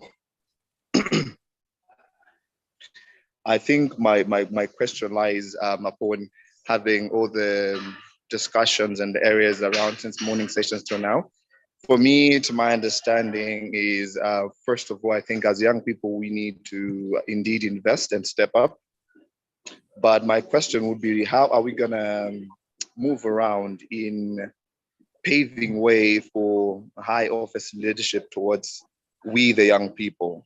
This I say because understanding that, for example, I would give a good example of my country, not that I want to paint it bad, but the system has failed us in terms of executing of certain interventions on implementation, whereby we understand a certain leadership of the previous generation. So instead of us coming together to work together as the new generation and the behind generation so that we can mold the new generation, it seems there is no space and there's no let go of such spaces and opportunities.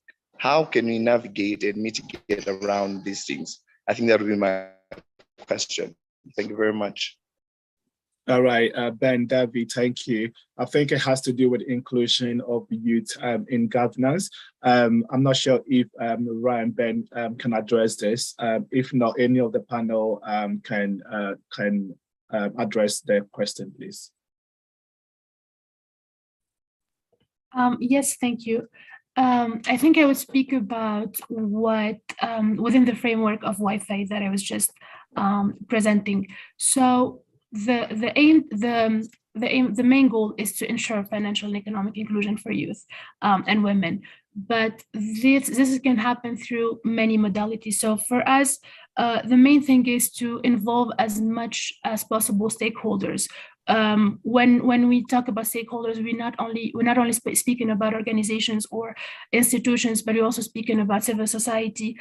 We are speaking about partners who are working directly with the civil society. So, for example, as you can see, the AFCFTA and their focus on youth, we are trying to leverage that to sort of get in direct contact with the African youth and to see what are their demands, needs, and also solutions that they are offering towards the achievement of economic inclusion. So I would say for us, it is mainly about leveraging partnership and leveraging relevant stakeholders to find a way to connect directly and to bring policies to the youth on the ground.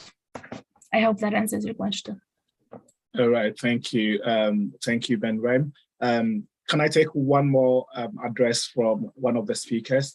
Any of the speakers that would like to add on to what Ben Rem has just said, you're welcome to do so.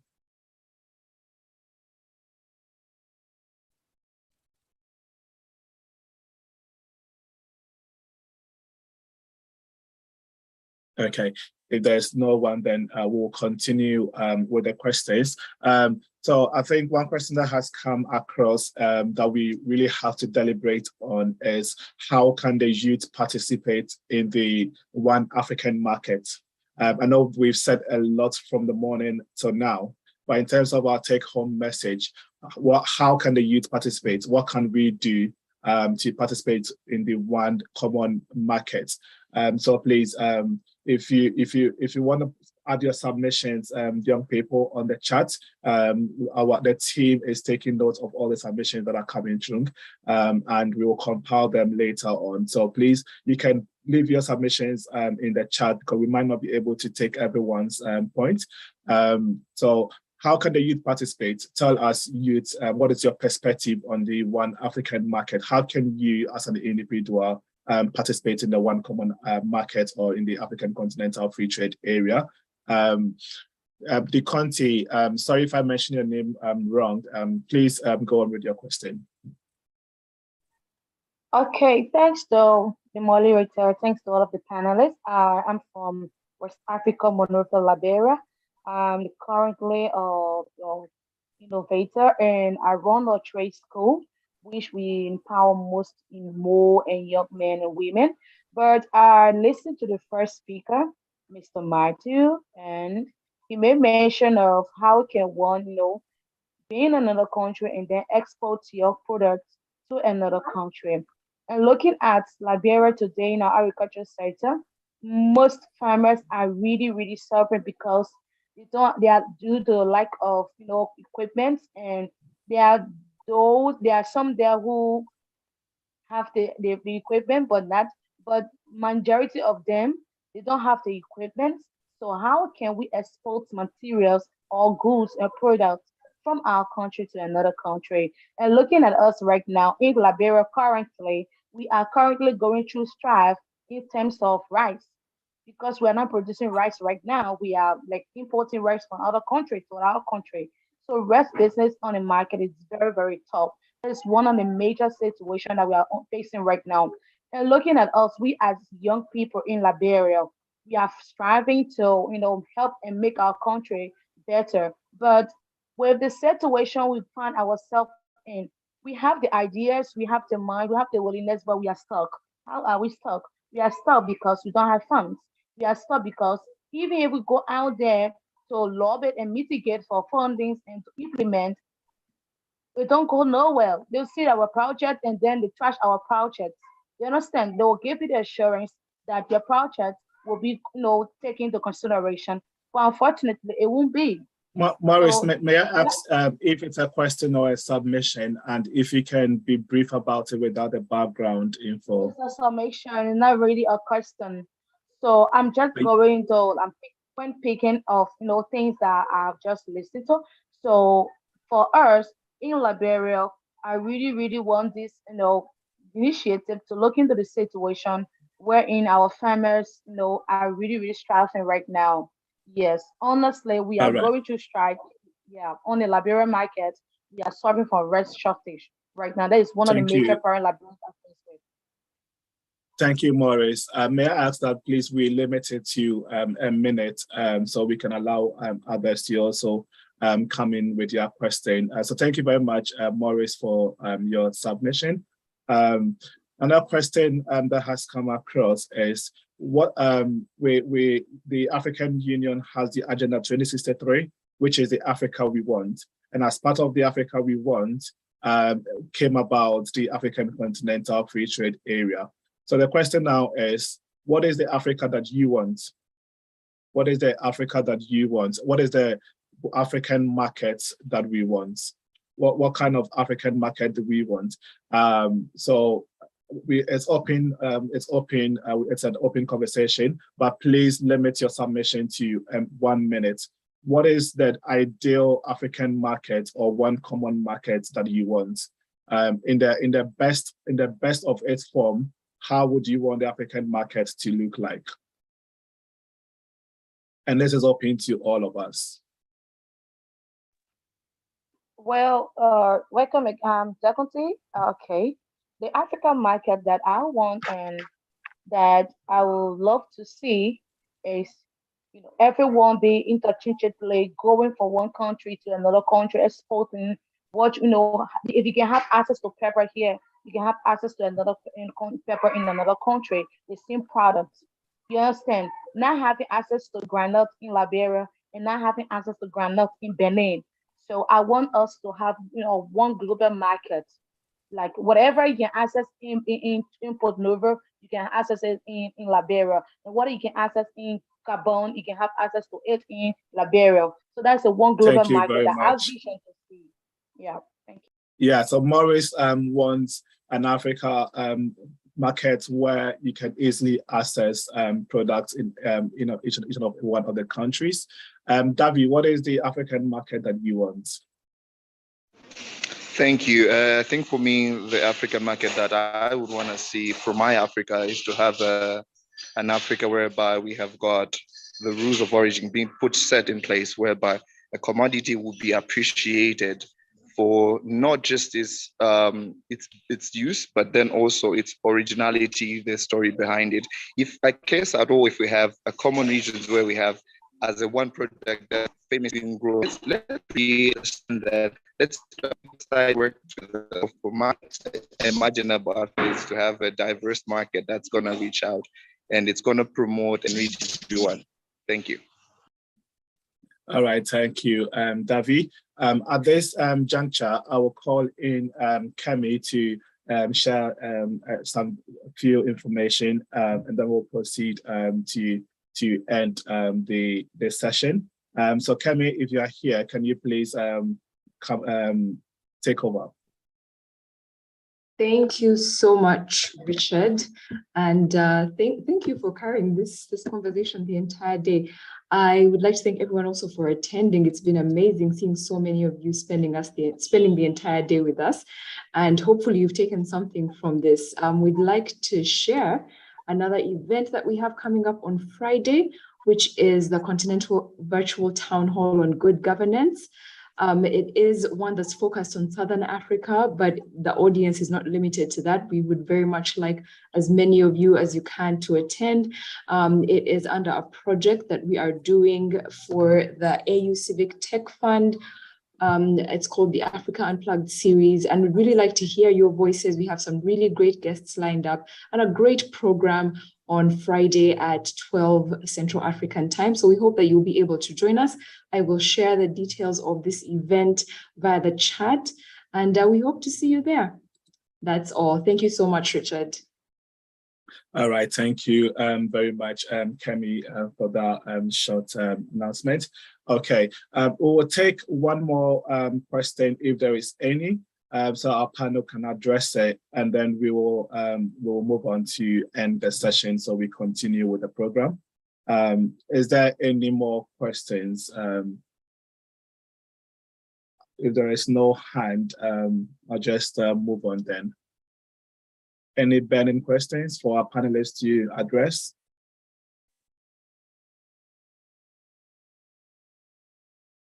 Okay, in the absence of no questions, I will then give the floor for us to interact more on the African market that we want. As young people, what is the African market that you want? How would you want that market to be? For instance, in the EEA, a young person can easily move to any other country to go and study. They can go to any other country within the EEA to go and establish their business. Things are working smoothly, and that is why they have an upper hand. How can we African youth, what is the dream that we have to have that common market, and how would that help us towards integration of the continent? What is the Africa market that you want? In the absence of no further submissions, I will give our speakers the last opportunity to wrap up or give their final comment. So I'll start with Ben Rim. If you are still here, can you, within a minute, give us your concluding remarks or give us your final remarks?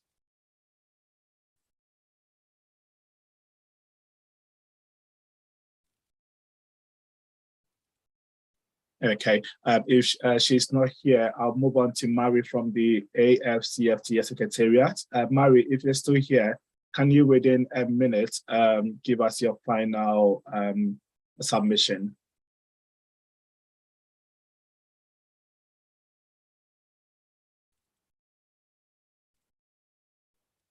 I understand Mary is also not here. If any other speaker is on here, Matthew and the rest, if you are still here, could you please give us your final remarks?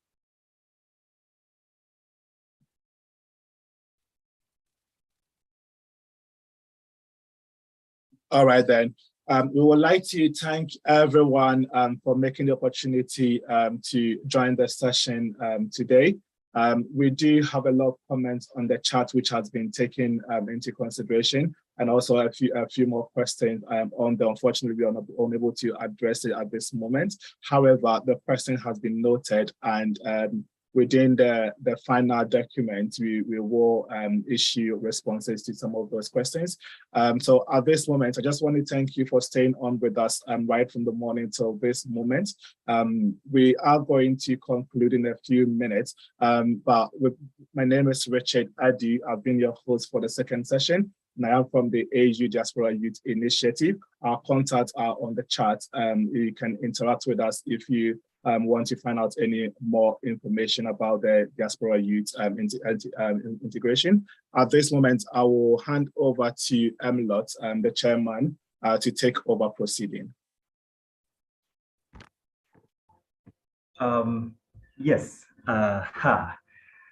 Thank you. I don't know what to say more other than saying thank you, colleagues, for staying with us. I know we started with hundreds. We now have a 60-strong team members who have stayed with us from the very beginning. We truly appreciate. And of course, the idea of the whole forum from the very beginning was to mainly ensure that we give this platform to our African youth, both in EU and AU, but also most importantly, to hear from our stakeholders. And I think this has actually been shown through the questions you've been asking our guests. And they have also been, of course, been able, kind enough to give us the answers that we require. So from my side, from the advisory council side, and from the ULI team, is to mainly say thank you, a big thank you so much. And of course, from our partners, the AU Youth Diaspora Initiative, We talk about Jeff Europe, we talk about Pan-African Youth Union, the AU Youth Cooperation Hub, so many organizations that came together to put this. What we want to say is thank you. We look, our mode of work as the Advisory Council is mainly to see that we develop the synergies, we synergize with different youth organizations so that we can deliver as one. The more we work as one, the better. But if we work in silos, as our colleagues always want to say, that impact won't be there. And today, working as one has actually proven right. You can imagine, we came here as early as about 9 a.m. We are still here at about 4:30 p.m. my time. So that alone shows the commitment and the love, and of course, the power of working together. And that's what we want to continue doing with different other initiatives. We will always want to continue partnering with different organizations, especially our development partners, to just ensure that we fit within your framework so that we can always deliver as one. And that said, I would want to conclude by letting us know that within our broader framework, also within the ULEAD Africa broader framework, we have the ULEAD Summit coming up in December. I think you've been seeing our videos. There's a lot that is out there, and very soon we're also going to have a lot. The portal is going to be open for you to be able to sign in. So just watch our spaces. Most of these stakeholders that have been here will still be with us in Arusha, Tanzania. So save your date, save your calendar. I think those who are planning for leave, please, between 12, you ask for leave between the 10th so that you can travel to Arusha on the 12th, so that you can be with us between the 12th and the 16th of December. I think it will be a good start to your leave or vacation or something to do with that. But of course, we are going to have a broader audience, a physical audience. This is mainly virtual, but we're going to have a big physical audience in December, bringing over 20,000 youth, both virtual and physical.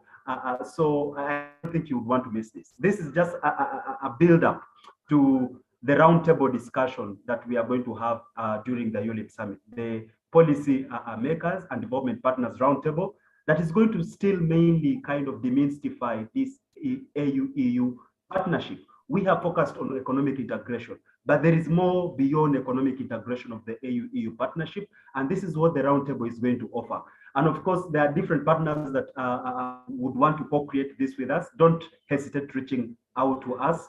That information has already been shared out. We would always want to partner with different youth organizations, but also development partners to co-create this so that we can actually now broaden these discussions to reach out to everyone, but of course also to have a broader impact. Yes, so there are also other programs that are coming up very soon that the Advisory Council is working with different entities. We will be able to officially communicate that when everything is ready, but just look out to our social media pages. But from my side is to just say, asanteni sana, we truly appreciate your patience, your commitment, and your love for the AFCFTA, but most importantly, the love for Africa. And of course, it's through this working together, it's through this synergy building, it's through this commitment that we will be able to achieve indeed the Africa that we want. So my colleagues, allow me, thank you so much from the bottom of my heart. And every other engagement that will be coming up, the AFCFTA Youth Engage series and others, we shall be able to send to your emails. We shall be able to communicate. I know colleagues have been asking us about certificates of participation. This is something we are, I think, going to consider, because sitting here for a whole day is not easy, but we appreciate the data. We are not paying for your data, but you've saved it for us. Our development partners, AUC, the African Union Youth Commission, the UNECA, ITC, the AFCFTA Secretariat. We have, of course, the Pan-African Youth Union and all other youth organizations and development partners that have joined us.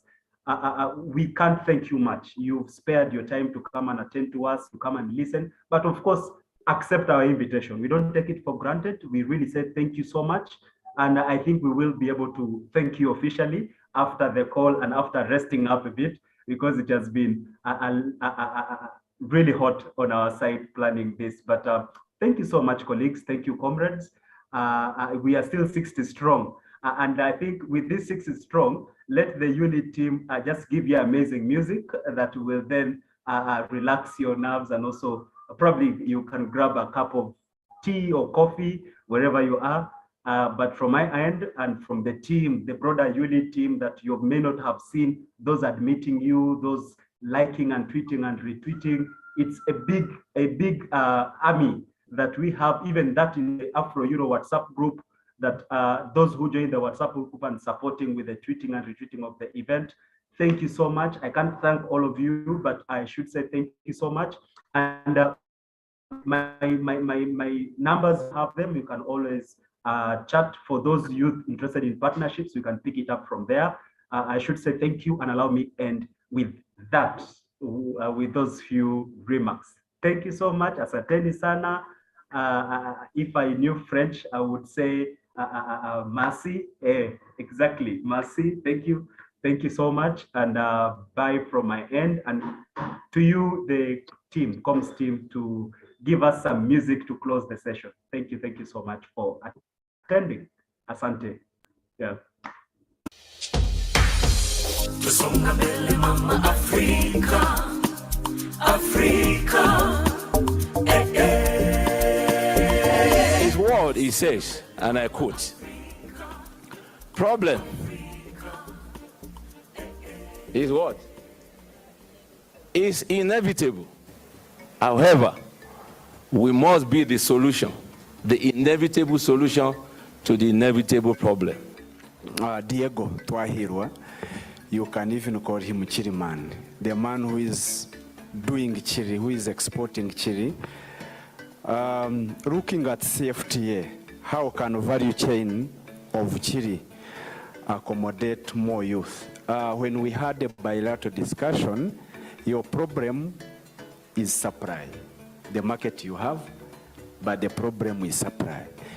These people that are here, young entrepreneurs, how can we involve them to help you in supply chain? The big question or the issue that we have is getting the sustainable and durable market. And we are lucky to have a big demand and sustainable market for them. So with the Fcfta, that means like we are open. It's not only, I'm not going only to consider Rwanda as a source of the production or supply. It's open for everyone. Like I was lucky to get a big demand to supply chili to China. And when I signed the contract, everyone said like, how are you going to be able to meet this commitment you're signing? But for me, because I was exposed enough and I know how the order for India or China, it was nothing.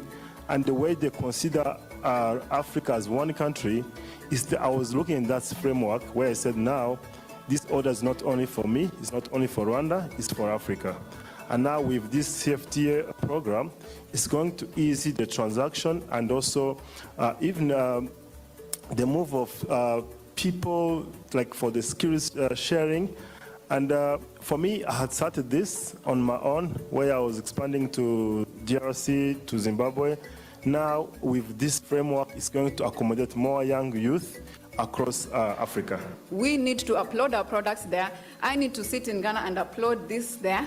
And somebody needs to sit in Gabon and be able to buy from us, okay? So your assignment, number one, to talk to Jumia and find out why can't African companies post there. Number two, we've mentioned that everybody is doing business on Instagram, on Facebook. Instagram has something called Instagram Shop, where anybody can sell on, but it's not available in Africa. Why? Why can't African businesses use Instagram Shop? So you guys here, write to Instagram and make sure that by the time we are coming for the next summit, all businesses are able to upload on Instagram Shop, and we are able to make payments through Instagram Shop and buy through Instagram Shop. Number three, do you know Elsa Majimbo? Yes, she was making funny videos on Instagram. Now she's modeling for all the big brands, okay? There is a model in the village who does not have access to internet, and we've talked about it right now, who if they had that access to internet, first of all, they could have skills. We are talking about skills here, skills here, skills here. All you need to do is go on YouTube, and AFTA is not going to wait for us. It's just a document. It's just a document. So we have to make it come alive. And so you have 4 assignments. AFTA is not going to wait for us. It's just a document. It's just a document. So we have to make it come alive. And so you have 4 assignments. Please go and represent us.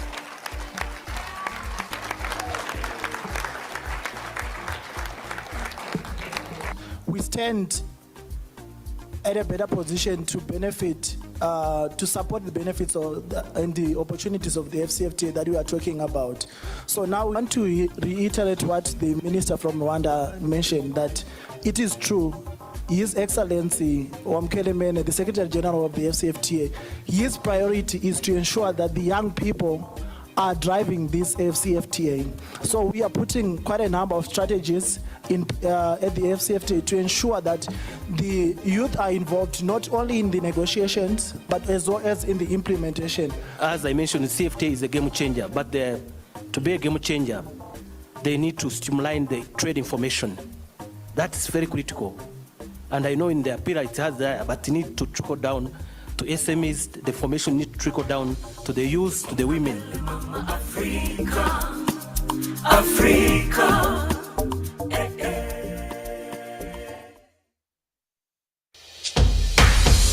Tusonga mbele mama Afrika, Afrika, Tusonga mbele mama Afrika, Afrika, Honorable Prime Minister Kassim Majaliwa, distinguished East African leaders, ladies and gentlemen, our dear youth, good afternoon. It's impossible to create a better world without bettering the lot of women. The world cannot be a better place if women's conditions are not better in it, wrote Tajuddin Abdul Rahim, and may his soul rest in peace. While these words were penned in 2006, they still resonate now despite our country's advances of the past 15 years in granting women equal status, equal opportunities, and equal protection under the law. Perhaps the greatest indicator of how much further our fight must take us is the fact that discussions on female equality are still being held, and justifiably so. And still in view of the cultivation and employment of female potential that must be achieved to reach our 2063 development goals, greater efforts must be invested. Muhimu tunahitaji kujituma, kujitoa, uadilifu, uaminifu ili kulijenga taifa aminifu. Na hasa vijana mnaposhiriki kwenye matukio mbalimbali ya uzalishaji mali, wale wazee wenye umri wa kati waendelee kuwa na matumaini makubwa na vijana ambao ndio wenyewe hapa. Today I'm joined by my fellow co-moderator. My name is Eric and I'll be co-moderating with Diana on this Gender Equality Forum. Yes. We are very excited to have you participating here with us and taking part in this engagement. Actually, we need support because it is not very easy, especially the younger you are, the more difficult it is for you to even get into these spaces. Introduce our next speaker, who is Laura Bast. Okay. Yes. So Laura, as the Dutch Youth Ambassador for SRHR and bodily autonomy, how can we support you by connecting with youth from across Africa to ensure broader outreach and impact? The best way to help me is to make sure that young people can participate actively in society. My name is Laura Bas, I'm 25 years old and I'm the Youth Ambassador for Sexual and Reproductive Health and Rights, Bodily Autonomy and Gender Equality within the Ministry of Foreign Affairs. In one sentence, my job is to make sure that the voices and needs of young people from all around the world are represented in the policies that the Ministry of Foreign Affairs make. Do you think climate justice component is strong within the Action Coalition's commitments? When we talk about, for example, why Africa is going to be hit the hardest by the crisis, we must acknowledge why that is. So this requires us to address legacies of colonialism, imperialism, neoliberal capitalism, and how these manifest and affect our ability as African people to self-determine in these economic global systems that are built on hierarchies and that centers profit over people. So from your perspective as a young woman, how do you think we can organize ourselves to position young women at the front line for the Action Coalition's agenda? First and foremost, young women can start by popularizing the commitments that were made during the Generation Equality Forum. If given a chance, young women are definitely able to come up with very innovative ideas that would aid the government in rolling out and advancing the implementation of the commitments in their communities.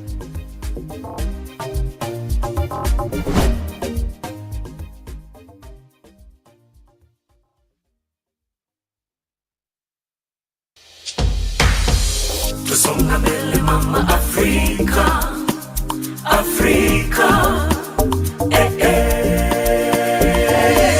Tusonga mbele mama Afrika, Afrika, Kwa favor Afrika, mwishani wonse, ya hey, bonjour, mama. From country to country, yeah, we gotta work together. We are leaders now, aiming high for the better. Together, to make our nations greater, or sharing to empower. So you lead, I lead, we lead together. So you lead, I lead, we lead together. We will lead, we will lead. Let your dream be a reality. We will lead, we will lead. Let your dream be a reality. Yeah, listen, together we shape young men and women. With the pillars, with the future, here we are. Let's join together with ability to change communities, with love, with peace, to respond to our need, to call for unity. Africa, hear me cry, never leave me alone. As I see light in a brighter future, let's join hands for youth and women. Let's join hands for youth and So you women. lead, I lead, we lead together. So you lead, I lead, we lead together. We will lead, we will lead. Let your dream be a reality. We will lead, we will lead. Let your dream be a reality. Yeah, vijana wa Afrika wote waungana, vijana vijana kutoka mashariki, magharibi, kaskazini na kusini, hata na kati, twaja pamoja ili tufanye nini?